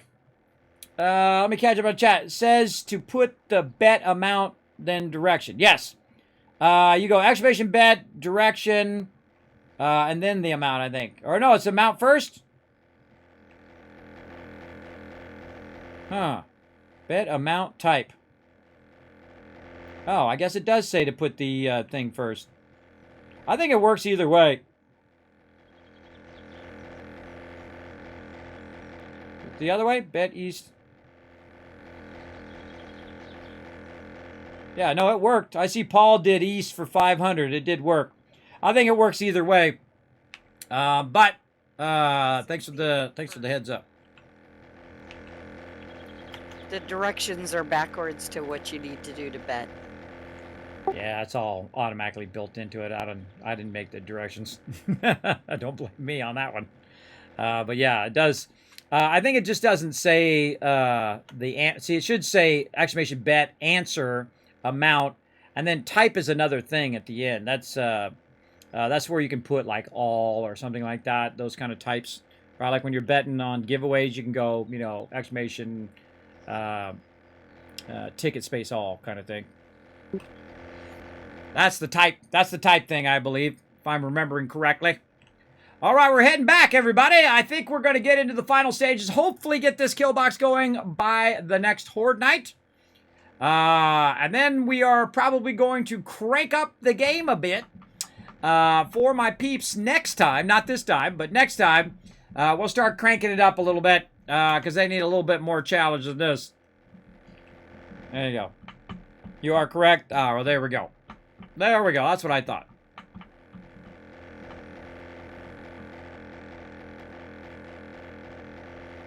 And we'll get back to questing and doing all of that fun stuff here in a bit. We got a couple ramps to make. We got a bunch of upgrades to do. We have a bunch of concrete to do along the outside edge. And then we should be good. And then we'll have an epic base over here. We'll have two bases, one over there and one over here. This, I'll actually take all the benches and all the stuff from there. I'll leave one bench and one chemistry station and one cooking station, all that stuff over there and forge. But then I'll pull everything else and pull it over here. I put all of the stuff at the primary base, right? And then this will then become our primary base. And there are so many quests and so much loot to do over here, which is awesome. I just want to go through and look at a bunch of these new POIs as well at some point. I'd also like to try to discover the entire map, right? Fly around, see what else is out there in the world. That's going to be fun. Look at all these down here. See, I want to go in and out of every one of those. Yeah, I feel like the ability to reset all the loot on a POI to be a bit OP myself. Because then all you have to do is just keep running those quests and it just keeps giving you more and more and more loot in that location. I don't know. It feels a little OP to me. I like it where the resources get harder and harder and harder for you to get. Because if you're really there in the apocalypse, the zombie apocalypse, there ain't going to be nobody there to stock the shelves on at the store, right? Or all of a sudden all these resources would reappear. You would have to, you know, go until you've exhausted the resources in a town, and then you would have to move to another town, and so on and so forth, to utilize those resources.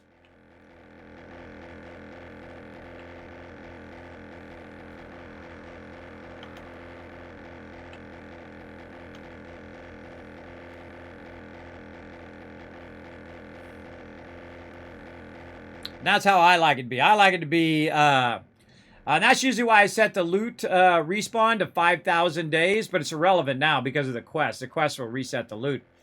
But I make it where it doesn't respawn for 5,000 days, which is great. Then again, you have to go and pick and find. And then eventually, by the way, if you looted every house and got every bit of resources in the game, you would have to do it all via the traders, right? So the traders would be the one who have the loot. Gotta get a bit lower here so we can see where we're at. Then just the traders would be at, and you'd have to just get all the resources via the traders. And I think that would be kind of cool too. It's kind of like the end game, right? The end game would be just traders only because you've already exhausted all of the loot in the area. And there's loot that you can make, right? You know, food and water and stuff like that is fairly easy because you have tons of water or tons of snow that you could use. And then also trees for wood. but stuff like, mechanical parts, acid, things of that nature would need to be... Oh, let's go in and land. Oh, look at that landing. Oh, that was a good one. Confirmed. Now, another great thing about this base is it's much wider and bigger than our previous base, at least the production base, so it's easier for my team to land on it. Okay, now, what do we need to do? We need to go ahead and get our thing in here. Oh, I forgot to do the drawbridges. I should have done the drawbridges, but that's okay. We'll just measure it out. All right, let's get in our base here. Now, I'm just using this one box right here for my temp stuff here. But we're going to put more boxes in here. And then we'll just dump all that stuff in there. Get my vehicle out. Get some of this, maybe another box of that, this. We want to have as much of that laying around as we can. Let's go up top. Okay. Just whatever you feel like doing, bro. This will get a lot easier once I put all the benches and stuff in here, everybody. I won't be falling down that hole all the time. Okay, so we got to do some measuring.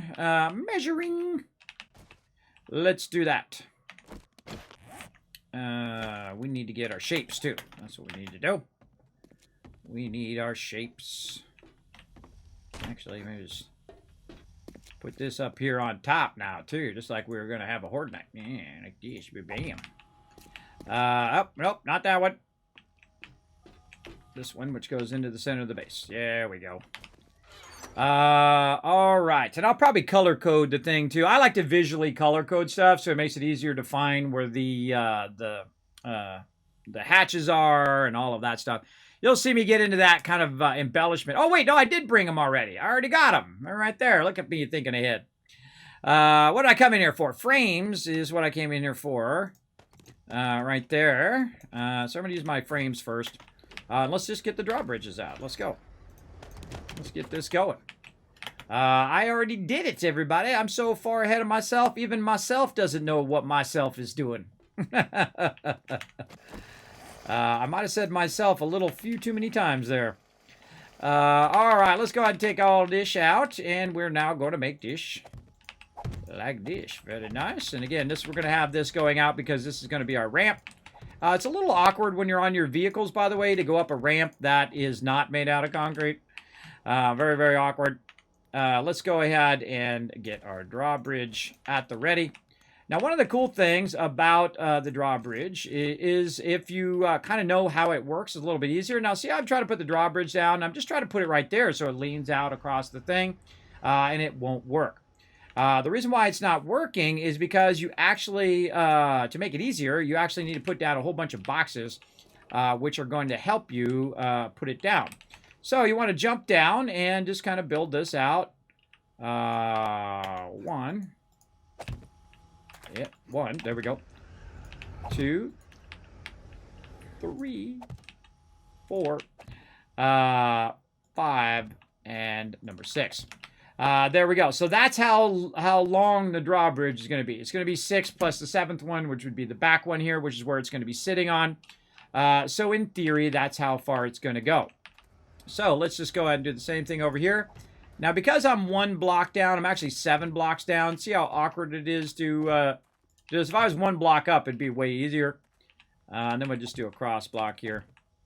Something like that. Now, I'm trying to do this so I can still get back up by going like this, but in trouble. Now, if I take this out, that all falls down. You're like, Kismet. Yeah, don't worry about it. It's okay. It's okay. It'll be fine, everybody. Let's try that again. 4, 5, and 6. There we go. And we can just move the interior for now.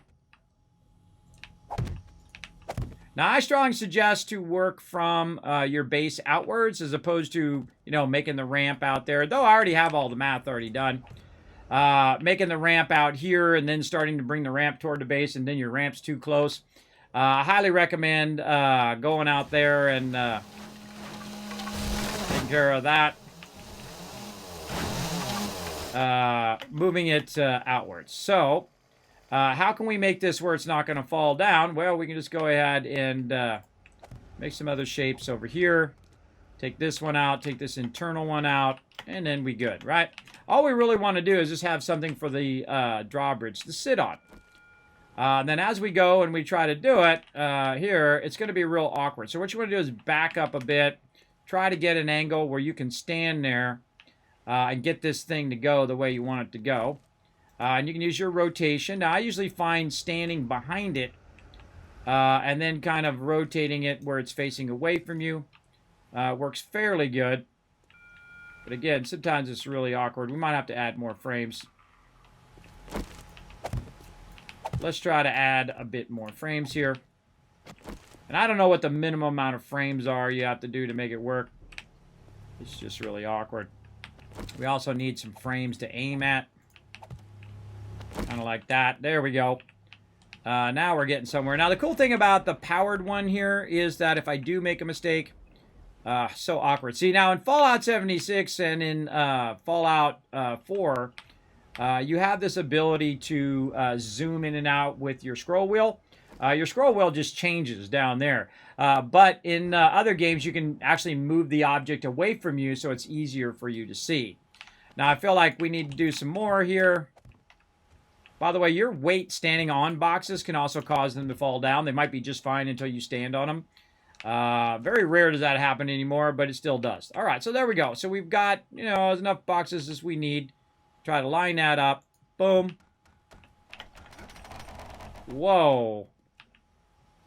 Okay, now that shouldn't have happened. Wow. Now remember, this is all concrete from the ground. And that just fell down. Remember, it is an alpha game. And even though we had the tensile strength to hold the drawbridge, it made it fall down. And that's okay. If it happens, just go back to it. It might have been the extra blocks that pulled it down. And so what we're going to do, and if you have that problem, what you want to do is, oh, this is stone.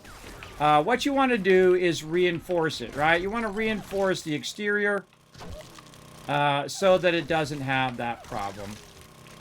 And it's going to happen from time to time. I've had bases that were perfectly solid and followed the rules of the game and still fall down. Because that was concrete off the side of concrete, and it still fell. We have plenty of resources, so if it does do that, oh well. These are actual stone. All right, let's try it again.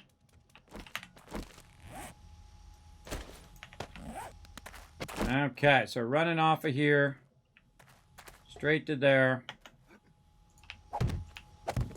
And that's what's called a cascade failure, where it started cascading and the one block pulled down the other blocks as well, which is definitely not what you want to happen. Now, another thing that can be causing it is what your support is underneath. So if we're having a support problem over here, another thing that I can do is to strengthen up this right here, is I can actually dig underneath here. Oh, well, if I had some gas. Come here, guy. Oh, I gotta turn my light on, too. What I can do, if you're having a support problem, is to dig underneath here and support this part right here deeper underneath. And I don't really have to. I think it was just those extra boxes that pulled it down. Also, I could go ahead and do that. Now, this is very dangerous when you're doing this, everybody. You want to be very, very careful when you're digging under your base. Your whole base can start to cascade down. You don't want to dig too far in any one direction. But let's go ahead, and just for safety's sake, we're going to go ahead and shore that up. And we're going to get down into the rock stage. Here we go. And we're going to do it only 2 wide here.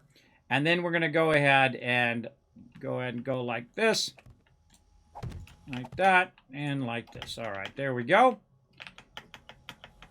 Now, again, the strength of this stuff... There we go.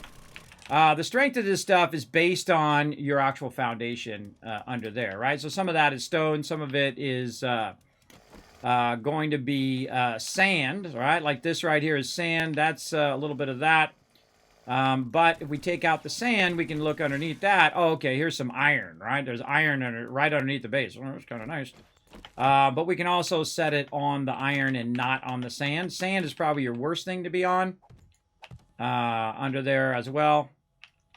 And so let's go ahead and just take it back. Let's see, how many blocks back are we? 2 or 3 blocks back. So we're 1, 2, and 3 right here. All right, nice. So like this. And we'll take that out.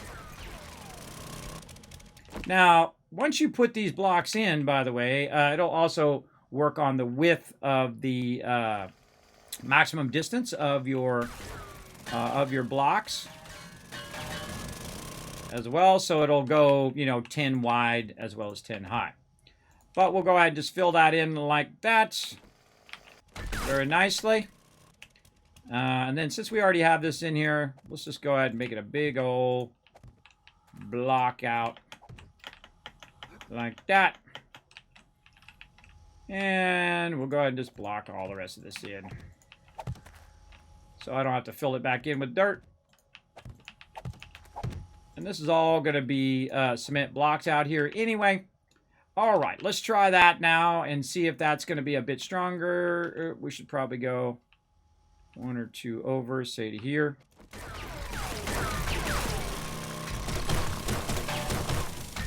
And then these are the things that I like to show on stream. Watch out for your foundations. And that's all part of the fun of playing the game, is figuring this stuff out. So we'll clear this all the way back. A little iron wire out too. Yeah, this is all sand right here. You don't really know what's under here until you go under here, right? You won't really know. It's also dangerous being down in a hole next to where zombies are, because the zombies will fall down here. And you got a bunch of zombies on you while you're down here trying to drill this out. And again, I built a lot of bases, everybody, so I know my tensile strengths for sure.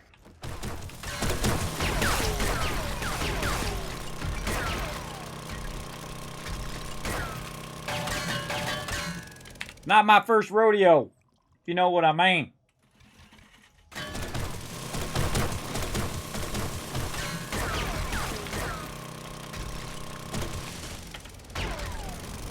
Okay. Oh, we got something down there. I'll fill that in too. Oh, all right. And there we go. We're just going to fill it all the way across. And then we'll work our way out of here. Like this. Come on. What the heck? Oh, he's crouching.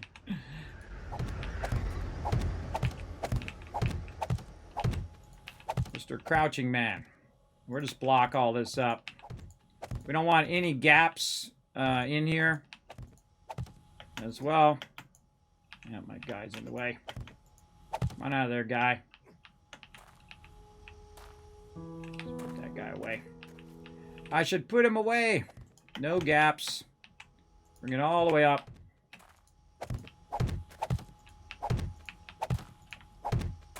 And do something like that. Now, it was actually completely unnecessary for me to do that, everybody. What I could do to keep that from falling down is I could have created some other supports, which I'm also going to do that as well this time. So we're going to, again, go out 6. So 1, 2, 3, 4, 5. And this is 6, and then I'm going to go down, right? Oh, or not. Apparently I'm going to go that way. Then I'm going to go down, but what happens is if you go down, it's going to pull the thing down because it's got too much stuff, right? So you probably want to go up from the bottom and not down from the bottom. And so let's do it again, right? Now, the weird thing is it pulled the concrete off of there. The concrete should not come off of there. I feel like that's something they should fix. But let's do it again. 1, 2, 3. 1, 2, 3. And then you got to kind of guess where it is, right? So you can see maybe it's a little closer. And then we can just nerd pull it. Like that. And then put those last 2 in. And now it's not going to fall down. See, there you go. There you go. Now, these blocks that I'm doing right now are just temporary anyway, right? These are temporary blocks that I'm just putting in because I can't put the darn drawbridge down. I'll actually have a ramp on this side as well. Thank you for the follow. Appreciate all the follows tonight. Let's see. Hamdi, Gank, Sardi coming in. Oh, thanks to Crazy also. He headed out for the night. Appreciate him mod my chat, watching after my chat as well.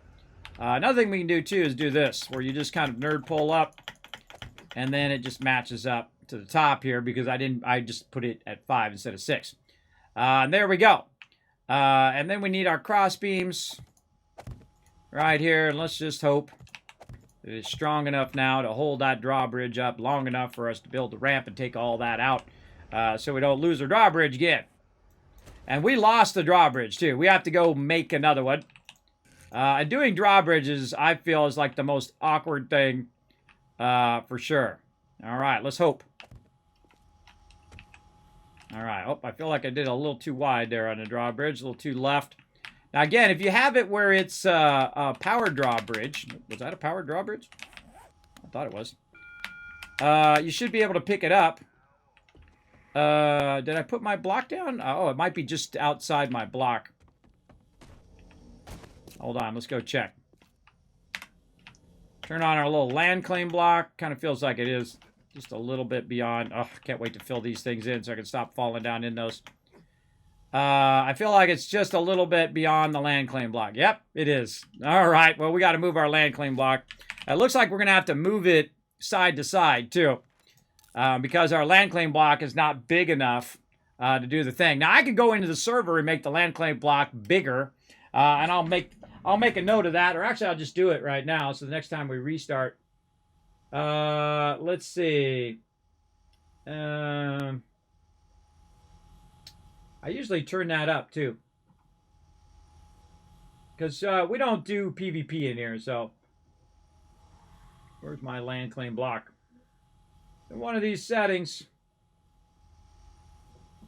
If I can't find it easily, I'm just going to. Size of blocks that are protected by keystone. There it is. Let's just make it 120. And we'll save that.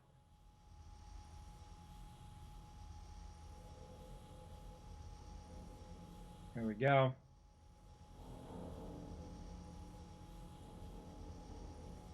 Let's make that 120.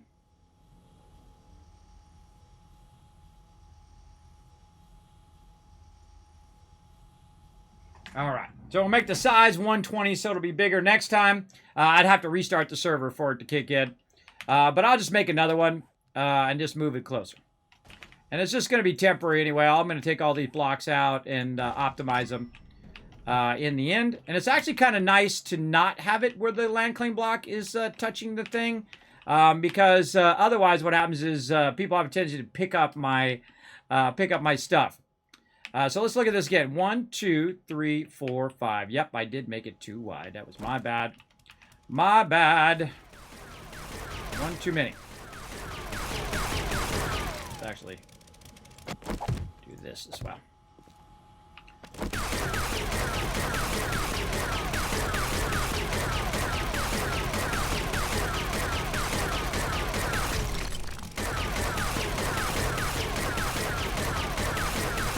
Trying to sync it up to the road over there.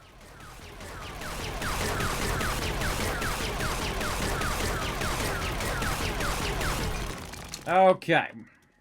We'll just leave all that like that. Yet again, everybody. We'll get this. Don't worry. Just keep at it. Rotate it around. Try to move your cursor forward a little bit. Right-click it. And there she is. All right. Very nice. Okay. Now she's in position. Now what we need to do is have some power to put it up and down. But once it's on there, it should be fine. It's now rock solid. We did lose a little bit of our stuff there, but we'll put all that back in. That's not really what's vital right now. Just trying to get that to sit there. And then we're going to pull this away from the base in case these do fall down. They won't pull the top of the base off. And again, if you do see your stuff falling down, I would check for sand underneath your base. For sure. And, you know, there could be more sand under the base. The whole base could fall down later. You never know. And the same thing could happen, by the way, if you're in the forest or wherever you're at. You could have basically a low structure. Oh.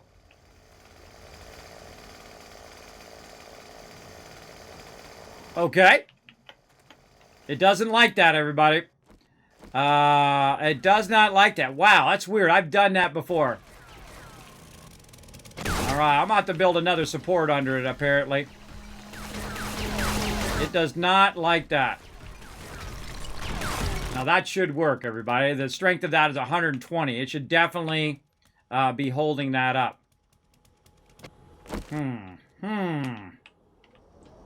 But, if you know, it doesn't matter what should work. It only matters what does work, right? So, 3, and then 2. All right, fine. You want to be that way? We'll be that way. All right, now what we're going to do is we're going to support it directly underneath. I believe that we did dig underneath there, so it should be on solid. Now, if you're going to do supports, I highly recommend making the smallest supports that you can. Let's see, round supports. Pole. Where's our super tiny poles here? Let's find them. There's these ones, which are your square poles, but I'm looking for the round ones. Here they are. Here we are, 0.25 centered. We're going to go ahead and use the 0.25 centered without the half centered there. And we're going to use just really tiny ones here. And we're going to try it again. Now again, these are going to, the mobs are going to come up and try to hit these. But those will all be steel. And it adds to the complication of potentially losing your drawbridge again. But with 2 things, you might be fine. I'm going to go 3. Yeah, it doesn't matter what should work. It only matters what does work. We'll have to go make some more drawbridges. Ugh, stupid robot, get out of there! So annoying. Blocking my ability to do stuff. Weird that that falls down, no. That's weird. Let's go look at the drawbridge. Drawbridge. Let's take a look at its specs. It doesn't tell us. It doesn't tell us in there. But the drawbridge must be doing more than the thing now. Because I've done that before in past builds. They might have changed the way that that works as well.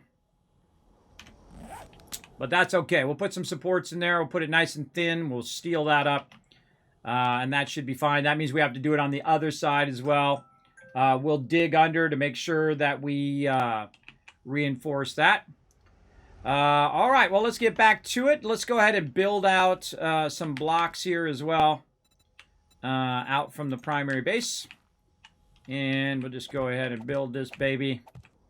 Build in our road. We can take all this down now.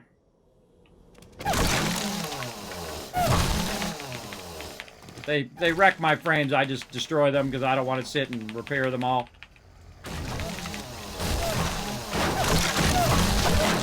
Good.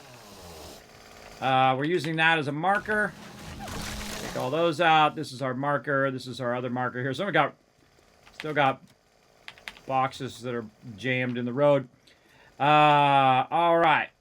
And so we're going to bring this all the way out to the road. That's what we're doing. Working on our ramp. Like so. We'll get this, everybody. We'll get it.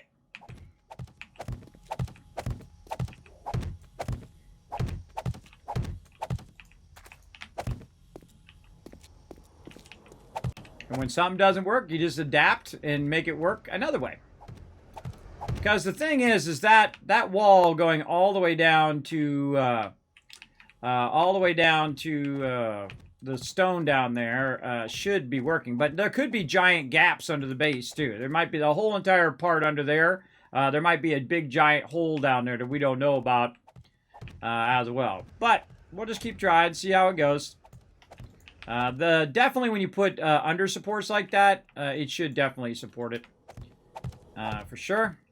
And we're just using the minimum supports we can now just to give it more room. And then we'll also take this all the way to the end. We'll come back and line this whole side here.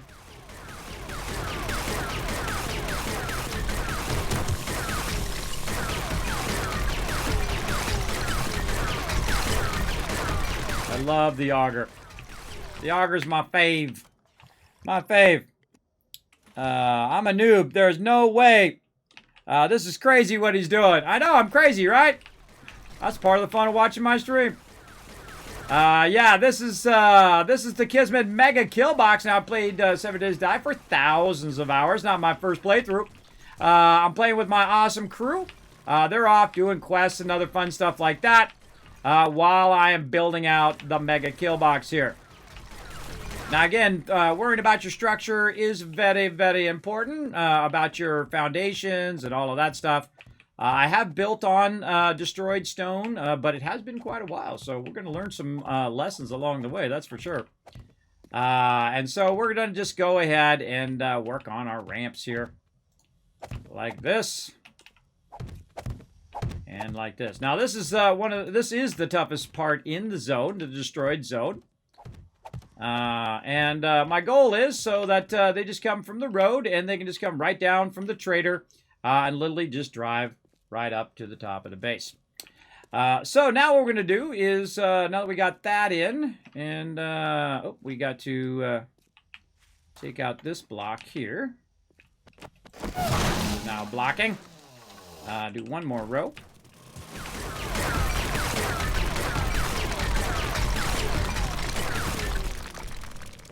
And run this along here. All right, like that. Nice. All right. All right. Now we're going to go, again, it's going to sit right there. We're going to go 1, 2, 3, 4, 5, 6. We're going to try to figure out, actually, we'll go 5. And we'll try to guess. Try to visualize where we're going to go. Look up. Yep, we're going to be good. Then we're going to go up. Come on, up we go. And this will be the end of the drawbridge there. Now, you don't even need the drawbridge, by the way, to visualize what you're doing. You can just do it all by map. We know that that's going to be 6 across. So this is 6 here. Counting the one it sits on, which is number 7. It's going to be 5 wide, so we know that. We know also that we're going to go 1, 2, 3, 4, 5 as a landing. So that when we're sitting there and we get on the drawbridge, you can sit up on the top while the drawbridge is coming down, and then you go across the drawbridge. So we know that's going to be a thing. So let's go in here and let's actually just grab this. And we're going to go ahead and copy that shape. Now, I like to put the supports on the side. You can put them straight down the middle if you want, but I like to have 2 supports on the side in case one support gets knocked out. It's not going to pull down your ramp. So let's go ahead and do the same thing here. We're going to go ahead and pull this down. Utilize our stuff there. And then again, this is going to be a ramp, so we can go ahead and just pull this down as well. Or do it from the bottom up. Yeah, that's coming down for sure. 3, 4, and 5. And 1, 2. And then we'll do right here. And right like that. There we go. Load it up. Kismet Killbox, you know it. Yes, I've been doing this Killbox for years and years, everybody. It's my signature thing here in my stream. It is awesome. A lot of great technology went into making that happen. And let's go over here. Again, same thing. We'll just use this. We don't have to run it all the way across from there. We already got the measurement from here. Do a little bit of that. Try not to break our leg, but no guarantee. And then right up the side here. Oh, we got it. Yeah, right up the side of this. Up to there. Now also we can go ahead and start putting our concrete blocks in. And run it this way. 1, 2, 3, 4, and 5. There we go. Now, if we ran it down from the concrete, as opposed to it being wood, of course, these are not even wood. These are actual just frames. So the frame strength is really low. But concrete strength, really big. Steel strength, Also very big. All right, there we go. And then we'll just use this as a reference. We'll come over here. We'll go a couple up this way, and then just bring the rest of these down. And there we go. We have the foundation, the start of our ramp. And again, we can just do it all by the math of it all. And like this. And then we'll just fill the rest of this in. Like so. And there we go. And now we have minimum amount of space being used, so mobs, of course, would hopefully not knock out our ramps. Now, this is going to be made out of steel, so it'd be very hard for them to knock out those poles. And even if they did knock out one pole, you'd have the other poles, which would act as the ability to support the other sides, at least in the meantime, until you kill those mobs off, you come back and repair it. Now, we want to go ahead and bring this down. Now, what we're going to do is we're going to use two separate pieces here. We're going to switch this one with this one. We're going to start using some wedges. Now, if you've got it all mathed out, you can just go like this. And this is what I suggest. You're not wasting your concrete. Is to use your frames to first get the idea, especially if you're first starting to build. I just search for wedges here. That we need this kind of wedge, right? Other way. We need this kind of wedge to get started. There we go. That kind of wedge to get started. And then the next thing that we're going to need, we'll put it up here, is the wedge tip. And because we want it to be steeper than the one that goes really far, which are your lower angle ones, which we're using in our other base. But we want to also use the wedge tips like this, rotate the right way. There we go. Now, the problem is when you get to this point, you're going to need some sort of support to do the next one because there's no block support there. So another good time to kind of do this and utilize your supports down here. Again, we're going to use the smallest supports we can. Just hit that edge just barely on the edge. Oh, sometimes she's so finicky. Oh, well, we'll just go down from here. Just go down from there. Now, what's going to happen when I go ahead and add another one over here? Like this. You want to add it one up. There we go. And then like this. And then again, right? Now this one, we can just go 2 down and just kind of guess where we're at with that one. And there we go. Now we could also use blocks. We could use rounds, 100 rounds. Usually I use 100 rounds because those look legit, like they would hold that up. But we're going to use small poles for this time just to try to save the space. And then we're just going to rinse and repeat. You guys got the general idea now. Hope you don't mind. I'm going to speed up a little bit. And so on. Now, why am I using... stupid robot thing. Get out of the way. Why am I using frames instead of concrete? Well, if you mess up and the concrete falls, well, concrete, it takes you a long time to remake that. Where this does not. This, it doesn't... you can make more of these out of wood fairly easily. And we're going to put a lot of nice supports in here, but still make it easy for our peeps to do their stuff. Now, you might notice something pretty cool about to happen, and if you like cool stuff, that I've perfectly measured exactly the ramp so it matches up to the side of the street. Come on, that's some GG right there, everybody. Let me see some love in the chat for that. That's because I figured out the distance of the ramp. I figured out the distance of the landing. I figured out the distance of the actual drawbridge. And then I offset the base before I started. Before I started the base, I actually offset it so it would perfectly line up to the side of the street. Yes, that's the kind of stuff you get here in my stream. There you go. Now you know how to do it, right? Now we know how to do it. Now we know what to do. Now, here's the cool part. What you can do is now go ahead and use this as a template, and you can start from the lower side down here. Now, we're also going to go ahead and put one right there just because it looks cool. And now we're going to go ahead and switch from this into here, right? And we'll just put this over here and keep some of our frames just in case. And then we'll go ahead and grab the shape. Oh, grab the shape. Copy, nope, not rotation, grab shape. There we go, bring. And then what we're going to do is we're going to copy the shapes from what we already have, right? And then also the rotation. And then the same thing here. Copy shape, copy rotation. And now what we can do is we can just utilize what we've already got to use it as a template. Now we're going to need one more thing here. Let's cut this in half and put this up here. We're going to need the supports eventually. Now, I don't need the supports right now because the supports are actually going to go on this side, and I'm only going to have 2 rows of supports. Sometimes I do 3 rows of supports. Depends on how, not only its actual strength, but also how I want it to look, right? How do I want this to actually look in the end result, right? So I don't really need those supports there. And as I'm going, I'm going to go ahead and also take this part out and replace this as we go along. So it's actually sitting on the supports as well. And then we can just kind of work our way back up again. Now you could have just done it, you know, out of concrete on the way down if you're sure of yourself. You don't have a stupid robotic drone in your way. Out of the way, robotic drone. And like that. And so on. You get the general idea. And so we're going to go ahead and put in our ramp here. And get her finished up.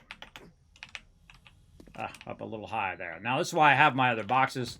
So I have them boxes. Also good to be up on the box in case zombies come along and want to eat your face. Then they're going to start knocking the block out first. Whatnot. Now also what we can do is just walk up the ramp. That helps too. Makes it actually a little bit easier when you're actually doing it. But remember that your weight adds weight to the ramp itself. And you can be in trouble. Now that we have one side here, everybody, here's what I suggest you do. You go ahead and do all of the opposite ones, right? So opposite one, opposite one, opposite one. Let's take these out. And I think I could just barely reach that one. There we go. We did all the opposite ones. And then we do the ones in between, right? And we're going to use the side here as our template. And I'm showing you all my best stuff, everybody. Yeah, GG's in the chat. There it is, everybody. See, that's why I pre-thought it all out. And it worked out perfectly. So awesome.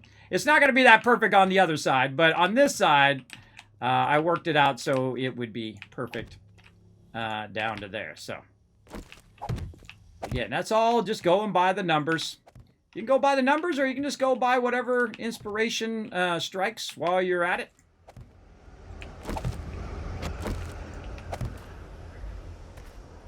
Come on, robot guy, get out of there. All right.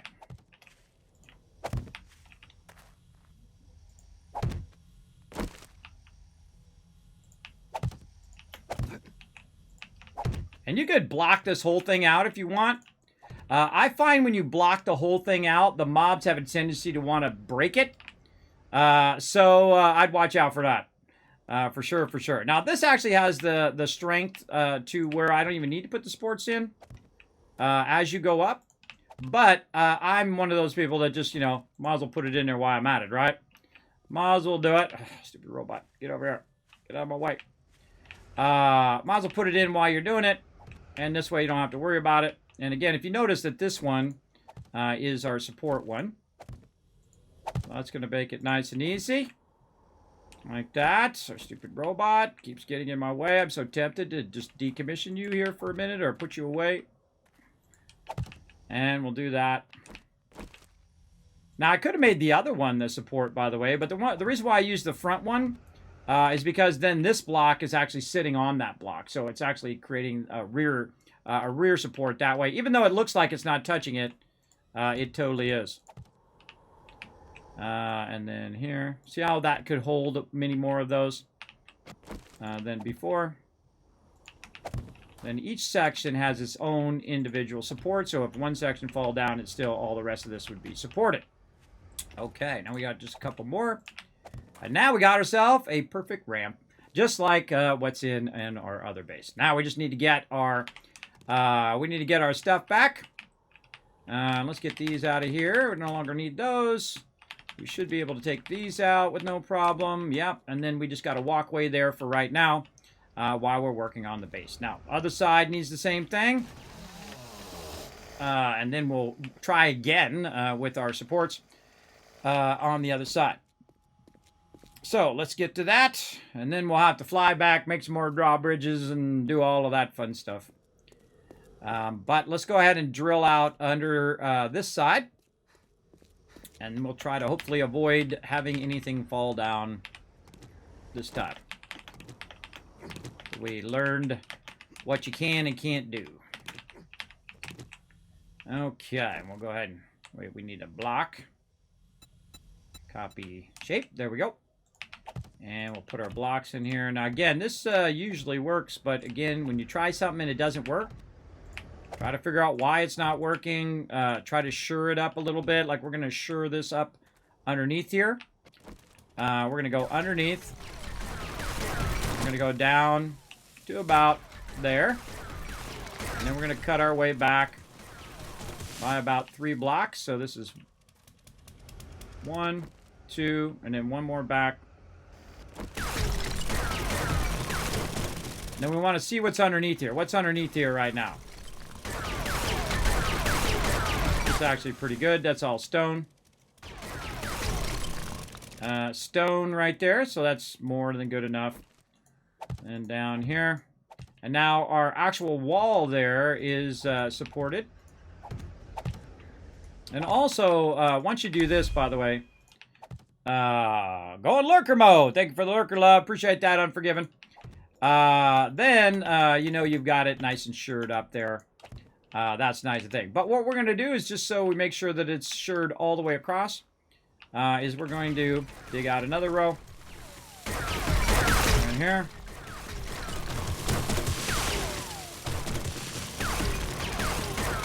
We're just going to make sure, right?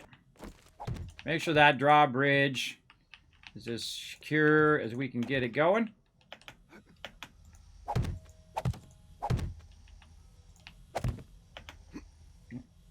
that block under there. There we go. Don't want to leave that open.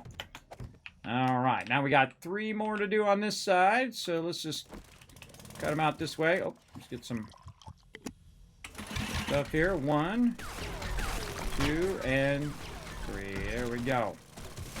Down by 1. And there we are. We're at our stone level. Again, we'll cut it back. And there's 1. There's 2. And then 3 right here. Matches up. So we're up to. We'll put that one here in a second. Now, this is what I feel is always the dangerous time when you're doing something. I'm outside the base. I'm in a hole right here. And mobs could drop down in here at any moment. And give me some trouble. Oh, went a little too far there, but that's okay. We'll use that concrete there.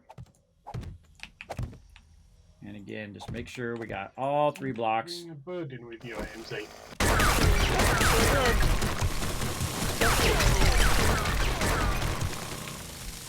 I didn't realize you were in here. I was panicking. Yeah, no, he was following me along behind the helicopter. Okie dokie. Got that done. Let's climb out of the hole here and line that up nicely. I think 6. And again, we don't know what's further under the ground, everybody. It could be just sand all the way to the bottom.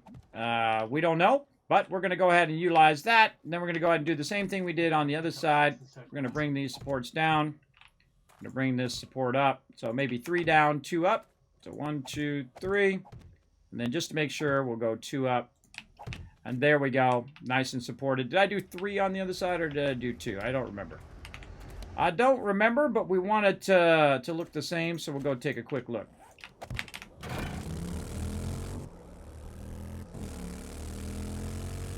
I think it was 2. No, it was 3. All right, we did 3. All right, well, we did 3 on one side. We'll do 3 on the other side. Again, I can't remember from that much time was passed. I'm lucky I can remember it all. I'm lucky I'm upright at this point, everybody. Copy shape. Nope. Copy shape. There we go. And let's do a triple. Triple block here. All the way down. And on there. So we'll make sure that that's really super strong. So our drawbridge, if one of those get knocked out, it doesn't pull our drawbridge down. Hopefully. Okay. Now, same thing we did before, right? We want to go ahead and block this out. So copy shape. And again, my goal is to get this done by the next Horde Night. Anybody know what the next Horde Night is? Anybody look at what the next Horde Night was?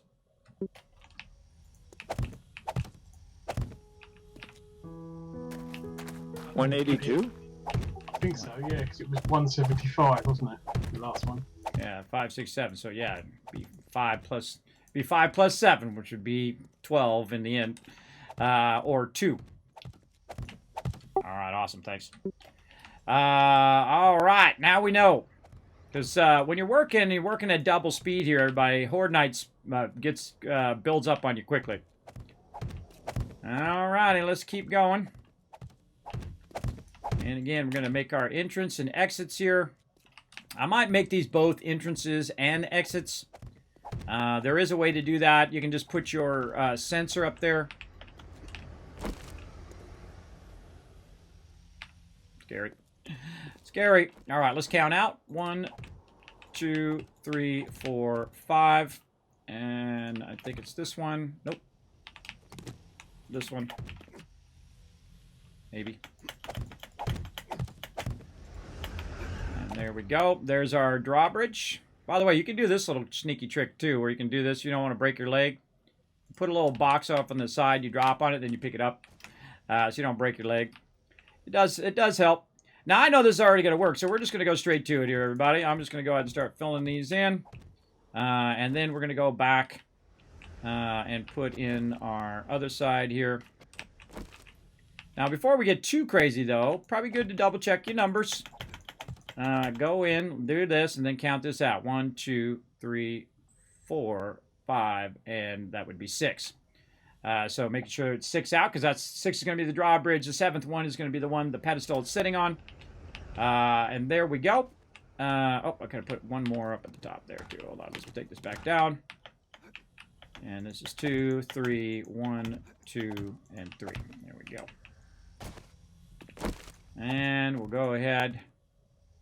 Put that almost all the way up there. There we go. And then the top one is actually going to be the ramp. So, again, we'll go in. We'll pick our thing here. And then we'll go to this one. And we'll pick our wedge 60 and our wedge 60 tip. And then we'll just do it right by concrete right at the very beginning. So here. And then this. And then... oh, that one we did... Oh, wait. No. Nope. Wrong, everybody. I forgot a little step in between. The landing. I forgot the landing. Let's do the landing first. See, not only is it important to fix your mistakes, but it's also to recognize when you're making a mistake. And sometimes I recognize it afterwards, after I built the whole ramp, and sometimes I recognize it, hopefully, only a few pieces in, like I just did there, luckily. Trying to get ahead of myself, trying to rush there. Let's do that again. There we go.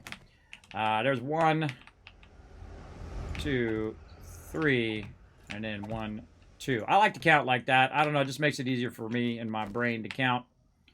And then we'll copy that shape. There we go. This is 1, 2, 3, 4, and this should be 5. And then down from up top. Now again, this one's not going to perfectly line up to the road because there's only so much space in between there to build the kill box and build all the ramps. So this one will go out here, but I'll just cut all these trees down and make it where you can go around and get in from a bit out into the road. That'll just have to be how it is. Oops. Okay, that one went up.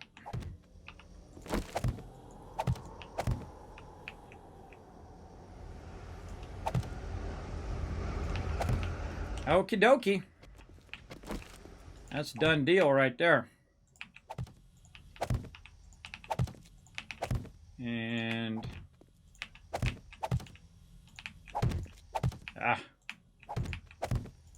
much bad clicking today.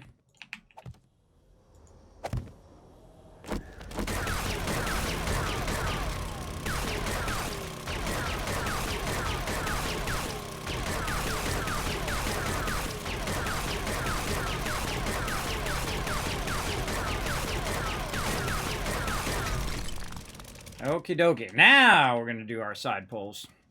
The reason why I realized that was wrong, everybody, was because the second I went to put in the support, I realized the support was in the back and not in the front, which the support should be in the front. And I'll show you why here in just a second. it's good to recognize, you know, that kind of stuff gives you a little clue that, wait a minute, something's wrong, right? Something's not right. So let's get our tips again.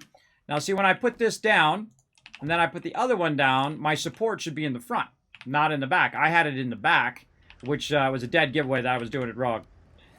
So let's put this over here. This little robot making that noise. Let's copy shape.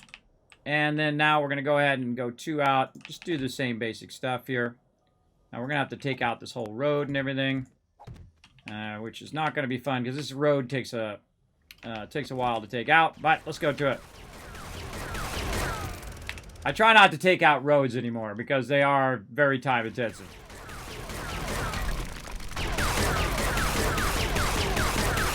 Okay. Takes a minute to take that out. Now what we should do is actually do it on this side to measure it, so we'll just take out the minimum amount of stuff we need to take out. So 1, 2. Now what you can do also is figure out the math of how far you need to go, right? So this is 2, then you're going to need 2 more, and then 2 more, 2 more, 2 more, 2 more, and it's probably going to end up past the edge, right? It'll end up past the edge of the thing, just if you kind of do the math. But we'll go ahead and do it just a little bit at a time. Hopefully not get too many mobs on us. May I ask, when is your next Horde Night? I kind of started playing this. Looking forward to learning. Next Horde Night going to be not very long. It's day 182. So in about 30 minutes to an hour, right there. So lurk in the channel and we're going to get it fired up. Something like that. 30 minutes, no. An hour and a half. Something like that, yeah. I could figure out the math, but my brain don't want to do it. Not long. Just settle in. We do 2 Horde Nights a night, by the way. I usually start at 10 p.m. Eastern Standard Time. So if you do want to see Horde Nights, you are in the right place. All right, we know what to do here. Let's go ahead and get our blocks back. Let's put that in there. So many blocks I need to make this happen. Get up here. And get that in there. There we go. Now we get down the bottom level. 1, 2.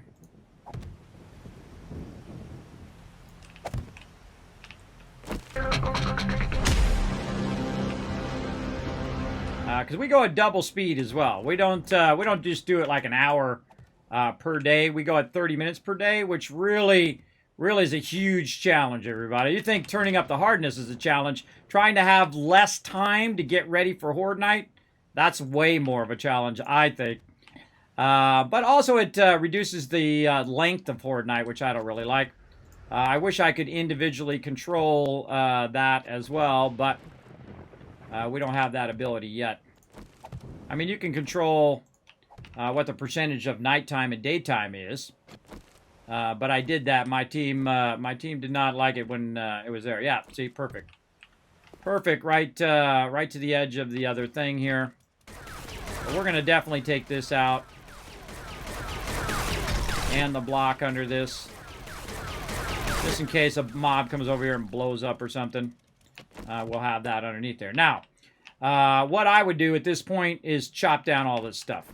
I hope we don't find a mine over here.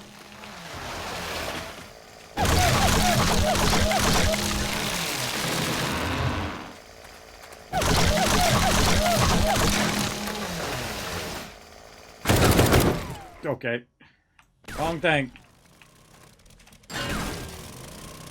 Alright, anything else? Now, there's bombs all over the place, everybody. You're going to be running around the destroyed zone here.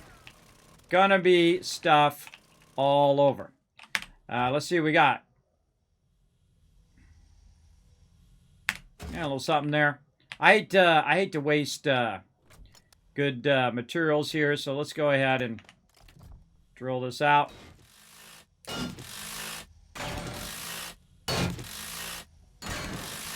And there we go. Okay, so let's say how much of a area do we want beyond the thing so that they can turn around and come back? Usually I go about 5.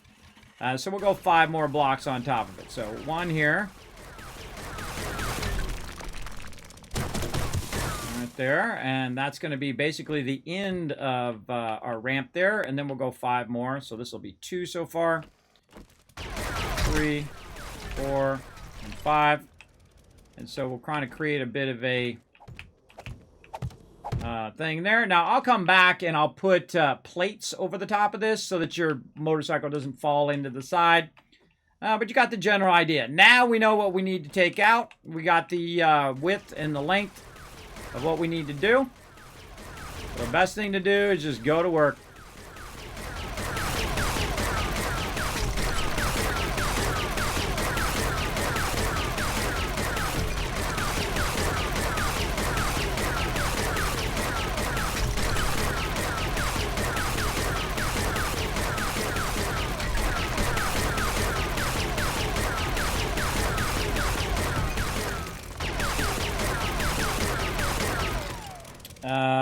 Lurk time. Yeah, have a good time, Unforgiven. Yeah, so coming up real soon. Yeah, I sped it up. Yeah, I've got it going at double speed. So it makes it more challenging for my crew. As you can see, that Horde Night was like super easy for my crew, everybody. Again, I'm gonna be cranking it up. We've been letting it run at the kind of the lower level for right now, just on normal mode. Let's just take out all the easy stuff here at the end. Take out all the easy stuff. I think I went forward one too many blocks there. That's just the way it goes. And that's why I stopped taking this out. Even with the auger, we've taken this out with stone pickaxes at the beginning, or stone axes at the beginning of the game. Me and my crew went and we took it all out and we used it in the middle of the road and we built a Killbox there. But I try to avoid doing that now. I mean, it doesn't take that long. It's like taking out a stone block or a cobblestone block. But it's still annoying. It's still, if you're doing a lot of it, it takes a long time. Now, another cool thing that's happening is that other than having a truck, you can actually go under the ramp, too. If you have a motorcycle, you can just drive right under the ramp. Also, the thinner that those things are, the less chance that mobs are going to be wailing on them. They'll typically just go around them to try to path to you. But you should always be watching them, that they're not trying to knock down your bridges.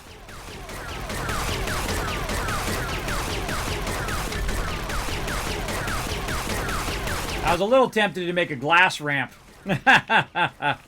A bulletproof glass ramp is pretty sturdy. It's about 3,000 per block. I get tempted to do that all the time. You see how my character's hot too? I don't ever worry about it. I don't worry about hot, cold, any of that stuff. I just play as I play, everybody. I just keep going. Sounds good, Kevin. Thank you, Naz9. Thanks for coming in, hanging out.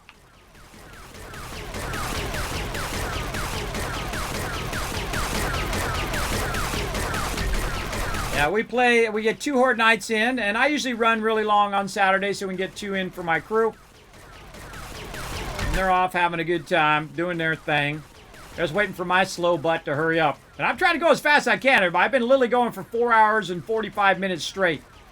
Without a break. Because I'm trying to get this done by the next Horde Night so we can try it out. We're so close, too. Get our ramps in. And then it's just nothing but laying down bricks, upgrading stuff. That stuff's like the easiest stuff to do. And then, of course, the hardest part is moving the stuff over. Now, what we might do is we might wait to move our stuff over. We might move the ammo and all that stuff from the Killbox over first, and then wait till next time to move all the resources over as well, because I basically got like 3 days to make this happen. We'll see. We'll see how it goes. And I would suggest before, if you're doing like this where you're moving your base, watch this, I can cut that in half and just give me a bunch more blocks.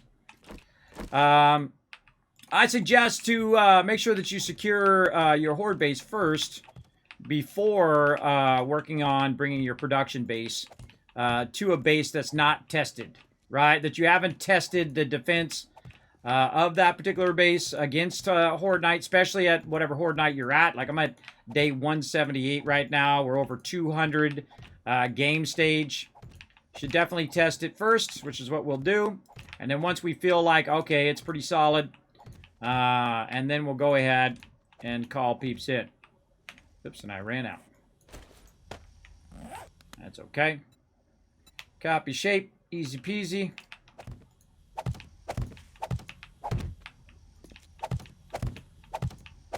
All right. I feel like we can go ahead and make some dirt.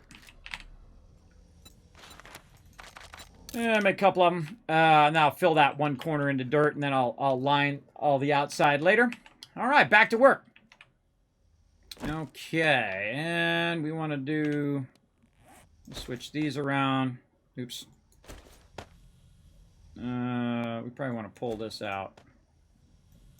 Like that. Okay, here's what we'll do. Oh, we got it right here. That's where it is. Let's go ahead and copy shape. I already got the rotation. Copy shape. And this one can go here.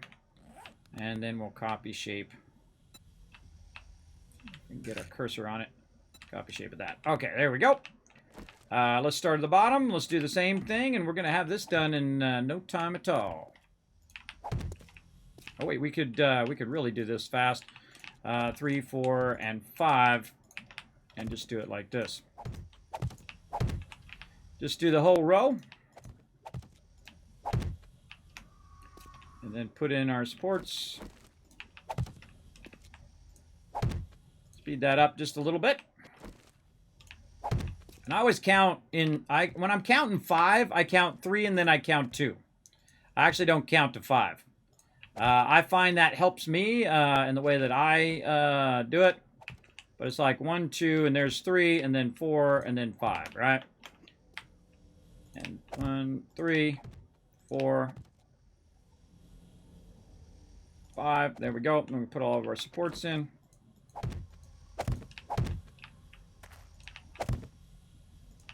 Look at the sun coming through my cool little thing here. All right, we got all that done. Now we just need the other rows, and we're done. GG. Too easy. And again, I'm showing you some of my best techniques to go a little bit faster when you're building. Some ways of just clicking nice and easy in a row like this. Now, the one at the top is a little tricky. We'll go up there and do it like this. Just because we have that backsplash that we can click against. And then also we have this one we want to take out.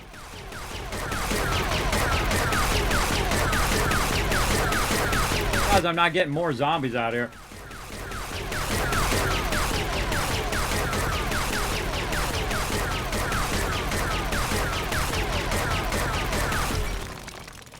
Okay, now zombies can actually walk up here now. See how I have the thing? They could actually walk up and get up here if they're smart enough. So we got to be watching for that until we get our drawbridge in and our power and all of that stuff. So it's a good idea to go ahead and lock down the interior of your base. So we're going to close all of these. Now eventually all of these hatches, I'll also make them so they're automated. So you'll step on a foot trigger underneath and then it'll open up. Or if you're on top, you can go ahead and it would detect that you were nearby, and I'll put them just real close to that particular thing. It'll detect you're nearby, and it'll open the hatch automatically. And then on Horde Night, we can also turn that off, right? So you don't want all your hatches and your drawbridges going down on Horde Night. That's not good. You got to think that stuff through. All right, so we're looking sharp. I feel like we want to go start our drawbridges though. So let's go back, or actually we could go. And bring some of our benches over here. And start some of them drawbridges over here. And this let them run here. This way I don't have to run back after they're done. Let's go ahead and put all of our resources down so we don't have to run back with all of that. Put all of that in there. Except for the gas. Take the gas with us. And actually put the gas on my little flying friend wherever he went. Or she went. Where'd you go, annoying robot? There you are. Sometimes hard to see this robot. There we go. Put some gas in there. Okie dokie. Let's do this. And we're closing in on it, everybody. Closing in on it. All right. So we need to go get a whole bunch of stuff for drawbridge. Did I put the marker? I did. The cool thing is you can take off from any direction now. And it's also wider, so it's easier to land on when you're coming in and out of the base. It's easy just to fly off the side. Eventually, I'll have launching areas there that because I'll have a cage there, so you don't want to run in the cage, but I'll have launch areas where you can launch off the side.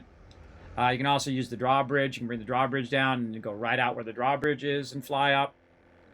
But we want to start moving some of our production ability from our primary production base to this production base. And start those drawbridges going. Because once I have the ability for my people to come in and out of the base, then it becomes a functional base. And that's why I told them, hey, it's going to be a while before I get the base going. Because their ability to come in and out of the base really easily is usually the last thing you add, right? Because what you're doing is you're trying to get all of the interiors working first. And then their ability to come in and out. And I don't do doors at ground level. I think that it's a mistake. Because mobs constantly go for those doors. And even if you have the strongest doors in the game, eventually they can whittle those down where they can actually get through those doors.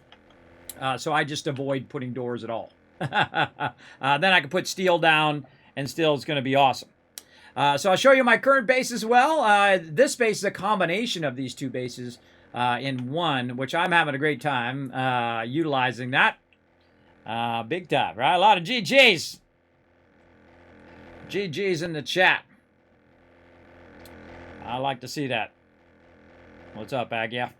And what up, Caveman Mox? And by the way, everybody, if you haven't seen Caveman Mox in the chat lately, he's one of my latest mods, my Tycoon mod team. Show him lots of love in the chat. Make his job nice and easy if he's feeling like modding right now. I don't think he said anything in Mod Live about it. But just in case, make his life easy and make my life easy by following those chat rules. If you are modding Caveman, let me know in the Mod Live. So I'll know. Flying right by the trader.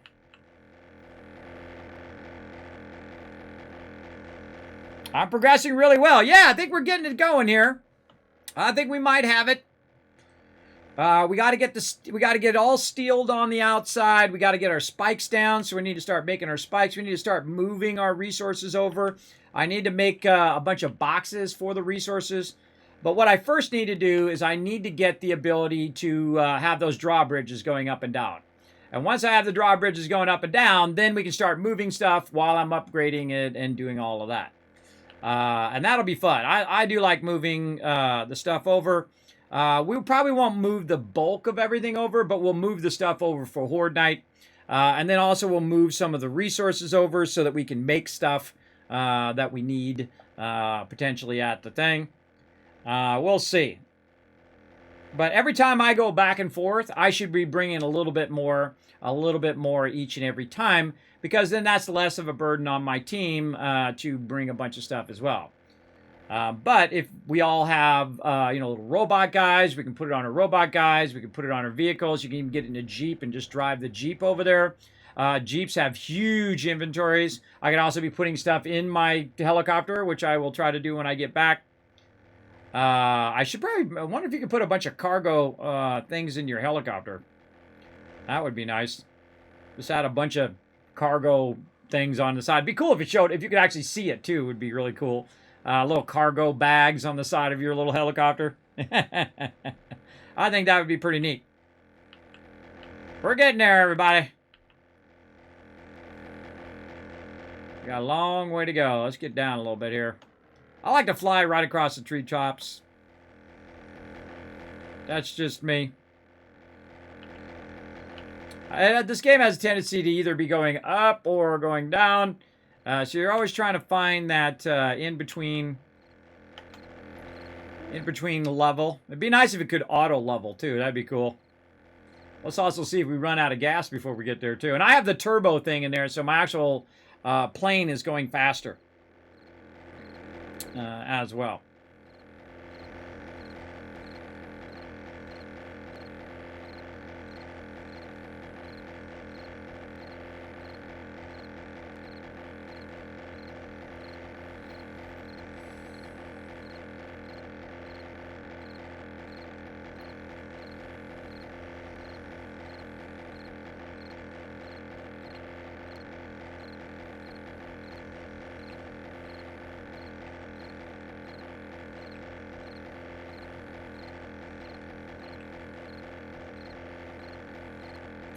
Almost there. Oh, the Killbox is not showing up. Oh, there it is, way off to the side. So if you see way off over there, that's our horde base, and this is our production base. And then over here, by the way, if you get real close and you want to slow down, you just use your space bar to slow your thing down, then hold down C like cat, and that'll bring your nose back down, and you can do some fantastic landing like I just did. Let's move that out of the way so people are coming in and out of the hatch and not getting smacked in the head. All right, let's go down here. Now, this is our current production base. This is what we call a modular base. So we built the center first. We built the other side over there, and then we added the other side here, and then we put in our defenses. It's actually got a mini kill box, which is not originally in my original intention, but I thought, well, why not? Well, since it's here, as you can see, we've got the mini kill box down here, just in case mobs are coming in getting rowdy. Now, what we're doing is we're moving our current Kismet kill. Oh, we still got stone and shale down here. We're moving from this one. You can see also we can access all the boxes. This is where I was talking about where we're using those supports to go across the boxes. So because boxes themselves don't have a lot of strength. So if you're trying to use that to hold up your base, probably not the best idea. But if you use these cross beams, those cross beams cause more stability in your base. All right, over here, how's our stuff doing? We probably turn this off now. That's good. Let's go look at this one. This one's also good. Empty there. All right, how are we looking here? Take all that out of there. That's still going. That's got a ways to go. And this has all got a ways to go, too. I think we hit the jackpot. That's a bug, everybody. It shouldn't do that. I'm not going to watch it. I'll just let it run. It should have stopped. Turn that one off. And that one we can just turn off. All right, that one's already off. All right, and we just got a whole bunch of resources from that. We're not going to carry our bullets over for right now. Oh, man, we got to burn up some more bullets here. More 7.62, I guess. Actually, let's do some 9mm, even better. Get some 9mm going. Maybe some boxes of 9mm using their turrets. I forget. We'll probably use AP 9mm in that as well. But we're just going to make a whole bunch of smaller stuff there for our turret ammo. And we should be good. Oh, there we go. Now we have enough room. Put that in there. Double press it. Sort it. Looking good. Speaking of turrets.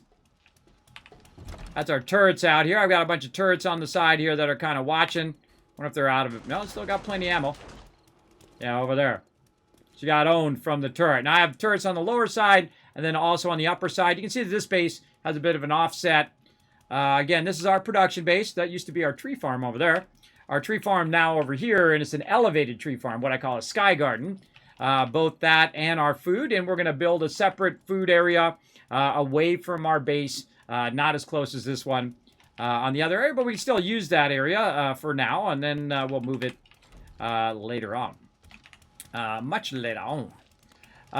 Okay, and so we're waiting for this to finish up, and we're waiting for this one to finish up. I thought one of these had sand that we had to start or something. I think somebody started it. I think somebody started it. Let's see if we got any other forges. No, I think I took that forge down. Those forges are good. Okay, now, because I am the person who owns the base, you can use these blocks here, and I can probably take those blocks out now. I've got my land claim block over at the other place, so that's not going to allow me to take this out. So, what I need to do now is make another land claim block from some stone.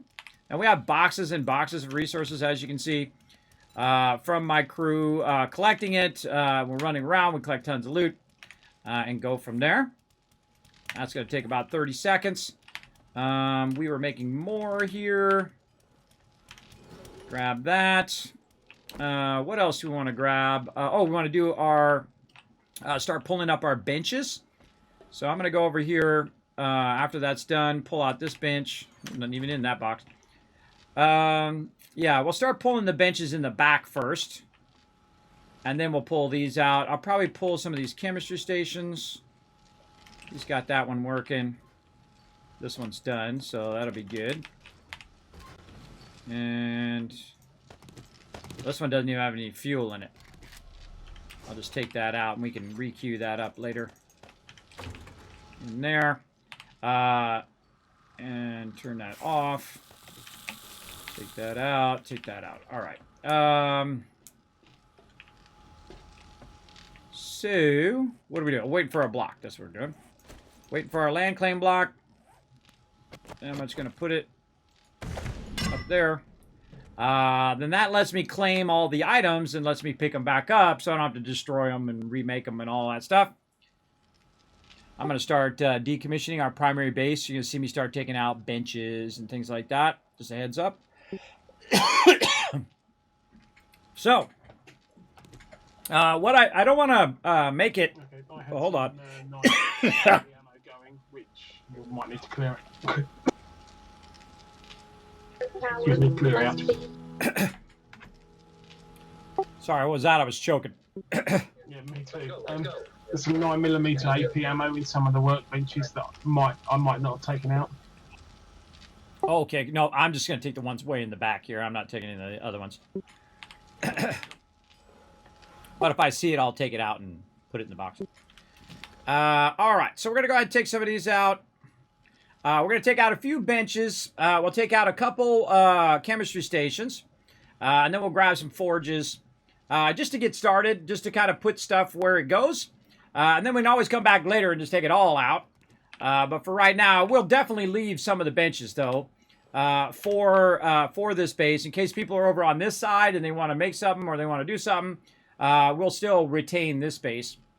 The only thing about this base is that it might run out of gas or something like that. Usually everybody has gas on them about this stage. They're running around with it. Now, notice how this one is 3 down and not 2 down, or 1 down in this case. And that's because you want to kind of set it down a bit in there. Now, I've actually gone a bit further down. I've actually gone 3 down instead of 2 down for a reason. So we can basically just make sure it's really solid underneath our workbenches. Because your workbenches are one of those things that you really don't want to be losing these chemistry stations and stuff. Because this is a bunch of acid and things of that nature that you don't want to lose. So we'll take a few of these. And then we'll let all the other benches just keep running. There we go. We'll start with our stone forge. Now also here in our cement mixers here, we'll go ahead and get all this out of here. And these are real easy to take over with this as well. We'll leave this concrete here. Let's start with the top one.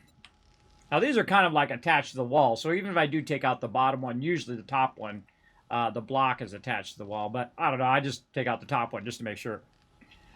Just to make sure. Now these are actually going to be much better labeled than what I have here. See, I have an actual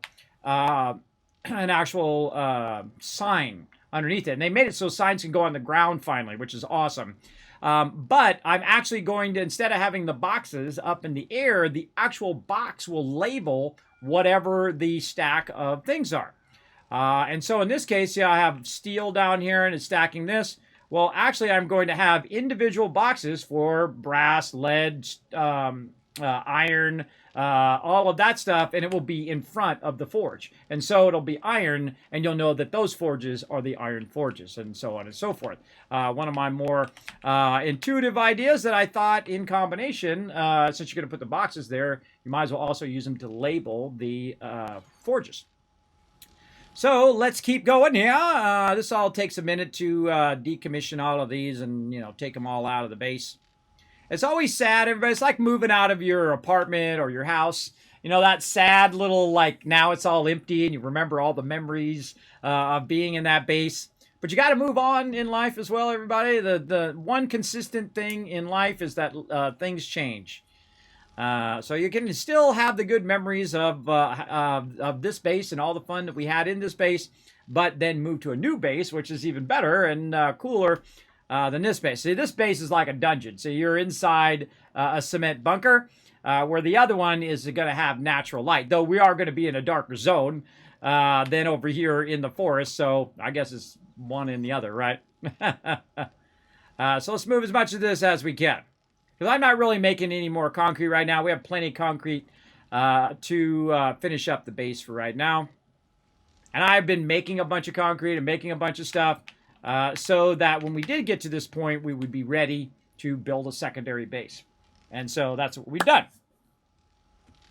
I remember when you first laid the first concrete block. Yeah, when the whole team came out right at the very beginning of the game, we dug 2 down at the very beginning. Num num cookie. That's right. We gotta eat some num nums here in a minute. But yeah, so you gotta think also, everybody, this ain't just me, right? This is the whole crew working together, right? This is what we do amazing as we work together as a team. It's not just one person that makes this happen, though I could do it myself over a longer period of time. But I find the fun is in the teamwork part. How well can we do it? How fast can we build our base? What can we do to really shine as a team? Oh, it needs repair. I must have hit it with a shotgun at some point. There we go. What do I need? Oh, I need leather. I think we got a whole box full of that. Now, also in the new base, what I did, everybody, is I made it so that... let's just see if any more of these need to be repaired. I think I accidentally hit this with a shotgun. In the new base, what I did is I left lots of extra box room, so there'll be a bunch of unused boxes. And so, say we get a whole bunch of miscellaneous crafting stuff, and we want to have a separate box, maybe for duct tape. I never, ever made a full box of duct tape, everybody. It's never made it. It's never made it that long. We burn up duct tape like we're breathing. For sure. But maybe this will be the playthrough. So I've left a lot of room for expansion as well. So we'll get into all of that. I'll be labeling out all the boxes and doing all that. But we got to try to get the Killbox up and running here. We'll see what we can do. I think one more forge ought to hold us over for now.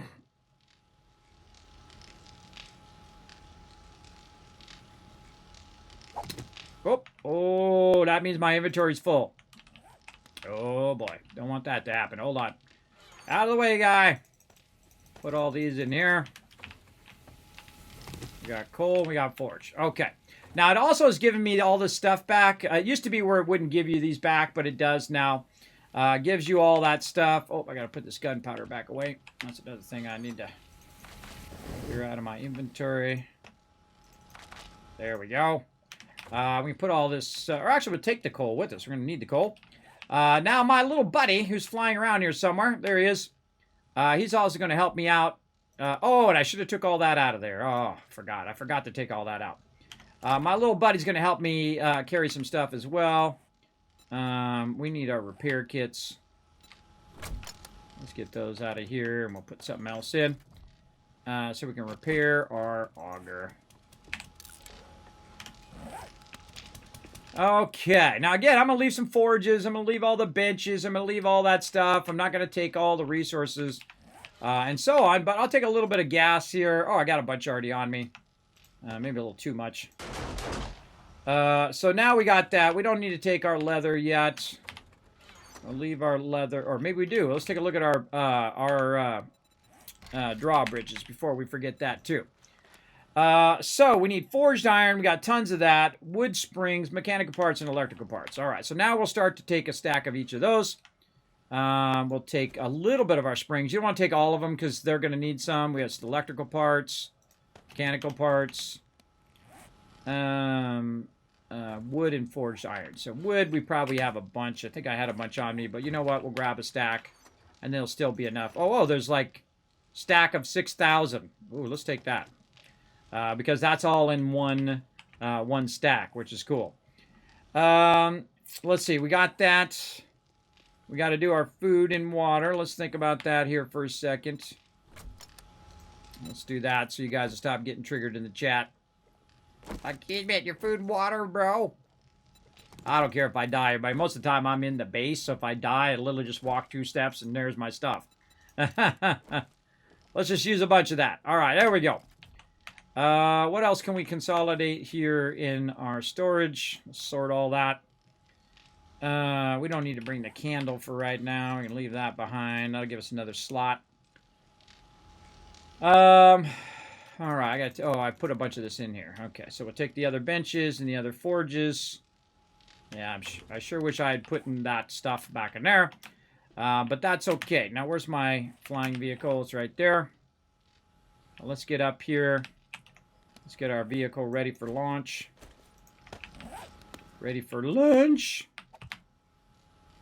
Lunch. This is video one time, everybody, and the guy was talking about, at the Elder Center, they do all this stuff, and they feed them lunch. And I went, what the heck? I used to have to look through all these videos and, do video editing and cut it down. I don't know why he said it so weird like that. Just randomly out of nowhere. Saying weird stuff. All right, what else we need? We can take some more forges. We can take these campfires. We got some more land claim blocks in here. We're going to need some more when we get back over there. Some bed rolls. Definitely going to need those. Barbed wire. Might need some signs. So let's grab them.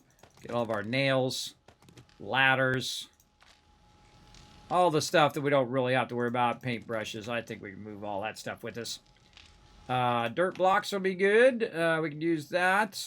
Basic light bulb. Do those light bulbs actually work? I don't remember. I don't know. We'll take them. We'll take them and check it out when we get there. Oh, and we'll take a little bit of the paint. Okay, now we're just grabbing random loots. Let's think about whatever else we'll need.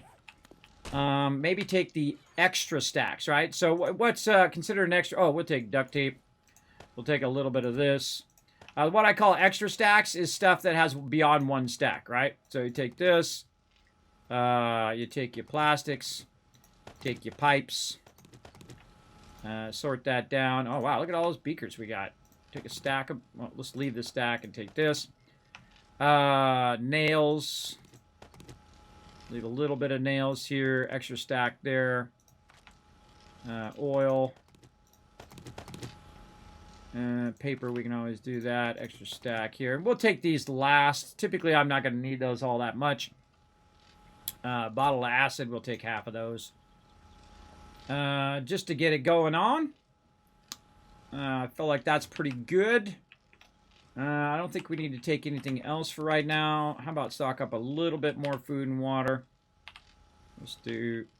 Oh, what the heck? Oh, I can't get in the box. I feel a disconnect coming on. Oh, there we go. A little big fat lag there. All right, let's get one of those. And one of these. All right, that ought to be good enough. Now, we got a lot of loot on us, everybody, so we certainly don't want to die with all of this stuff. Let's go ahead and, once again, mark down here. Now, I like to use my little marker. I like that a lot. It really does help find my way from A to Z. Again, let's make sure we got that. Let's repair it. And then we'll use our little quick launcher. And we're out of here. This is going to be tough, everybody. See, it always feels like you have lots of time, and then all of a sudden it's like, nah, you don't. So we're going to head back over here. We're going to take these benches. We're going to start making the drawbridges over here instead of making them over there. If I make them over there, they take a long time, and I don't want to have to run all the way back just to get the drawbridge and do it now. We're just going to take a bunch of loot that's going to help us go.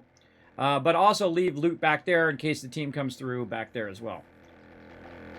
And once we get our drawbridges bridges in and we start to figure out our defenses, then we'll go from there. We got a lot of upgrading to do. We got a lot of stuff to do to make this go. We also need to make some power and all of that. And I already brought my little power thing over there. I could have made some... generators and stuff, but I think I have enough for generators over here. We'll see. And then they can start dropping stuff in the drop boxes. I still got to build a little tower that's going to go over the drop boxes. Lots still to be done. Lots still to get going on here, and I'm an ambitious builder, as you can see. I'm very ambitious in what I'm doing. Now, other than running around with my crew, which is actually my favorite thing, I do like running around and building stuff. And this is like in the perfect spot too. There's just so much massive stuff around there. We're going to go ahead, and I had a vision of this base too. A great combo of the two bases with some additional better features, I think. Especially the coming in and out of the base is going to be way better. And I'll have it, no matter what side you come in, you can drive in there. And sometimes what I'll do is I'll build double ramps. So you'll have an in and out on both sides or on all four sides. You can come into the base. Depends on what I feel like doing, but I think we could get it where if you roll up, it'll automatically detect you from the other side and let you get in the base, no matter which direction you're coming from.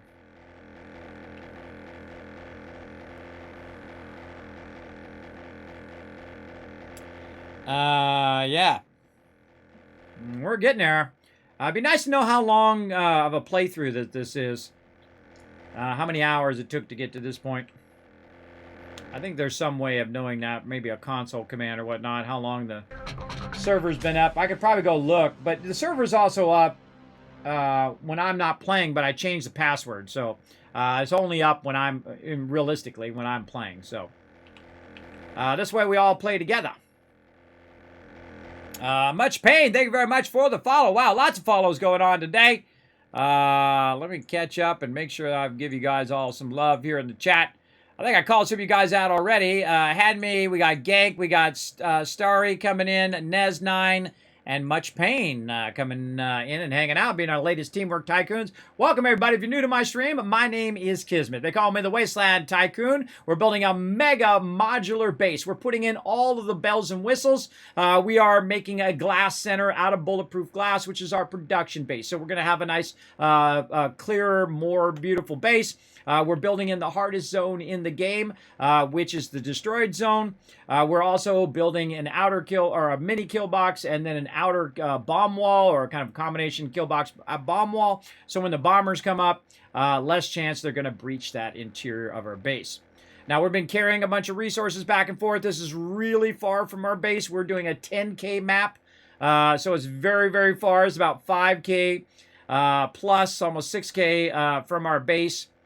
To this remote base out here. But it is right in the middle of a whole bunch of towns and also right next to a trader. So we can go in and out of that trader. Now, because this is taking me so long, by the time I get this done, they might already be done with every single area here, and we might have to move somewhere else.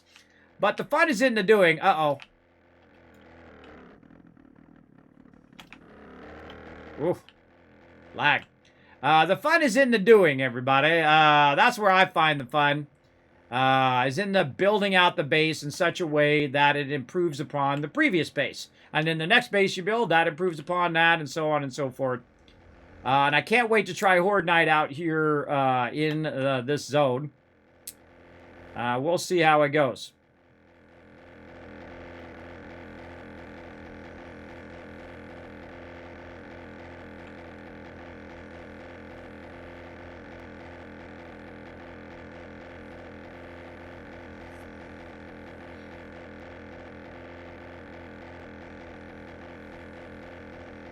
We're getting close.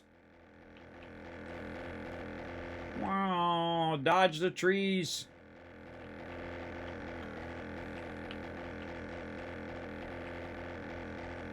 All right, watch how much easier it is to land on this base.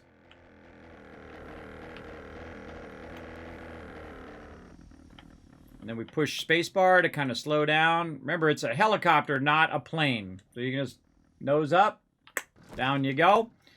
Usually I'm in a hurry, so I just crash land every time just for fun.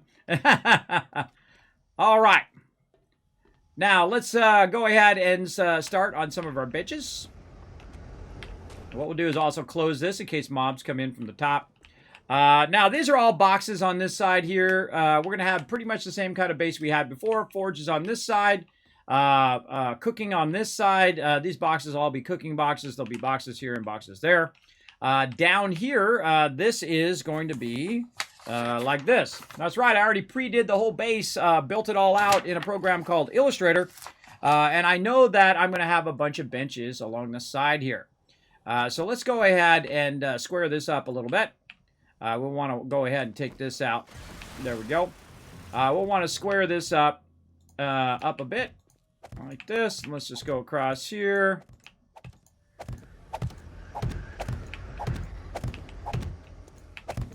Like this. Like that. Ah, so nice to finally start putting that in there. I'm going to stop falling down in that hole. Where are our benches? Our benches are not on us. Okay, where they're on the vehicle. All right.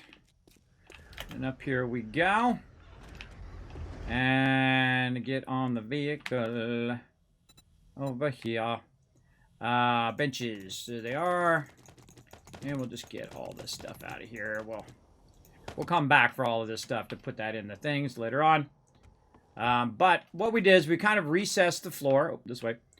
We've recessed the floor on purpose so that we can walk over the top of the benches.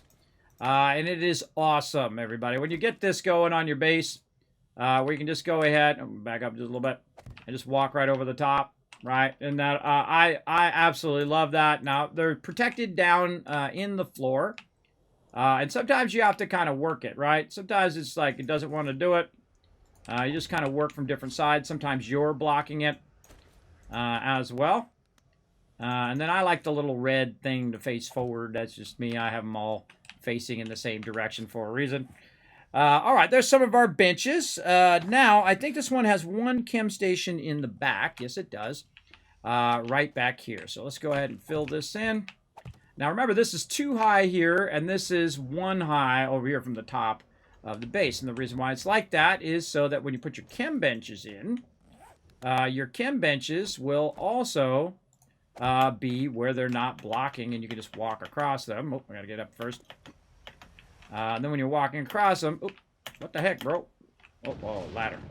When you're walking this way, you can walk across the top of them like that. And so basically, that will become the floor of the whole area, and these will all be benches and chemistry stations and whatnot. But we got that going. Now, over here on this side, part of this is going to be blocked because we're going to have our various different forges over here. And so, let's see how many forges do I got. Over here, I have 5 forges on this side. Like this. Now, the cool thing is, if you notice that this block is not being blocked by this outer wall, because the outer wall is actually part of the Killbox, which is outwards, which is why I did that, so I could put these forges on the inside of here. Like that. Robot. Get out of there, robot. Ah, look what you did, robot. You made me screw up. You made me screw it up.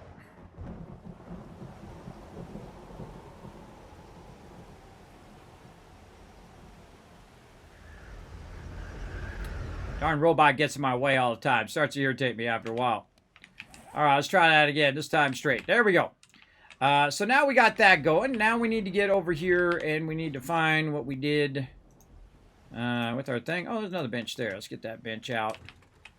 What do we got in here? Now, see, this is all going to have to be resorted later. There's our boxes right here. Now we're going to go ahead and go to town on our boxes. We're going to make sure to watch which direction they're facing.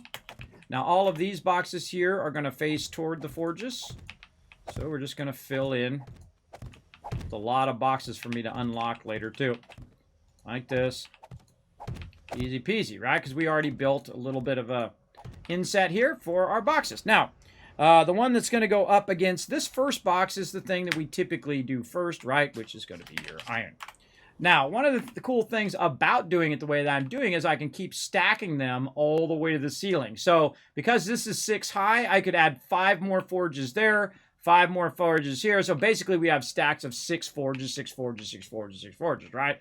Yeah, that's pretty awesome. Because you can stack forges on top of each other.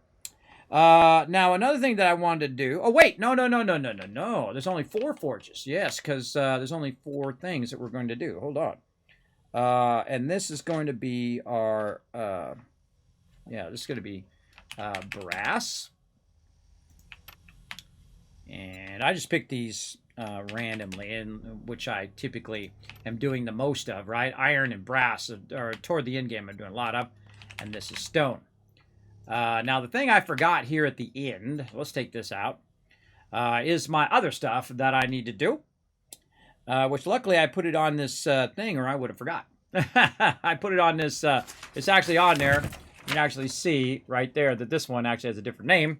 You might not be able to see it on stream because it's pretty small, but this is actually supposed to be my mixer, because the mixer is going to be right next to the stone, and then what's going to be right under there? Raw cement. Right, so if you've done your stone, right, and we can stack 6 stone up. If you've done all your stone, then it would go to raw cement. If this is already in working. Now, of course, we can also go like this, and we can start stacking these vertically. Yeah, I'll try to figure out where to do that. And over here, oh, we can also put this last one in. There we go. And we can still access these from down here. We can access all of them. Always good to double check it. And then another forge here, so we'll go ahead and put that in our iron. And then we have another workbench. So let's put our workbench down. Come on, workbench. Okay, I found one of them. Come on, get in there. There we go. And again, need to watch what I'm doing here. Yeah, one more bench there, and all the rest of those are benches. Okay. I only have the one chemistry station back here. So the rest of this is going to be benches, so I can go ahead and start to fill this in. Again, I put it down really far so that it would have its foundation down where the stone was, right? The stone or iron or whatever is down at that level. And there we go. So now the rest of those will all be benches. We'll have another row of benches, and then the other benches will be going sideways. We'll have one there and one there. And so there we go. So it's starting to shape up. Looking good. Now, I don't want to start any forges or anything like that because I don't want to have the mobs start coming in. Now, on the other side here, we've also got some stuff that's going on. We want to go ahead and do some cool stuff. With this side, what do we want to do? Let's do cabinet. Cabinet. Anything good there? Table. What kind of fun thing do we want to put over here? I don't know. I feel like I want to try a different shape, though I could just put a square there. I could just make a cabinet in here. Cabinet. Cabinets and cupboards. Let's go ahead and make some of those. Now, we got our benches now. So we can go into those, and we can go ahead and use those. Now, we need nails, and we need wood. And we brought those. And we have those over here. Now, again, eventually all this stuff will go back in its appropriate box. The problem with bringing loot over here is you have to bring the loot over and then put it back into the right box, which is part of the fun to do it as well. What was it again? Nails and wood. We had a bunch of wood here somewhere. All right. Well, I'm gonna throw it in L Tools box. Over there. All right. Nice. We also have another chemistry station. We can do that later. What am I doing? Cabinets. Cabinets and cupboards. All right, let's do 6 of those. Okay, now each of these boxes have I'm all labeled out automatically or originally. I went and figured out what I want in each and every box, and then tried to make them where they were much more aligned to each other, right? So now we have a separate box for clay. We have a separate box for all of this stuff. Just to make it easier to find, and then also be in the box when to get in the box when someone else is in a different box, right? So if you're looking for wood, and then I also have fibers in there, and somebody's in there getting fibers out, it'll be tough. Now I'm also going to have a bunch of unused boxes, and I'll come back at the end and unlock all these, because what I don't want to do is unlock them right now, because then people are like, I'm going to put some stuff in the box. Like, you shouldn't be putting nothing in the box right now. There we go. Fibers. This is going to be raw ammo. Why am I putting raw ammo there? Well, hey, it lines up with the lead and the brass, right? And I'll probably end up with multiple ammo boxes now. So again, that's why I'm going to leave some of these as unused. So when I come back later, I'm just using Control-C, Control-V, by the way, for those. Now, some of the other things that we're going to do is we're going to do player boxes. So I'm going to actually put mine over here. Kismet's Dropbox, right? And then this is going to be everybody else's boxes, right? Player box, and this one I'm going to select all, copy, and then player box. So this will be a Dropbox for each and every player that's in here, and I'll come in here and make it where it's unlocked and all of that. And thus, if AMZ is looking for something, then Rotisserie G finds it. You can put it in her box and say, look, I put it in your Dropbox. So another great invention of the new base. And then in the back here, this is where we're going to have all of our crafting materials. Now, one of our top crafting boxes is the miscellaneous crafting box, right? This is where all the, the bulk of all the crafting stuff goes into. So you can just pull it all out in one shot. Then we're going to have our parts. And again, I have it all going one direction toward the forges just to make it easier. Raw bike over here. Now, by the way, I don't have to put box on there anymore. I don't know why I put box on there. Everybody assumes it's a box. Miscellaneous crafting. There we go. Trying to get that out of my head. Motors, which we end up with a lot of. I might actually make that motors and batteries. Or no, I have another one for batteries. Batteries. Right there. Now, if you notice, I have more boxes than I had before. It's going to be more spread out because the base is bigger, and we're getting more and more resources at this point. So basically, all the boxes are on the floor. Now, I actually like the boxes on the floor. I just don't like the fact that if a bomber gets in here, kiss these boxes goodbye. I don't like that part. All right. Now, let's go ahead and get it here, and let's get all of this going in here as well. We can finally get to our interior boxes here. And we're going to have a lot of boxes. We want to watch its direction. So again, all of the boxes are going to be facing this direction. Ah. Wasted a box. No worries, I can always make more. So now you get the gist of why I was making all these insets. I don't know what that was all about. Ugh, just trying to make my life tougher. Probably my little robot got in the way.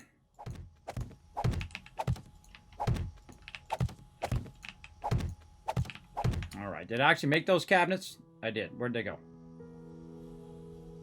Where did the cabinets go? Did I make them? I don't even remember.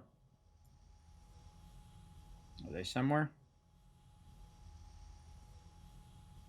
I don't know. We'll have it make it again. All right, this is in the way. Okay, so there we go. We got that done. Now, what are all these boxes going to be? Well, I actually have to look at my thing because I just realized that I have that blocking it. Again, I did this in a program called Illustrator.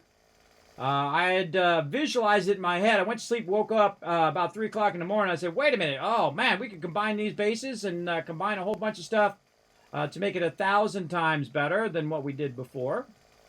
And I'm typically not a fan of it being at ground level. But we're going to go ahead and do it. Because on this particular diagram, it has the stuff up above. See, this is the boxes that are up above here. Up there. So I have to hide that layer. So I can see the layer of all the names of the boxes that are underneath those. So those are roof boxes. All right, there we go.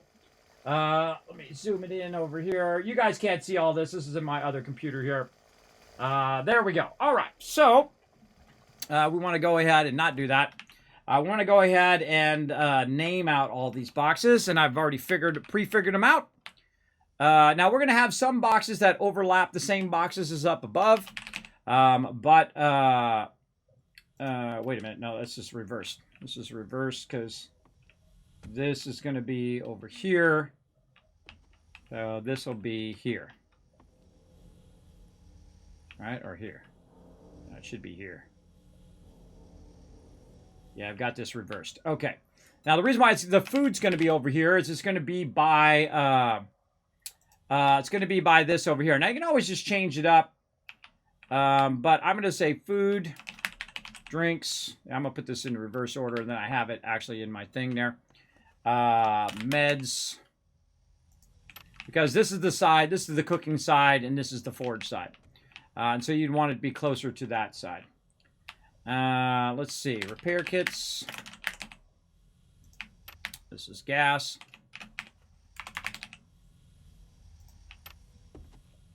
I'll just do the one underneath it.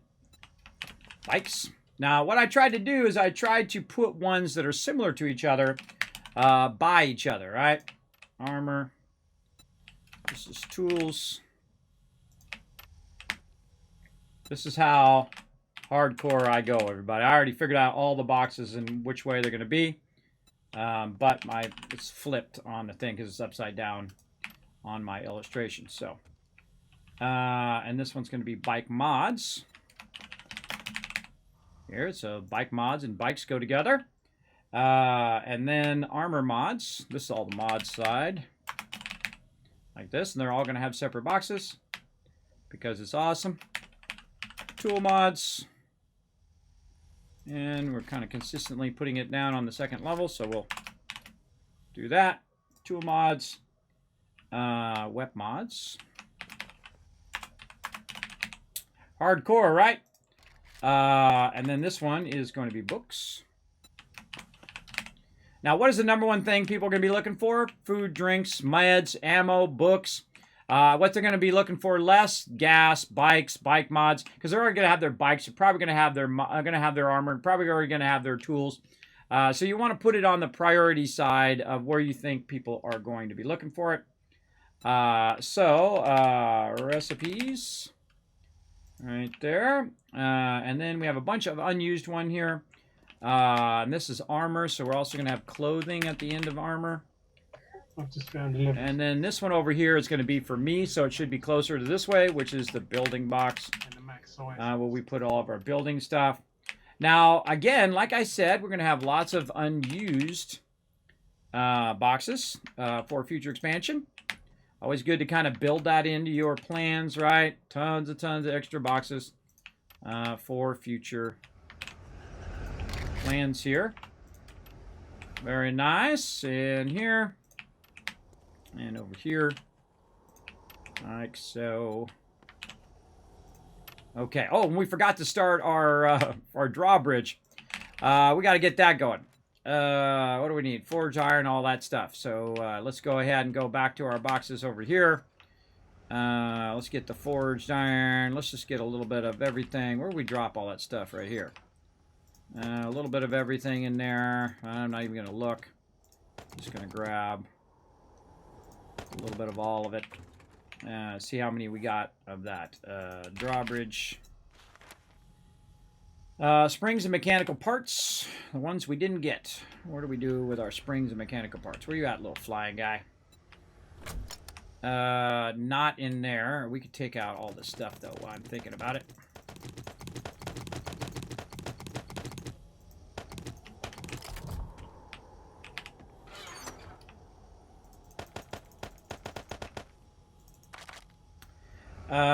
Okay, so we got to find out where the heck we did with all that. Probably up here on my vehicle.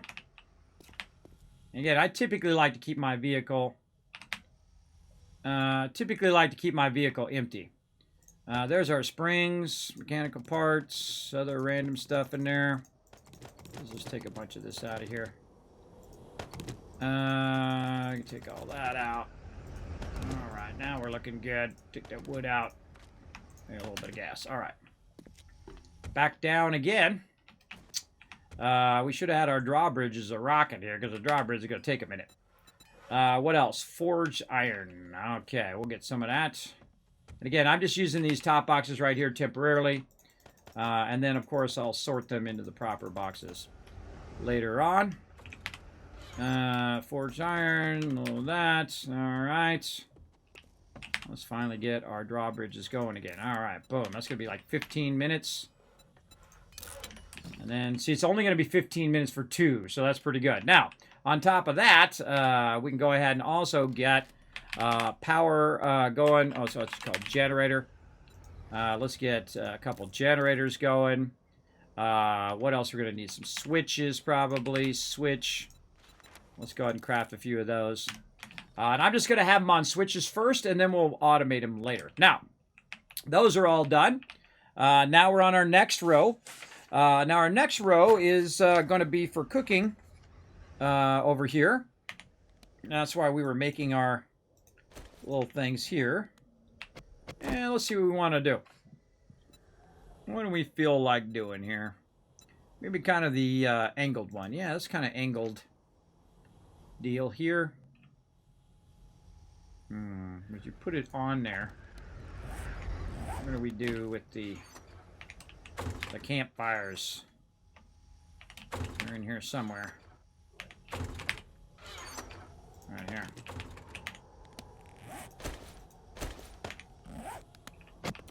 See how the campfire looks on there. Nope, don't like it. I know right away whether I like it or not. Nope, nope, nope. Bye-bye. Now we gotta make another one of those. What is that called? Cabinets. Make another one. Don't like it. It's cool if you're gonna put it at the end, but if you're gonna put a camp thing on it, let's just go with the old regular cupboard here. Let's turn it this way. And go like this. We'll make an extra one just in case. And then we need a forge. Right, that's where we got at the end. Forge, yep. Where's our forge at? Not in there. And I'm sure we got one in here somewhere. There we go. Now I'm just trying to set it up so I can just like put it there. Now what's a forge for? The forge is for making tons of glass, right? So you're making glass to make water and all that stuff. Now again, just like over here where the boxes are going to label the forges, over on this side, not necessarily label the forges, but they are going to say what this side's all about, right? Raw food there, so on, raw water. Much like we have in our other base, but not up in the sky. This time, down below. Raw meds. And this is raw. This is just not raw, but just garden. Garden. And then the last one here is glass. All right. And then the one behind that is all unused. So let's just go find our... Maybe we still have it in the copy paste. Let's go see. We do. Awesome. Again, now this is so that we could have an overflow box of food, right? We have too much food that fits in the box. Too much raw food. We want to go ahead and have a second raw food box, a second garden box, a second med box, or whatever. That's what all of these boxes are going to be for. Just a whole bunch of unused boxes. Now, unused boxes I typically keep locked, just because we don't want the people putting stuff in there until we get it labeled. And again.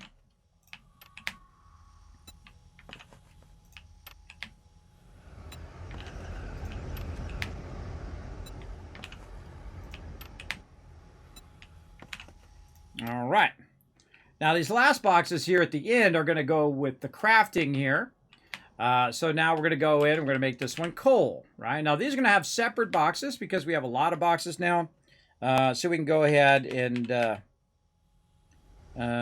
nitrate. There we go, brain.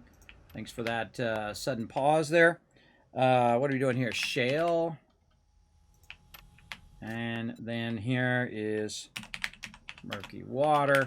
So we could actually, instead of just keeping it in the raw water box, you could put the actual murky water over here to be used in the thing, to be used in the chemistry stations, and then super corn, right? So it has its own super corn. And there we go, everybody. That is about every single box you will need in the entire game. Don't forget we got drop boxes up on high, along a lot of boxes up here, which are for turret and meds and things like that for Horde Night. And there is our boxes. So awesome. Awesome. And we've got that going. We'll put all of our benches in there. And that's really it for my diagram. I don't even need it now. All the rest is just put the stuff where it goes and GG.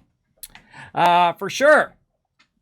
And as you can see, I'm probably 90% of the 3,000 hours, or I don't even know where I'm at now, 2,500 to 3,000 hours in 7 Days to Die is organizing. And I'm always trying to find a better way of organizing. And the best way to do something is to take something that's complex and make it simpler and simpler and simpler until you end up with something like an iPhone, right? Or like an iPod, or something that seems so simple once someone else did it, but nobody else thought of it before that, right? Now, this seems so simple now, but before I would put it up forward, I would have all the things and I'd put it up, but then I realized the one in the ground is the best. Just do not let any mobs get in your base for any reason. And of course, tuning them up on the next level also even safer because mobs typically cannot make it up in your base if you have a hatch in there, and a good hatch anyway.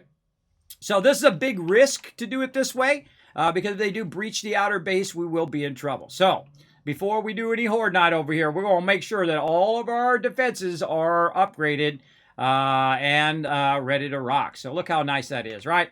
And then we're going to go ahead and put in our campfires.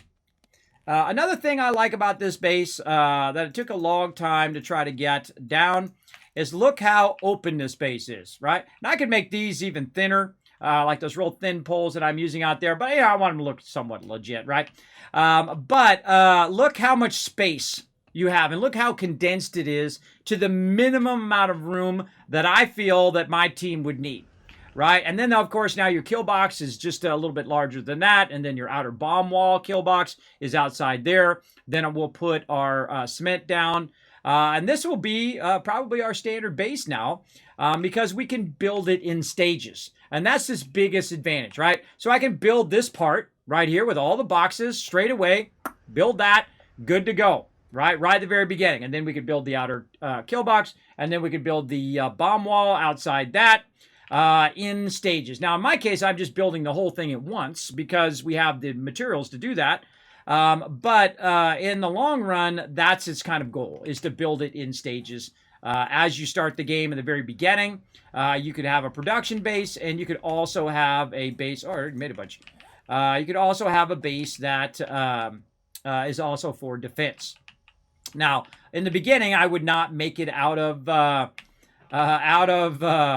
glass, especially the low-end glass. But once you get to this stage, you should be okay with bulletproof glass. We'll see. We'll see how it goes, right? We won't know. Okay, now that we've kind of got stuff going on, we've got that in, we've got our forges in over here, we got our benches, we got our chemistry station. This base is blazing. How much more time? Hey, Suri. Hey, Suri. Set a timer for 6 minutes. 6 minutes. Counting down. All right, she'll remind me. She'll remind me when it's time to get that fired up. Oh, actually, I need my diagram still for putting in my chem stations and stuff here. All right, let's do that real quick. Let's fill all this in. Now, again, I went down 3 just to give it extra support underneath on purpose so that we can have like 2 layers down below because I definitely don't want the benches falling down. Benches represent a lot of resources, especially your chem benches. So we want to make sure that we really, and this should be 1, 2, yep, that we really have plenty of room. Now, these benches are going to be facing this way, and so on the side of these, this is going to be our workbenches all in a row, like this. And then our chem benches will be down here, and they'll be across there in such a way that they're not going to be blocking. And then same thing, just rinse and repeat over here. Now, the interesting thing about the workbenches and chem benches is they perfectly fit in this area. If you think about it, they actually stack 3 across, and then 2 across is 5, right? So 3 and 2, so the chem bench is 3 wide, the workbench is 2 wide, and once you figure that number out, you know this is a 5 by 5 grid, that it magically works out. So very cool. I love little puzzles like that that work themselves out eventually. So let's go ahead and fill this in. Then we'll fill this in with just 1 down here. So we can put all our chem benches. And then we literally have nothing in our way. We can walk from one side of the base without any obstructions other than this. This is probably I could put up by 1 more. Let's take that bottom one out and this one so it doesn't cause an obstruction. And the only obstructions we'll have is the center, but it's really open, but also very, very strong. Look at that, looking sharp. All this is looking good. These are all labeled out. Drop box is all labeled out. Okay, what do we got to do? We got to upgrade a ton of stuff. That's one. But we also want to think about up here. Oh, we should get our other door going. That's what we should do. Way back here. We want to get this other door going. Dar. We're going to get some DARs going, everybody. These rolling doors. Now, this 5x4 rolling door, and I've made it perfectly so it is 5 across. So that's going to take a while, 17 minutes. I should have started that earlier. But we'll let that run in that back one as well. And now's probably a good time to offload some of this stuff into its appropriate boxes. So crafting over here. Now, the hardest thing also is getting used to where all the stuff is now. So we're going to start putting this stuff back in the boxes. I feel it's fairly secure in here now. Enough to start trusting it to hold at least some of our resources. Maybe not the acid. But you know what? We'll put it in there and see how it goes. We'll put our chemistry stations in there as well. Maybe some campfires. Actually, we'll put this in our building box. Our building box. Where is my building box? Oh, over here. Right there. There we go. Put this, not that. Put this in there, that in there. These in here for right now, that. And coal. We know where coal goes, right? So we just do a little bit of sorting. I'm not going to sort it all out right now, but you get the general idea. Just kind of putting some of this away. So it's out of my way. And take this out of my inventory here. Now, it's getting used to where everything's at now. It's like I'm going to be looking around for stuff because it's going to be different from my other base. But in the long run, it's going to be much easier. Okay, now it's time to go to town. Now, all this stuff obviously is not water. And don't worry, we'll sort all that out and find all that. But what we need is we need steel. And we need a whole lot of it while we're waiting for our drawbridges. Let's go ahead and run out here. And get our steel upgrades going. Okay, now what we got? Our concrete is actually taking damage, so we got to go get some concrete stuff. Again, I'm just temporarily using this block so I can walk back and forth. Concrete. So if it's taking damage, you have to repair it first, and then I know there's some in here somewhere. Or not. Really. What the heck did I do with that concrete? Did I damage that box? Apparently I did. Where are you hiding, concrete? You gotta be in here somewhere. Or did I use it up? That would be the one thing I didn't bring. Oh, maybe I put it on the guy. Let's see. Did I put it on you, guy? Apparently not. Okay. Well, maybe I put all my concrete back in the box when I was back there. That would be a problem. Oh, boy. Oh, boy. Okay. Yeah, that's a problem. Oh, it's right there. God, I could have sworn I brought some over. Oh, man, I hate it when you just, it's like right there in front of your face and you can't see it. Don't you hate that? Right in front of your face! In there, Sita. No, 5. No, I'm about half a K away. There's 5. It's so funny. Time for some steel, everybody. There's going to be a lot of steel. Now, start with your bottom 2. We'll see how far we get. This may or may not be for Horde Night. We'll see.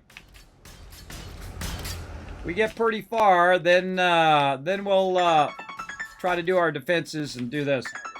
Oh, and our timer's up. Our drawbridges are ready. We'll come back to it. So I'm just going to run along the bottom here first. I've never seen like 5 of them together before. That was disturbing. Like a family reunion. It was so fun. Notice I'm doing the outside one first. Sometimes it takes a second for it to do the thing, so I'm just holding down the right mouse button. And I got one more day to make this happen.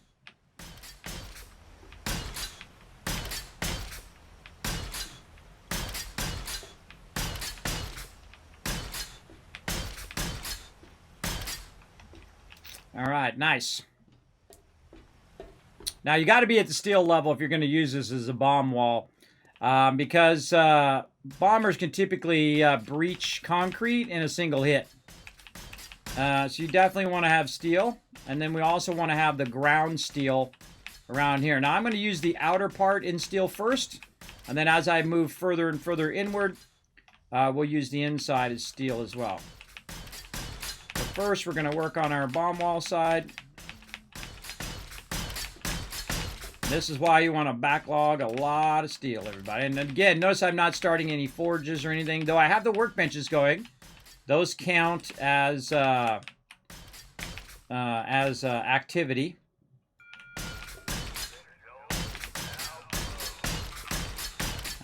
Trader Joe's is closed, which means mobs are going to be running here in a minute. It just dawned on me, everybody. I don't know why I'm doing this. Get out of the way, robotic turret. Why am I doing this? It just dawned on me. This is crazy. Why am I out here in the nighttime when the mob's going to run up, try to kill me? I don't need to do that. Because it's not a block. It's a...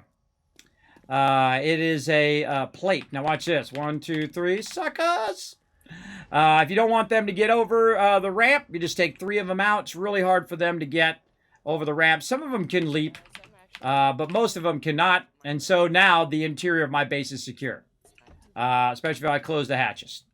All right, so what I can do is I can go out here, and I've added these here, where I can go up, and then I have to go down into this kill box, and then I can just upgrade it from in here.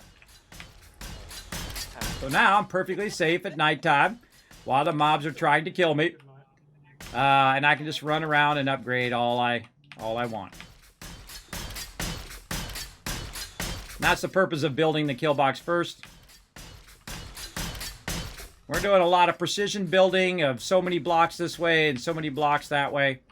And I was trying to make it so it perfectly lined up with the road, and it did. Oh, I forgot this part out here. Let's try to do both of these at the same time. As we're going. And there's a good chance this might happen. Don't run out of iron too quick. Again, if you notice, I have a double lined. For sure. Now, the biggest problem with doing this is time, everybody. I should have taken a break at some point, but I didn't. And I'm really trying to push myself to get this ready. On Horde Night, we're how many hours in? 6 hours straight. Not good for your health, usually. But this is how I am typically when I'm playing 7 Days to Die.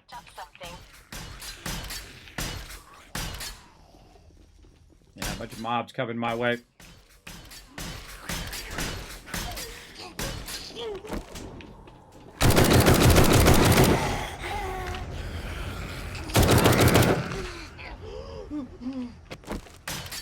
So yeah, I'm upgrading it, so I'm causing lots of noise. They finally figured out. Whoop! They finally figured out that I got the kill box almost done. Now they're trying to get me. Now, if I stand too close, they'll be able to hit me. But the other cool part is if I want to hit them, I could use a melee weapon if I want. Get away from my base, bro. I could use a melee weapon to wipe them out, which is why I'm using plates and not blocks. Now, I also used to use blocks up here, just in case. But, we good. All right, let's go 3 high.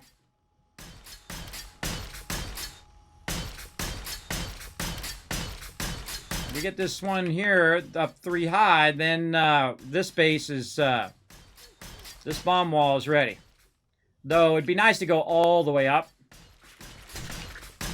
Oh, look at you snuck up on me. Why am I not using my shotgun? Get up here. Good job.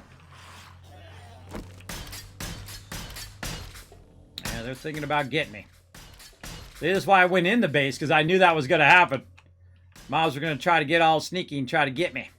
And that's why I pulled out those things, too, because the second I start making a bunch of noise here, They start coming. Wait till we fire up all the forges, everybody. We're going to have screamers constantly coming for us.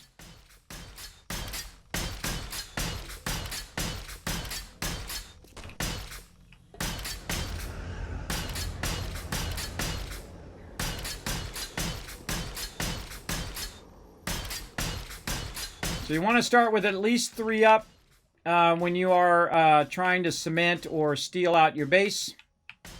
Because very rarely do they go to the 4th block. But sometimes they do. Sometimes they climb on top of each other. Look at that. That's steeled in, everybody. Now that we got that steeled in, we'll want to prioritize the next highest priority, which would be the 2nd level of the interior. Oh, I can get myself down there. Which would be this part. So let's start with the outside edge.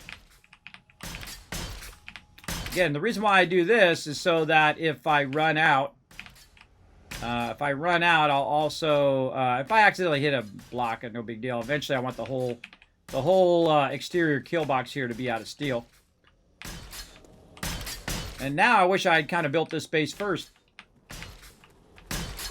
That's okay, something fun. Have picked up something.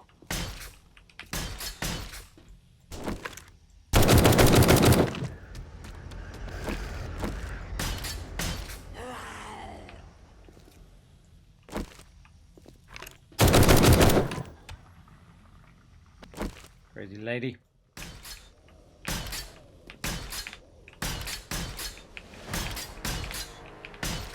Leveled up. Again, I prioritized middle one first, then the lower one, unless it's just easier for me to, I'm doing the corners too while I'm at it, because corners are awkward. Usually middle is your most important one, because it stops the bulk of the mobs. If they break the under one, then what you're going to have is you're going to have animals under there. So I would do the middle one first, and then I would do the bottom one. Now remember, they got to breach that outer part first before they get in here. Ah, the heck, mouse. Mouse went freaky deaky there.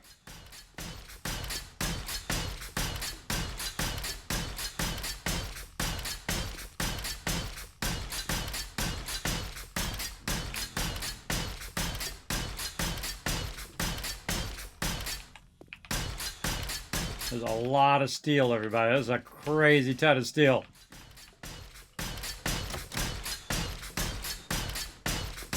I just try to do one piece at a time or one level at a time. It's just easier when you're walking, so you just keep walking, holding down the right mouse button. Move that block out of there eventually. All right, then that's done. Now we're going to do the top part here.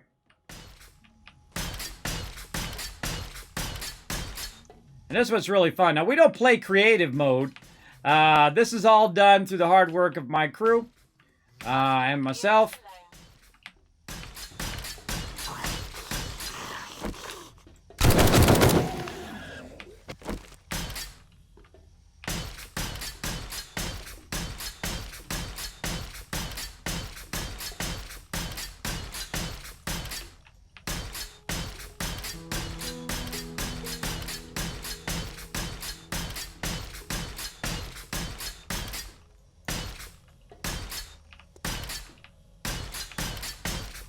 Okay, and up here.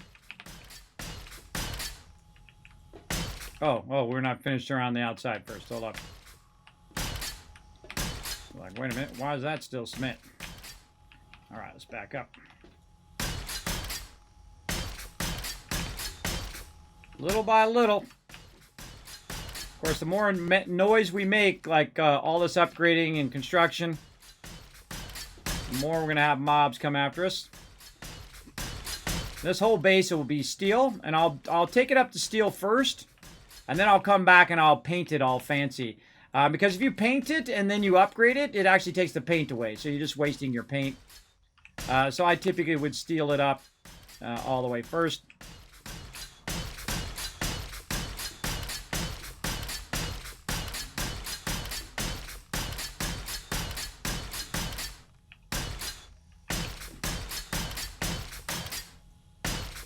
Okay. Oh, now we're talking. How much we got left? Oh, we got a bunch left. Okay. Now, where would I put the steel from here? I would definitely want to just to make sure that everything's going to be fine with the base. Is to steel up the supports. All right, so let's do that next. Missed it. But again, all of this will be turned into steel. So steel up our supports here so those don't get knocked out.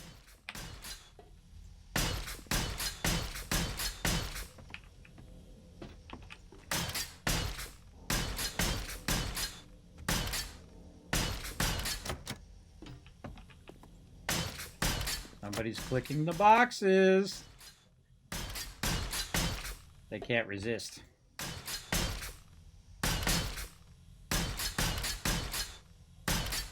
Who is it?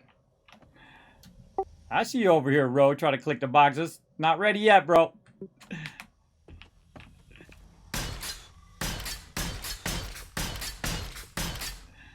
Ro's awesome, by the way, everybody. He's always over here helping me. Does a lot of sorting and helps me out in that way. Drop boxes. What's that? Any chance you could unlock a couple of drop boxes? I'm not ready for you to move the loot over here yet. You've been using just use the small base over there, and then I'll let you know. We're not ready to move in yet. I still got to do a whole bunch of other defenses. We're going to try it as a kill box first and see how the kill box goes, and then we'll actually move our primary stuff over. Okay, I just want to drop off what I picked up questing. Yeah, see, it doesn't matter how fast I go. It doesn't matter if I sit here for 6 hours and just work and work and work. It's like that at the beginning of the game too. People are like, Kismet, I need a drop box, I need a forge, I need a whatever. I can only go so fast. I'm trying. And I probably could open up the drop boxes right now, but I still got to build that top part. And I want to make sure that all of our straight supports are good. All right, now got that done. Now I want to go up above and then work on the exterior of the base. Now, the cool thing about that is you can jump across there. And then this is going to be a lot of block placing. And again, I'm trying to get it ready as fast as I can, everybody. I'm trying to get it ready as fast as I can, but I'm trying to get it ready for Horde Night right now.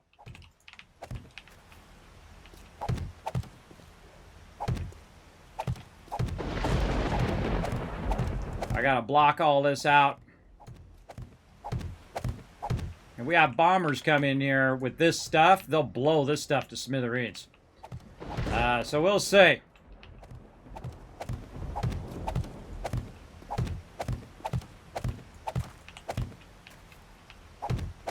Just gonna keep making this wider and wider and wider.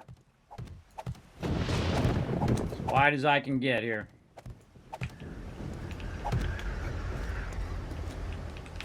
Now this I have to do outside. And I also got to steel up all of our supports. And we still got our drawbridges to put down. We'll get those going in a minute.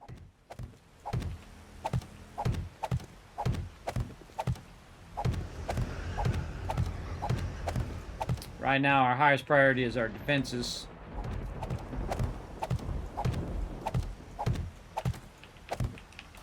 Like so. And speaking of defenses, how many blocks out did I put my defenses?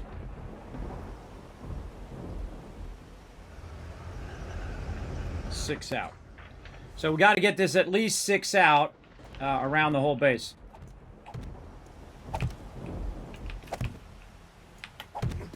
That's going to take a minute.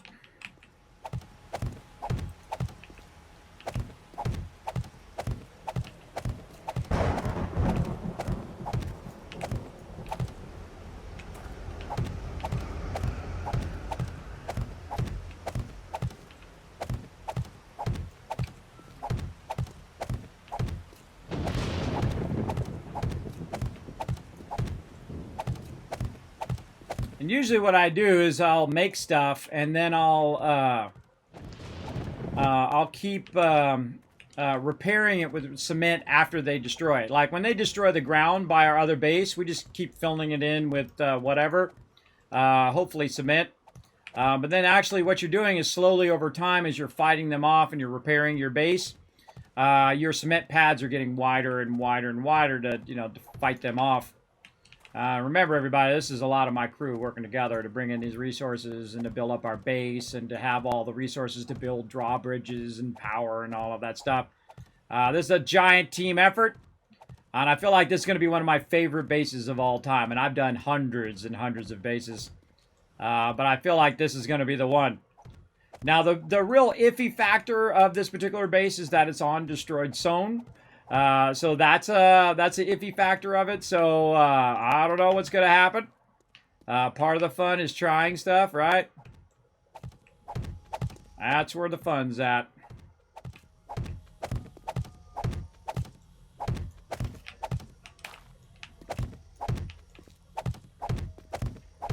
Trying to get it to a point where they're not going to destroy it as easily. Now, I'd love to be able to steal around the bottom of the base here, because the rest of the base I can come back and steal that later. But one of the most annoying things early game is when you have all of your spikes and stuff down, and they are blocking your ability to upgrade the ground, right? To upgrade it to, from cobblestone to concrete, and then from concrete to steel. So I'm going to see how much of this steel I can use in the outside here. But I want to get this going at least a couple rounds here. And then we'll start to work our way out from the inside. You always want to work from the inner part of your base outwards. And just do the essential parts first, right? Do the essential parts first, and then the other parts, do those later. Like the essential part of the Killbox is the walls, obviously, the foundation, the supports, the walls. And then this outer pad here is essential as well. Let's get this down here. And then we'll copy shape. And so this pad's really important too. And the reason why this pad's important is when you have bombers coming in, you want to have the ability to rocket down here and not blow a hole into the ground. Let's get these supports while we're thinking about it.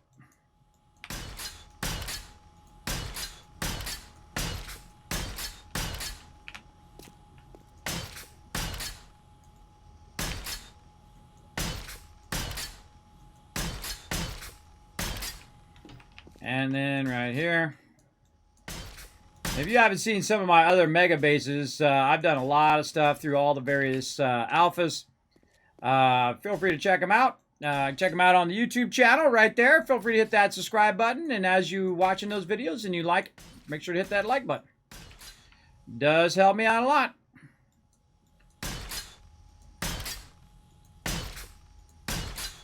This stuff's very precision upgrading. Let's just do this real quick. Let's make this a little faster. Get all the bottom ones first. The mobs are definitely going to be coming through. Using the old Killbox for the second hold night, Kismet. Sorry, what was that? We're using the old hold base for tonight for the hold night. I'm trying to get this base ready for Horde Night. If you guys want to come help, I could use some help right now. That's for sure. We got to just put down a bunch of spikes and things like that. So if you want to help, let me know.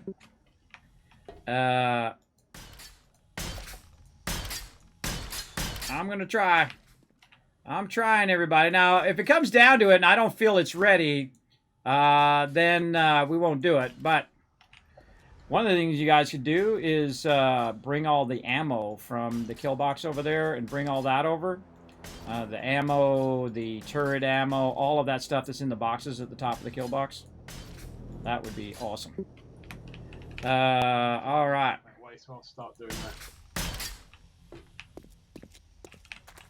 And actually just fill up your entire inventory with a bunch of different resources. Of course, leaving some behind for people who are still over in that base. But just grab as much as you can and bring it over. I think we're about ready for a full move here. But we might wait till after Horde Night, because, again, I got to stay focused here. I'm going for 6 hours straight. 6 hours straight to get this prepped. Yeah, that's kind of why I asked. I thought we might do the last one of the old one tonight, and then concentrate on moving it next week.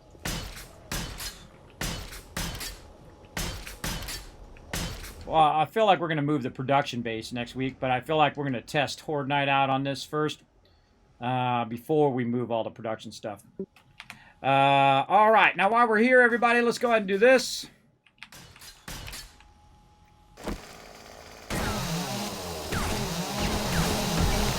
Something in my way right there.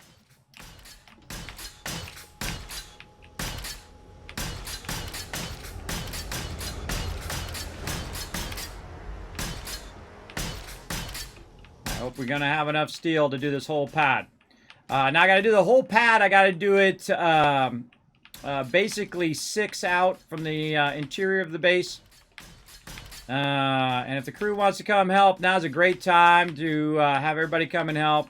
Put down cement blocks, put down spikes and things like that. Now again, I'd love to go and do all the iron first out here for where the spikes are. But I don't know if I'm going to have enough. We'll see. So I'm going to do this all the way around. And then also make sure to do all of our supports here. Now we could probably get away with just doing the first 3 levels. So I'm just going to do the first 3 levels on this one. Right here. And then come back to it later. All of this we can take down. That's done. Well, let's just go do all of our blocks here.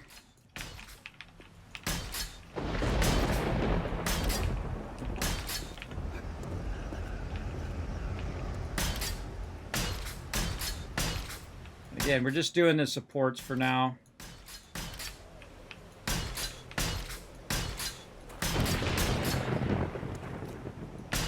Getting stormy.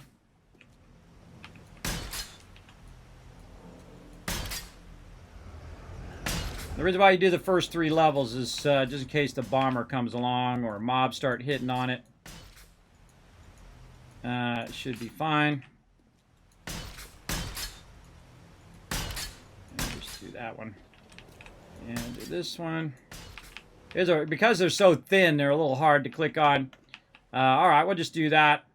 We'll take this down now. Oops, wrong one. Take all that down. Gotta get my motorcycle out of here too. Okay, and let's just finish this. Oh, and there it is. I'm out. I'm out. Out of steel. I think I got more, though. Let's go see if we can find some more.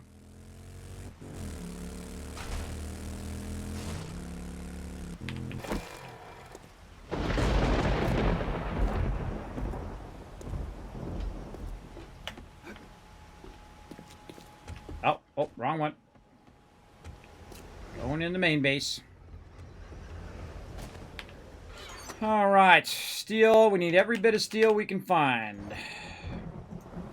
Yeah, if you guys can grab every bit of steel and bring that too, if you're still by the base, that'd be awesome. That would be awesome. Oh, yeah, we got a bunch of steel in here. Oh, okay, we're looking good. We're looking good here. All right. We got to also upgrade all the bars. Oh, you probably also want to bring the thing, the nail gun. Gonna need those.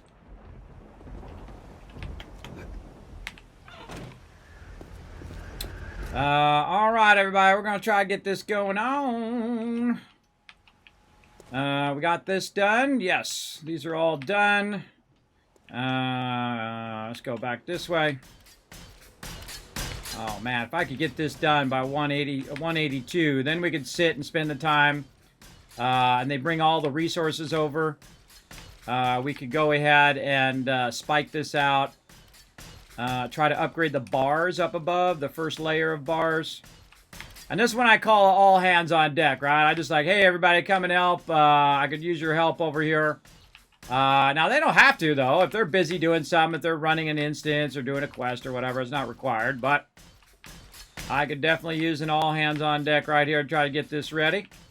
And see, this is where I try to get to. I try to get to a stage where everybody can help, right? Where everybody can come in and upgrade this and do all this stuff.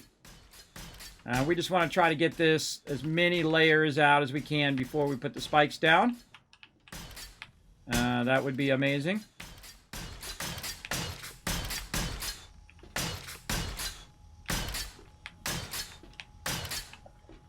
Sorry, are we talking to me?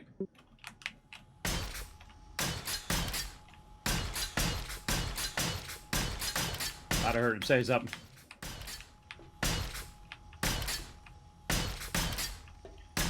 Very focused. Hence why I used to stay put on the little bugger. On what? Is Mr. Kismet a Star Wars fan? Oh, are you a Star Wars fan? That's the real question. Because I can make you jealous. 1977, Man's Chinese Theater. I'm 7 years old. My dad takes me to see Star Wars. That's right, when it released. That's right. I saw it on the first week, I think it was. I can't remember exactly. I don't think it was the first day, but it was the first week for sure. Man's Chinese Theater in Los Angeles, California, Hollywood. It's the first time I ever seen adults stand up and clap. And they got out of the theater and they went right back in line, man. I wanted to go right back in line again. My dad wouldn't let me, everybody. One time was enough, apparently. But yeah, I love me some Star Wars. Now, I'm not like a super fan, everybody. Don't expect me to know who the third creature butt was back on, episode 2, scene 37. I'm not that big of a fan. But I grew up with Star Wars. I mean, I had all the Star Wars toy, the X-Wings. I had the Boba Fett, which is worth $500 now. And all the big figures. I had the small figures. I had the Death Star, the X-Wing. I had the TIE Fighter. I had it all, man. I was like Star Wars crazy. My parents were awesome. They were awesome. They bought me tons of Star Wars stuff. Big time back in the day. So yeah, absolutely. I'm a fan of the 3 middle ones, and I hope they make some new movies someday. I'm a fan of the first 3 that were made when I was a kid. Not the first 3, like, in numerical order. Those are the only 3 that I recognize. I recognize none others. I hope they come out with the rest of the trilogy one day. I'm in denial, everybody. It's not just a river. Oh my God, I think we might actually have pretty close to all of these. Oh, my sound cut out. That's always scary. What the heck happened to my sound? Let's try to catch up. I'm lagging a bit as well.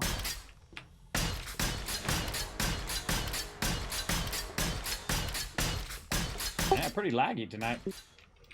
Pretty laggy. Could be I'm just building a ginormous base. I could be lagging it out on top of the big base we built on the other side. 2 big bases. What are we at? 4 right now. How we looking? Oh, we got a ton left. Oh, we might get this 6 out. That'd be awesome.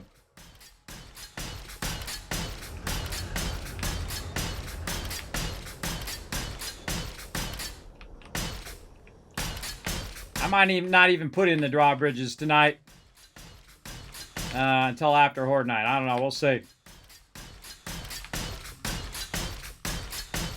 Of course, drawbridges are actually really good when you put them on the interior of your base. Not when you put them on the outside, but when you put them on the interior. Because then you have a drawbridge that's blocking mobs from jumping across, which is super useful.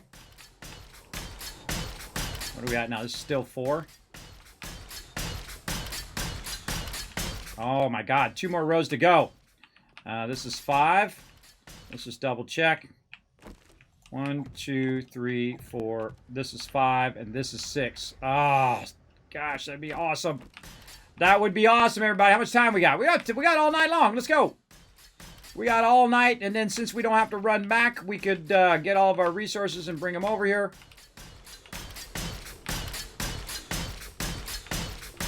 Let me know when you're over here, Rotisserie G. I'll open up those boxes up on top for you to put all that stuff up there. Okay. I still got to build that stuff on top, though. But I want to try to get this done. Then my crew can come help me put down spikes. While they're working on that, I could build that thing up above. And whatnot. We should be working on a bunch of spikes right now, too. When I go inside, once I get this done, I'm going to go inside and start on a bunch of spikes. Work them across all the workbenches. I'm going to need a heck of a lot of spikes. Now I got to put in another row. And then we're going to put in as much cement in as we can once we get past the 6. Because the 6 is 5 rows of spikes and then 1 row of barbed wire. Barbed wire, we should be making that too. We'll get that. Again, we can. I think together we could get this done.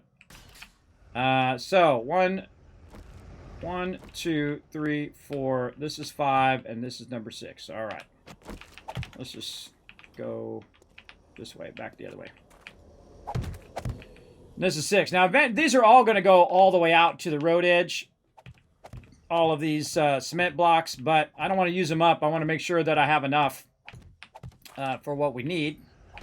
And this is just a matter of time before this base is done. Now, this is just taking the time to do all of this. Now, once I have this 6 rows deep here, then I don't really need iron beyond that. I can just use concrete. But the whole point of the inner part is to protect against bombers from blowing up the foundations. The harder thing, too, is coming back later and using your steel to fix all the steel. Because it's hard to see. It's hard to see when it's damaged. But you'll see me come out here and try to paint it eventually over time. It's really hard to do it because it's going to have spikes and all that stuff over the top.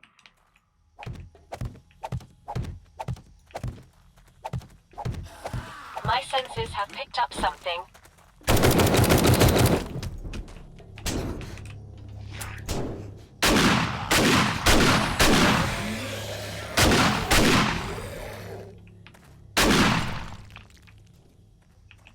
Get him out of my way. Ah! Slowing me down, lady! People are dying right in my way. Come out here. Come out here and die out here out of my way.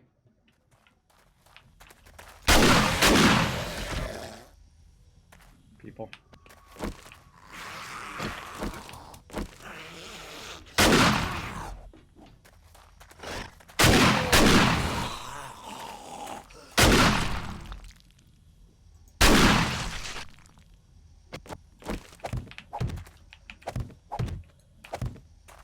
Slowing me down.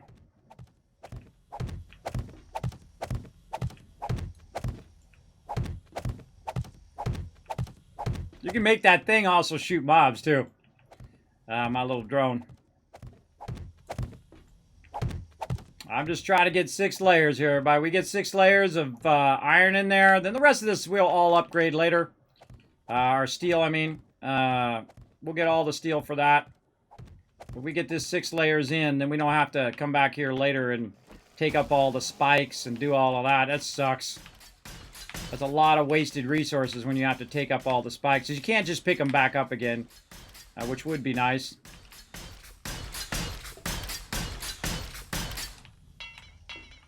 Oh, no! We ran out! Darn it! One more stack would have done it, too. Yeah, again, I need that steel. If you guys are coming back, I could really use it. Just one more layer, everybody. One more layer. Well, at least that I only have to take one more layer out. Oh, I could have left this for jumping across.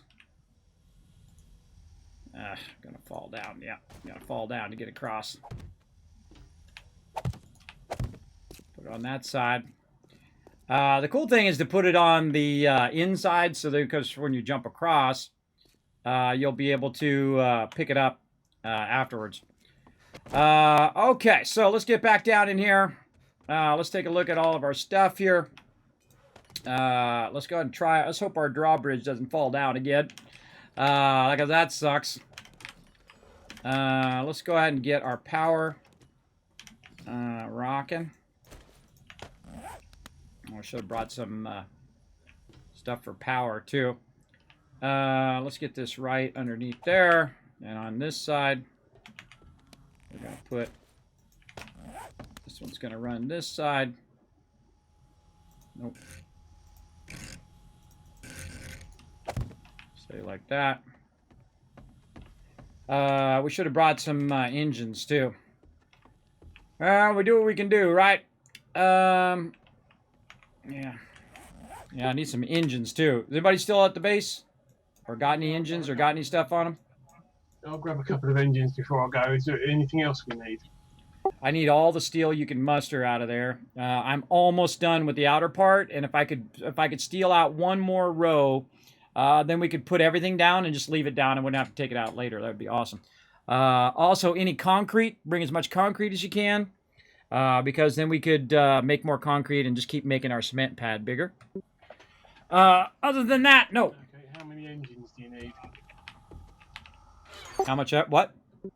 How many engines do you need? Good question. Drawbridge. Forget how much does the drawbridge take? Oh,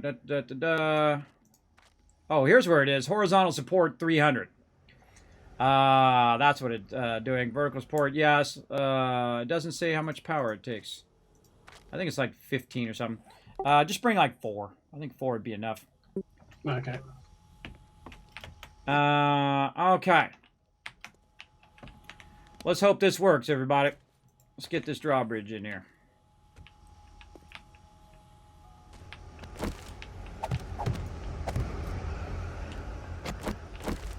Come on, drawbridge. Trying to see what the minimum thing is I need to put in to get this drawbridge down. Oh, okay. Need to aim toward the middle.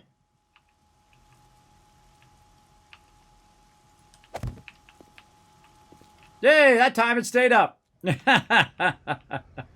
Yes, all right. Oh, God, I got to do all these bars out here, too. Let's get this and get this back in. We got to put a little blocker so they don't jump across from over there as well. Now, this time I put the bridge out further than I did on the other one. The reason why I did that is so that... we need to take these blocks down, too. Take that one off first. We need to take that off of there because that's actually pulling the bridge down. Let's go around the back.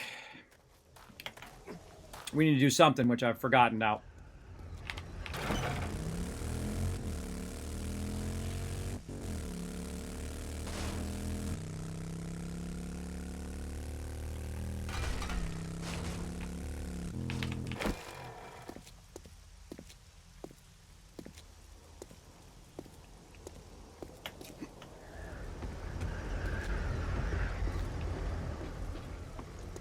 It'd be awesome if I, like, mysteriously had an engine in here just to get it started. No, but I...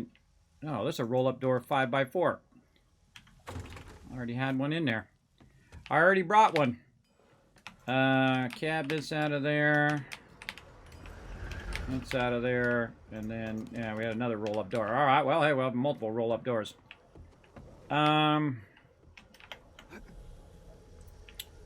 Okay, we got to work on this. We got to get this done. So, how do I want to do this? Do I want to put doors on there or no? On the sides. I probably want to put a door on that side, but only have a door on this side. Yeah, let's do that. Copy shape. Copy rotation. And let's go.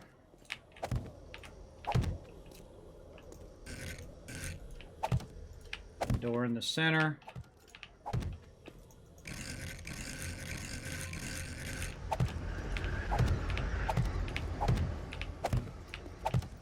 Something like that. This side. And then our roll-up door.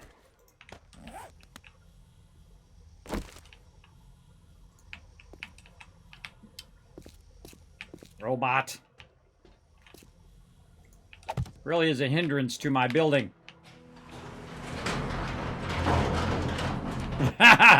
So cool.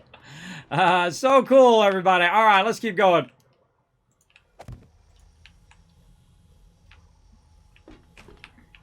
I am totally gonna unspawn you, robot. All right, we need a block. Okay, I have like a 3/4 block there. Whatever, we're just trying to get this up to that level. Kismet, I have your steel. Awesome. Awesome. I'm going to open up the Killbox repair up here, and you can put it in there. It's in this southeast corner. Killbox repair. Let me open these all up.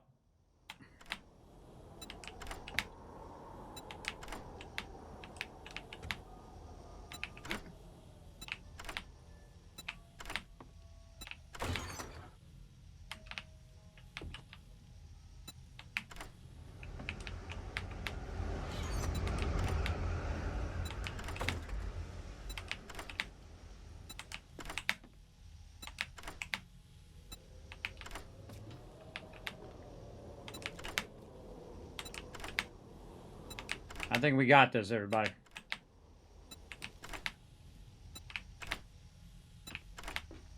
Oh, spikes. Could be making spikes. Spikes.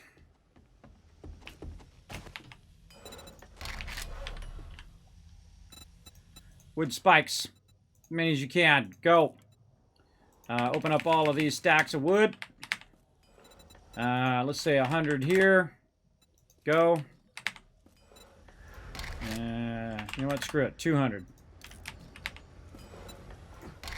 200 here. All right. It's going to take about 6 minutes.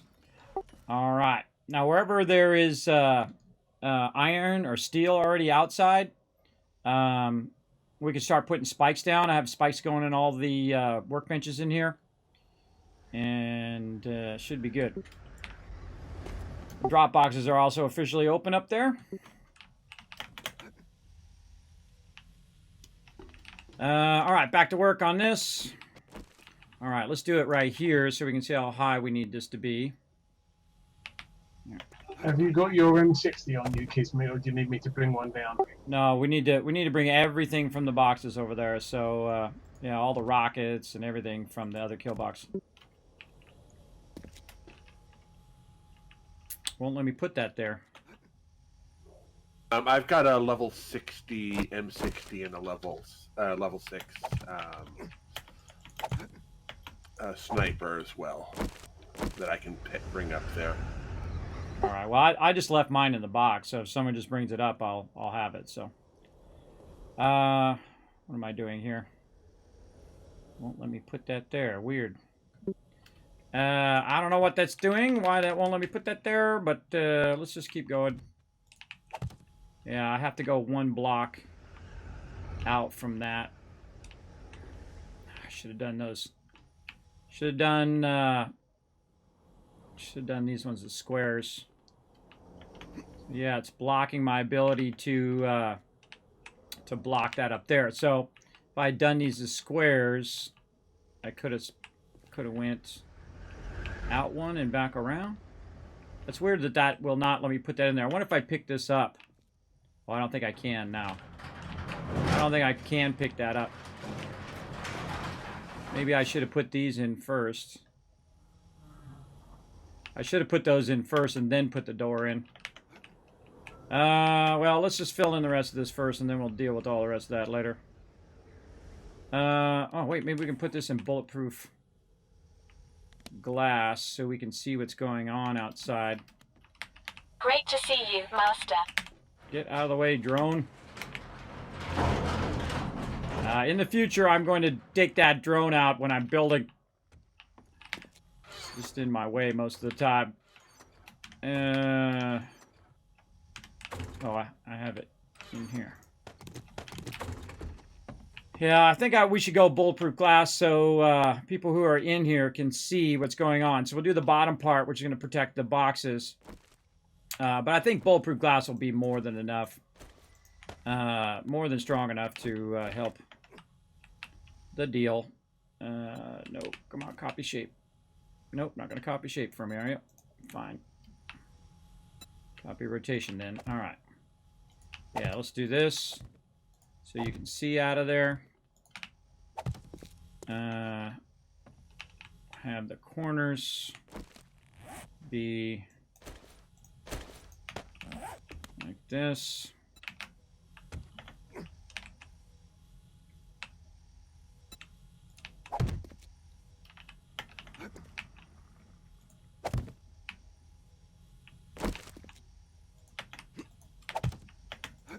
This is slowing me down. Like that. And then we'll have the top part. Cross like this. Corner.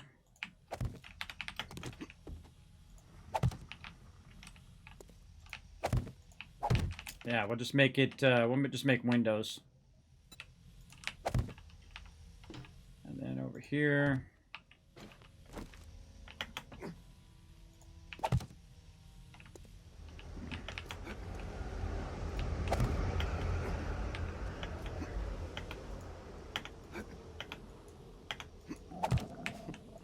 Try to get that edge without having to jump up on a box. And then this across. Oh, it so sucks that that doesn't match up. That sucks.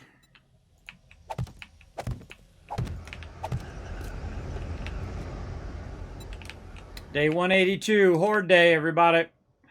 Trying to get this in. Get that, not up there. Door. Let's see, secure wood door for now. If only I could put guns on my gyrocopter. Wood door.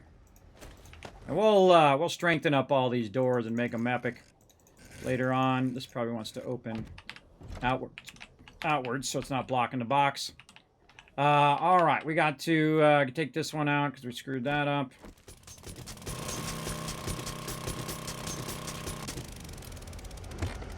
Yeah, I need help putting them spikes down outside. Big time. And as many concrete blocks as wide as we can go. Alright, Killbox repair. There we go. Let's grab that. I think that ought to do it. We'll come back to this in a minute. At least it's somewhat protected against birds. But we'll come back to it.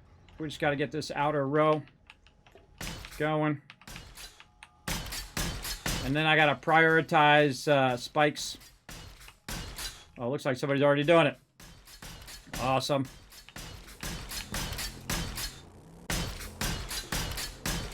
I think we got this, everybody. I think we got it.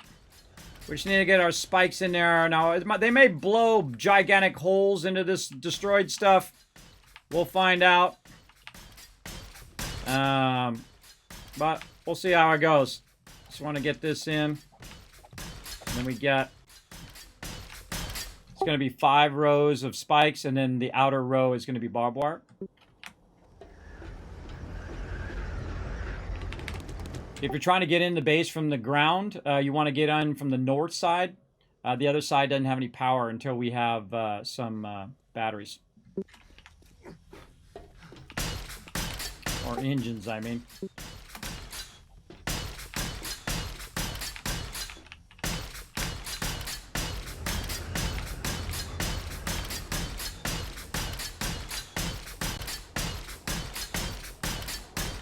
All right, I'm going to be a little focused on this, everybody. Take one little look at chat right now. That's why the stay put command is nice. Oh, there's a stay put command? I forgot. That's what you're trying to say. I get what you're trying to say now. Sometimes it takes a minute for me to sink in, everybody. I've been going for 7 hours straight. 7 hours straight trying to get this in. We just need some spikes and some barbed wire, and we're good. Oh, we got to put these back in, too. I'll just go up above and do those. All right. That's it. They get that spike and barbed wire in there. We're good. Oh, I should go this way to double check I went all the way around. And then if we just keep putting more cement blocks, as many cement blocks as we can, in that outside.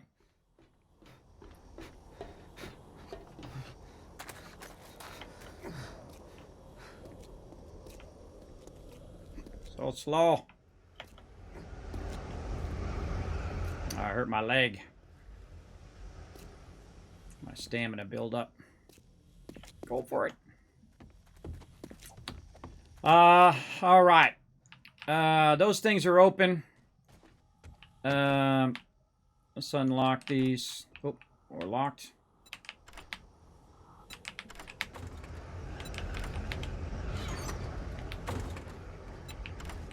Now, currently, none of the stuff is sorted, so all the other boxes are locked, except for raw food, raw water, raw meds, and garden. And I just have random resources in those right now.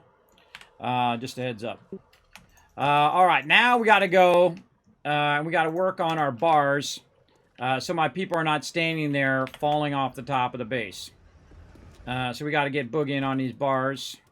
We got to put the rest of the bars in. 762 and the turret stuff in it. I'm going to start sorting it all. All right, sounds good. Yeah, one of our big problems is going to be mobs jumping across for right now, because I won't have the bars in that prevent them from jumping over to here. But we'll just have to wipe them out.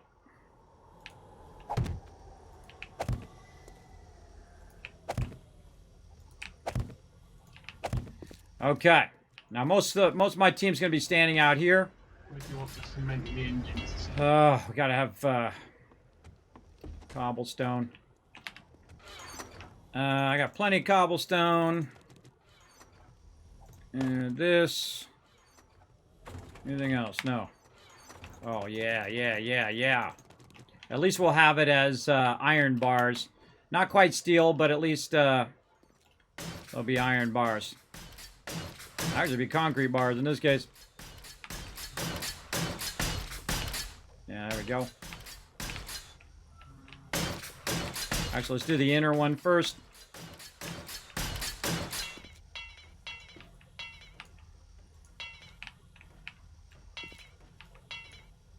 Oh, this was... I had a little bit of steel on me.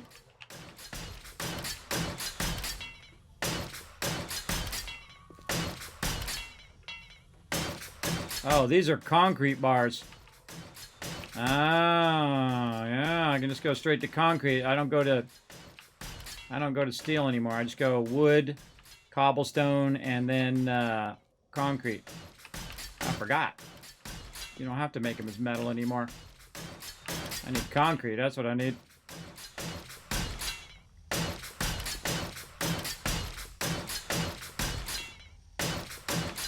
This is going to be a close one, everybody.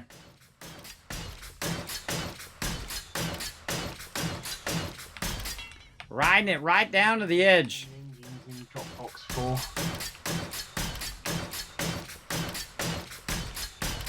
What's in Dropbox for? Sorry?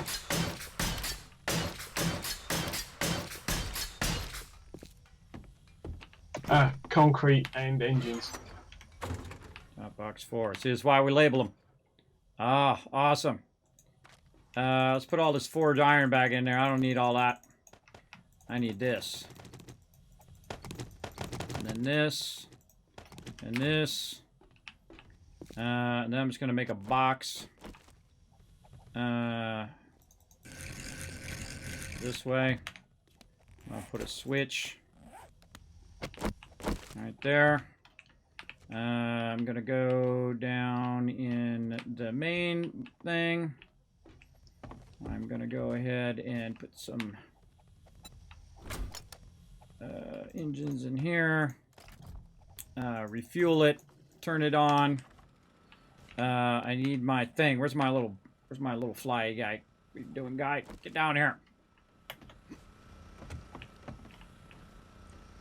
See, I come up here and then you wander off. Come here, guy. Oh, what did I do with it? Not in there. Confirming we're going 5 deep with spikes, with 6 being barbed wire. Confirmed.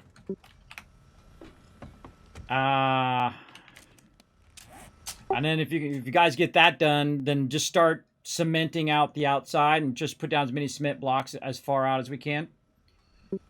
Wire tool. That's what I'm looking for. Wire tool. Where'd you go, little wire tool?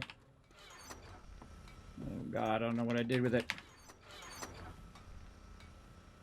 It's always something, everybody. Always something slowing you down. Wire tool. I know I brought it. I just gotta find it. Alright, let me check my guy again. Can I just make one? I need mechanical parts.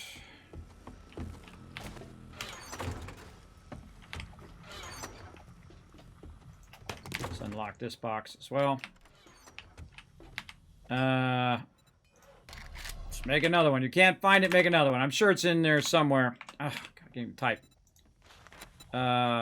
Forged steel. Oh, no. I need just a little bit more forged steel. Darn it. Now I wish I hadn't upgraded those bars. I could have used that forged steel. Anybody else have any more steel? Forged steel? No, there wasn't any left at the base when I came over. It was still churning it out. I put my wire tool somewhere. Has anybody seen it? I don't know what the heck happened to it. Raw food box 1. Right here. It's right there. I knew I brought it, everybody. Oh, sucks. Sucks getting older, everybody. Sucks getting older. Thank you, chat. I'm going to give you 1,000 kiss caps here in just a second. Let me go ahead and do that. And then I'm going to do this. Now we got a working drawbridge. All right, we got a working drawbridge now on the south side, but you got to be on the base to lower it. So we got that running. Okay, bars. Back to bars. Thank you, everybody. 1,000 kiss cap for everybody in chat. Thanks for having my back, everybody. I'm sure you guys were Kismet is right there, bro. It's right there. Oh, it's almost time. Oh, I should stop what I'm doing. I should stop what I'm doing and prep. All right, 762. I got to drop all this stuff off. Killbox repair. Boom. Drop it in there. This should go into my box. Just got to drop that stuff off. We got to come back to it later, everybody. Come back to it later. Maybe we'll go for a little longer after this, too. I just want to finish it up. What am I doing? Kismet's drop box. Putting that in there. Don't need my auger right now. Don't need that. Don't need the impact driver. All this other stuff can go Killbox or building box, which is right here. I could probably use these. Cement mixer in the trader if we needed one quick, Kismet. No, I have a bunch already here. What we need is everybody needs a prep because it's 18. Remember, we're going at double speed, so everybody start prepping for Horde Night. All right, rocket. I need my rocket launcher. This is going to be here. This is going to be there and there. This one here. This one there. Does anybody have that M60? It's in the 762 ammo box. Oh, thank you, thank you. Yeah, Got I it. brought those other weapons I talked about there in Dropbox 1. All right, thank you. Now, I don't have my other turret, so I'm going to have to deal with not having my turret. I'll just use one of these other turrets. Or maybe that one's my turret. It's like colored a different color. That one might be it right there. Turret ammo. Loading. The turrets are there as well. They're in the turret ammo box. Yeah, you hear me talk about it here in about 10 seconds. All right.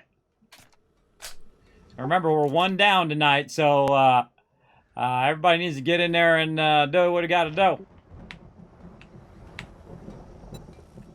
Actually, we're 2 down. We're actually 2 down. I see AMZ went out too.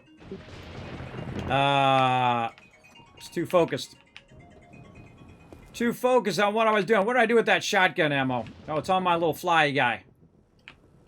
Where'd you go, little robot? All right, where's the stay put fund? Stay here. Yeah. Hey, look, I learned something new. Nice job, guys. Let's just get that ready in case things go horribly wrong. Where's my med kits? Let's have some food. Oh, man, it's going to be right down the wire, everybody. Right down the wire. That's how it happens.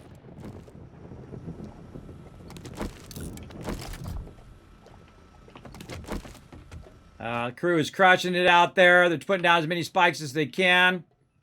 Again, at least we don't have all of our resources over here, so at least that's not going to be scary.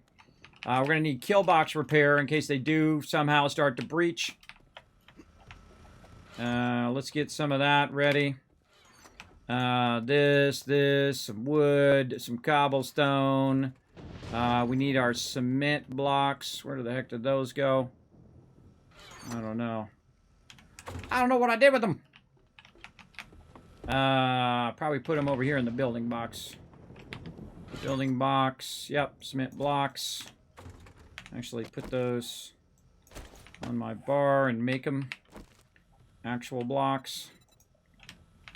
There we go. Don't think I'll need the wire tool, but we'll put it on there anyway. All right, start to lock and load, everybody. Horde Night is upon us. Loaded.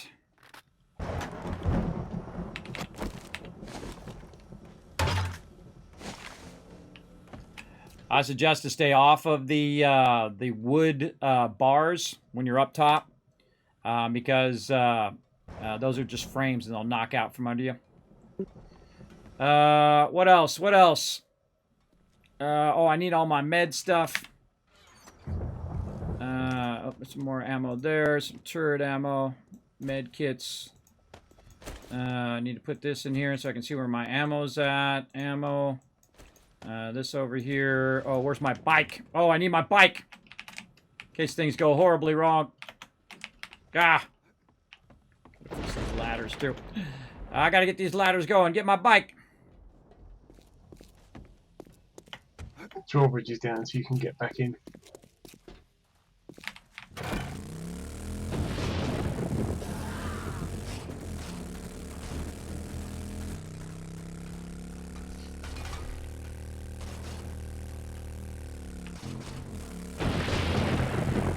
All right, everybody, that's going to have to do. Everybody up to the top.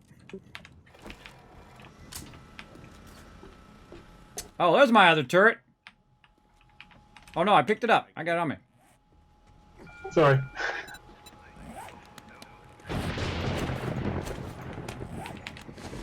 All right, we're just all going to stand south side. The south side has some bars. I didn't finish doing all the bars and stuff.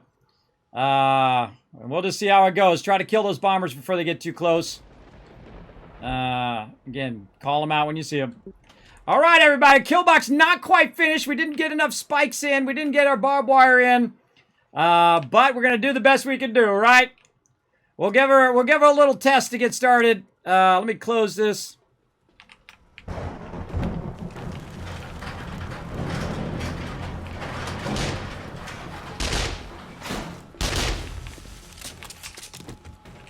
Ah!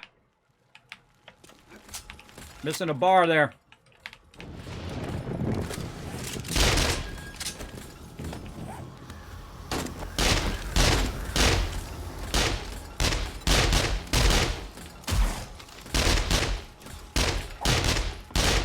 Yeah, it looks like main south entrance.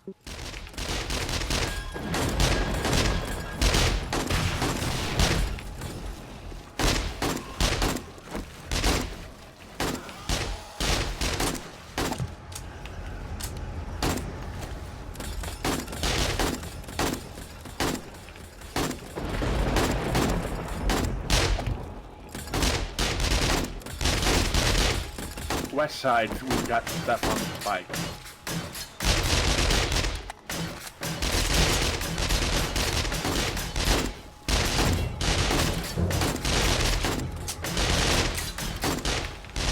That's one of the toughest places in the game, everybody. Again, watch out. Don't stand on the thing there, Cedar. Don't stand on those bars. Those bars will come out pretty easy.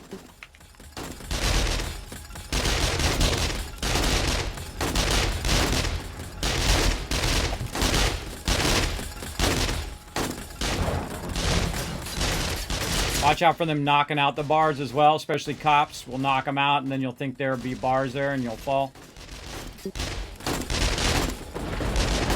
All right, let's move this a bit over this way. In the center. All right, let's get to work.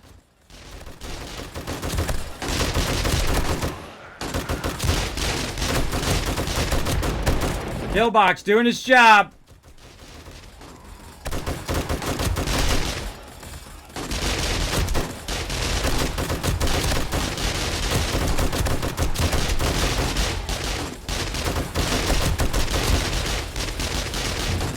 Now we'll let the defenses do some of the work. Oh, Big Mama!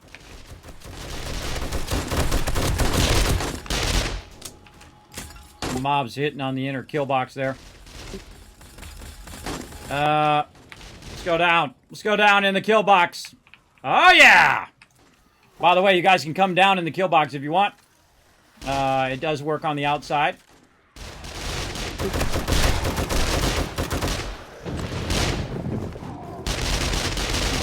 They're rotating north. It's a bomber northeast, right up against the wall. Big Mama got in here. Not anymore.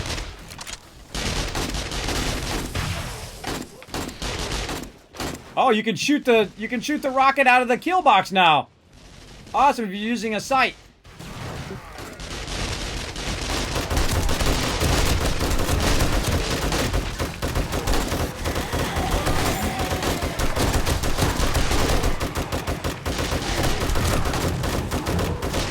This is more up in your face kind of deal.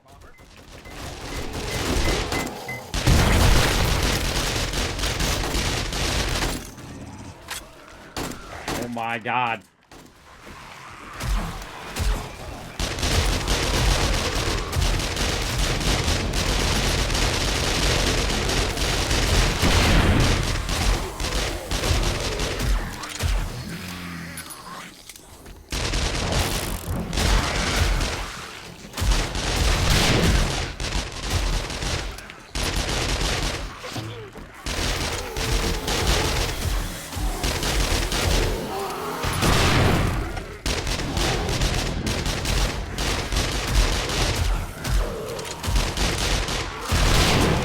Keep an eye on the poles on the overpass.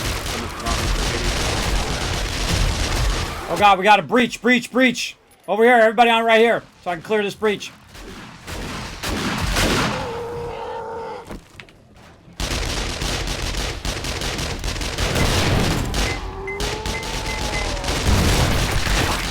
Crap.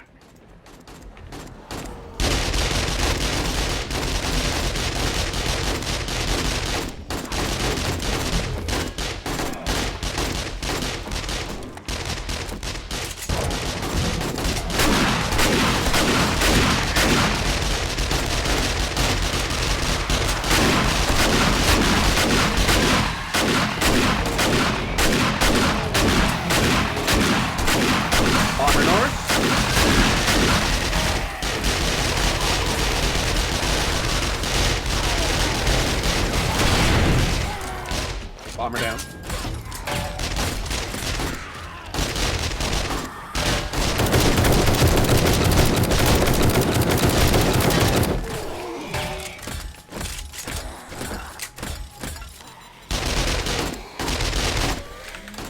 Looks like they're rotating to the east a little bit.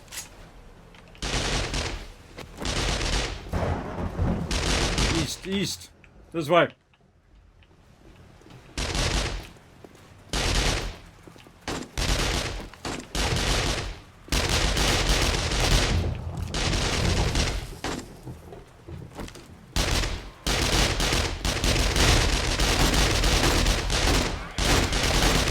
I put down some turret stands. Put your turrets on those turret stands.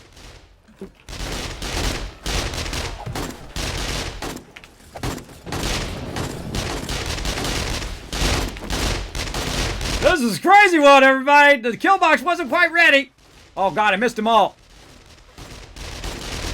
Killbox wasn't quite ready, but she's still holding up. I'm just missing everybody. All right, I gotta go get my turrets. This is nutty. Ooh, mama.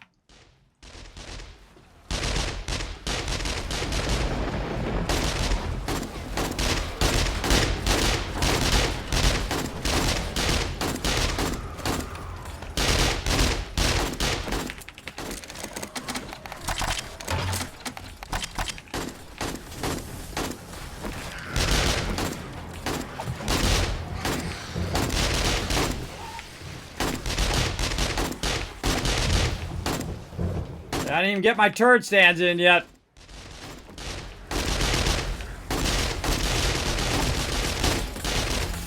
It's one of my more genius ideas. Turret stands, everybody.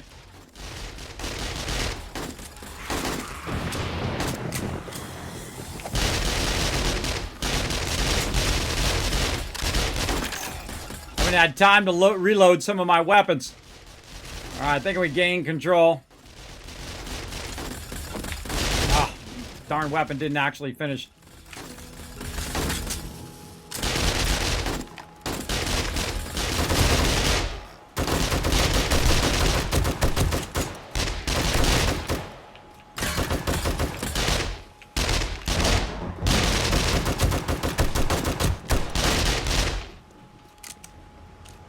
Wow, we had an actual breach on that one too. By the way, that was crazy.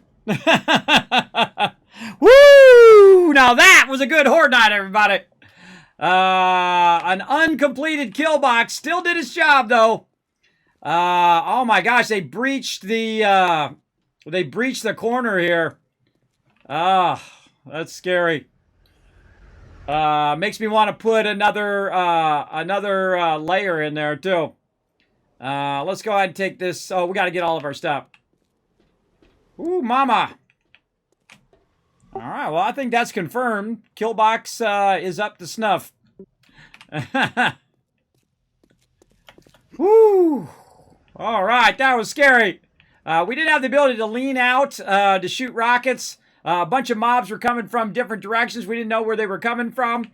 We didn't have all the things done out here. All right. Putting the drawbridge down. Drawbridge down. All right. At least our stuff in here was safe. Okay. And we'll open up the door now. I don't know about you guys, but wow. Wow, wow, wow. That was some crazy stuff right there. I was getting nervous, everybody. I was getting scared. They started breaching. I didn't have my turrets. We weren't really ready for the thing. Yeah, that was pretty scary.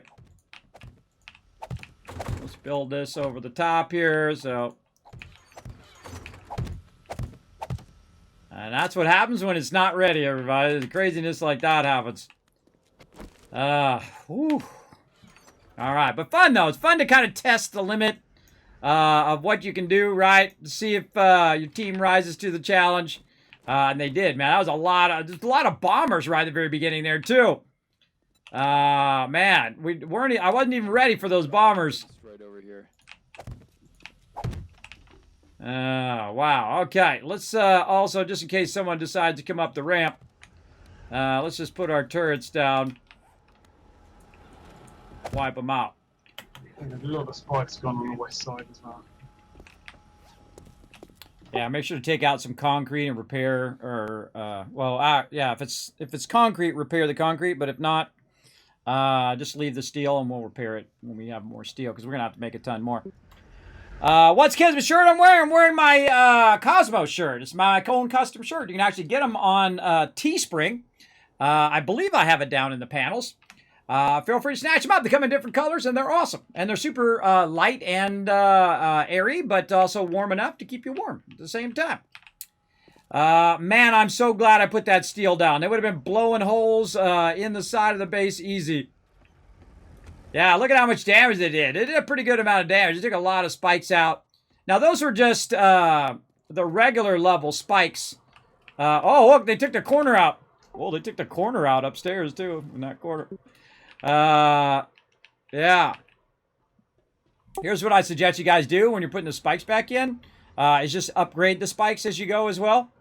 There's tons of iron and reinforced iron up here. Steel and iron, or just forged iron. There we go. Forged iron! Woo! There we go. No worries, caveman. I see you there now. Alright, so we got that Killbox repair in there. One of the loot bags as well. Yeah, alright. Get that back in there. This is my shotgun ammo. Let's get the rocket back in there. Rockets, rocket launcher. I'm just going to put my M60 in there as well. Now, I got to figure out how to get up and over the top of this thing. And I think what I'm going to do is I'm just going to use the back of this to get up there. Now I need all my resources back. I need concrete. What else? I need my blocks, which are right here. And let's just make this like that. Alright, let's go up here. Try to finish in this thing here. So let's just go like this. See if we can get up above this. There we go. Alright. Like that. Lock that in, and then we got to go a little bit out on the sides. Probably that's on the way in. So this has got to go like that. Damn, I don't remember it being like that on the other base. I feel like I had to put the sides down first. Then, you know what? Let's try it out. Let me get all my stuff out of my box first. Okay, or put my motorcycle the way. Alright. Go down here. And go miscellaneous crafting. No, building box. Grab all that stuff out. Oh, and then my drop box. Yep. Okay. Shotgun back over there. This one here. Auger. Chainsaw. Alright. Not quite finished yet, everybody, but we thought we'd give it a test run, and it performed wonderfully. We did have a breach, though. That always makes me nervous when they breach like that. Oh, God, this is like really weird.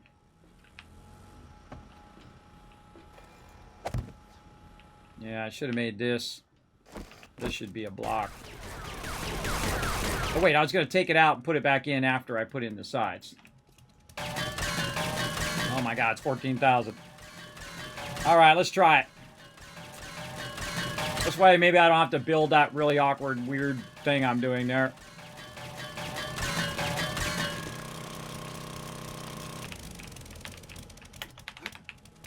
Really?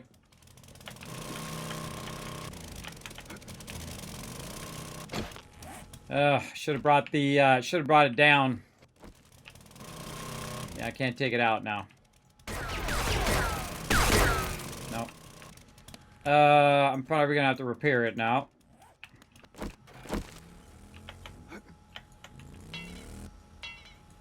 Yeah, gonna need steel.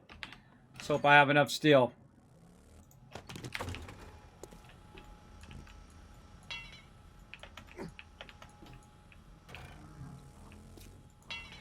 What to do, what to do? Can't bring it down, I can't take it out. It's blocking my way. Let's go up here.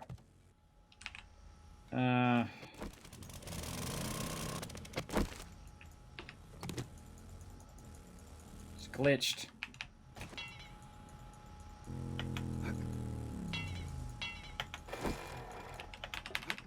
Glitched out. Work on it next time. Screw it. Screw that. We'll leave it. Let's get some concrete. Or we should just stop right there. Actually, let's get all the loot and then we'll just stop right here and we'll pick this up next time. Yeah. Oh, man, that was a fun horde. Now, I was getting nervous, though. When you don't have all your stuff ready, like I didn't have the turret stands ready for them to put their turrets on the inside. I didn't have all the stuff ready that we should have had ready to make that happen. But I did learn you can shoot out of the thing with the, when you got it aiming, when you can aim the rocket straight out the thing. So that's helpful for sure. Oh, man, that was fun. Oh, look out! We got some love coming in. Zerthe coming in with the 10 months of sub love. Whoa, and a 10 bomb. Whoa, and a 10 sub bomb. Apparently for that epic horde night. Duke getting some love. Funky as well. Protopoly getting some love. Sherman coming in. Music, Maxlin, Kill Incorporated, Fast Pilot, Loco, and Fibic Kiwi. Oh, there we go. I'm gonna call you Kiwi for short. Getting a gifted sub, and also UTP getting it. Congrats, everybody! You got those epic Kismet emotes. You also got you got the epic Kismet emotes. You got the holiday emotes that are going on right now. Plus, you're getting the animated emotes. And even if you're a follower, by the way, you all get free emotes as well. Feel free to try them out in the chat right now. Make sure to say thanks to Zerth for coming in with a 10 bomb. These are the peeps that keep this stream going, everybody. These are the reason why I get to stay and do what I love to do. And I appreciate them greatly. So make sure to show them lots of love in the chat. Come on, blow it up, everybody. I don't care if you use my heart, someone else's heart, Twitch's global heart, but blow it up in the chat. Show them lots of love. Okay. Oh, man. So much still to do, though. So much still to do. Let's go ahead. While they're getting that going, I'm going to keep working on these bars on the outside here.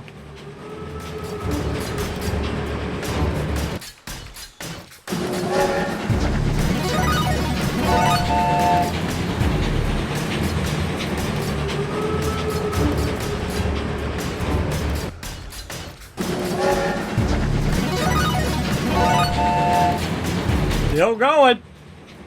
And again, thank you, Zerthy, for being a love train conductor tonight. Blowing it up. Whew, that was a close one. Once they breach that inner part, then we'd have to retreat to the other part. But that's what's so nice about having 2 layers. If they actually did breach, I'd call breach. Go to the mini kill box or the interior kill box. And then we could just move to the interior kill box. All right, let's put these back down as well. Now the cool thing is we can come back later. We're going to need a lot more steel, that's for sure. We'll steel in the entire base eventually. Get that going. Luckily we didn't have too much destruction out here. It didn't destroy too much there. It blew up on the interior of our base. So we're pretty good there. We're also down 2 people, so that might have an effect as well. But looking good. Let's get this outer part in. We're definitely going to need a lot more stone. We're going to need to get our stone forges going. We're going to need to get all that stuff popping off again. After you guys are all squared away, go ahead and log out, and then we'll pick this up next Saturday. Cool. Just try and put down the last of the spikes I got here. Sounds good. I'm just going to upgrade up here while I'm waiting on you guys. All right, let's at least get this to concrete so my people can stand on it next time. Be a little less awkward. Trying to shoot the mobs.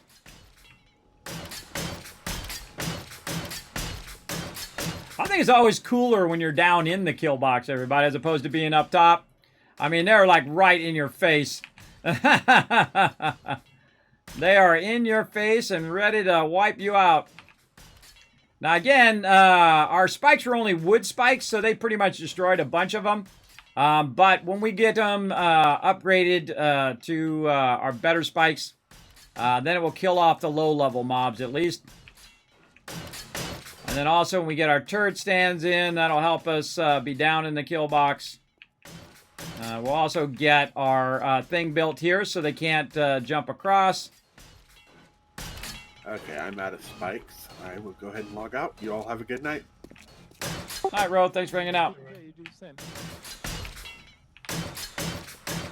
All right, see, that's when I called the crew, all crew in to help out. And then next time when we come back on Saturday next week, we'll call an all crew as well.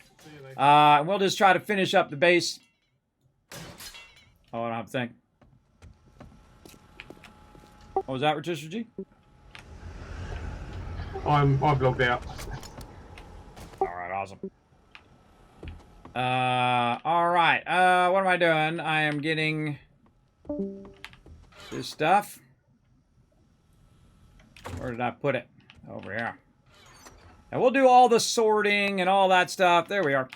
We'll do all the sorting and all that stuff next time. We just want to get these outside bars in for sure. There we go. Because this really does help if you can lean out when you're shooting rockets or shooting mobs. And also put your turrets on here and not be afraid that your turrets are going to fall and get broken. Because that would suck to lose a level 6 turret, that's for sure. Oh, and that's it. Okay, everybody's out. Now, I don't want to stay in too long. Because if I stay in too long, I got to figure out what's wrong with this. But probably when I restart the server, hopefully that goes away. Or I can repair it. I don't know. See, it doesn't let me click it and repair it. Oh, wait. Nope. I should have put the door down and then tried to take it out. But oh well. Let me pick up my turrets. Let me flip the switch. And then when we log in next time, we'll log in the base. Right here. And go out here. Now, I do have another thing that I have lined up. So let's go up to my office. We're going to do that for just a little bit. Hey, thanks for watching this video. Help support more videos just like this one and keep the Kismet love train a-going by dropping by my Patreon and showing your support. Big thanks going out to Resident Spike, Riverdog, Rotisserie G, JC Hunter, AMZ, and Carlos. Click to watch more videos, and I'll see you next time.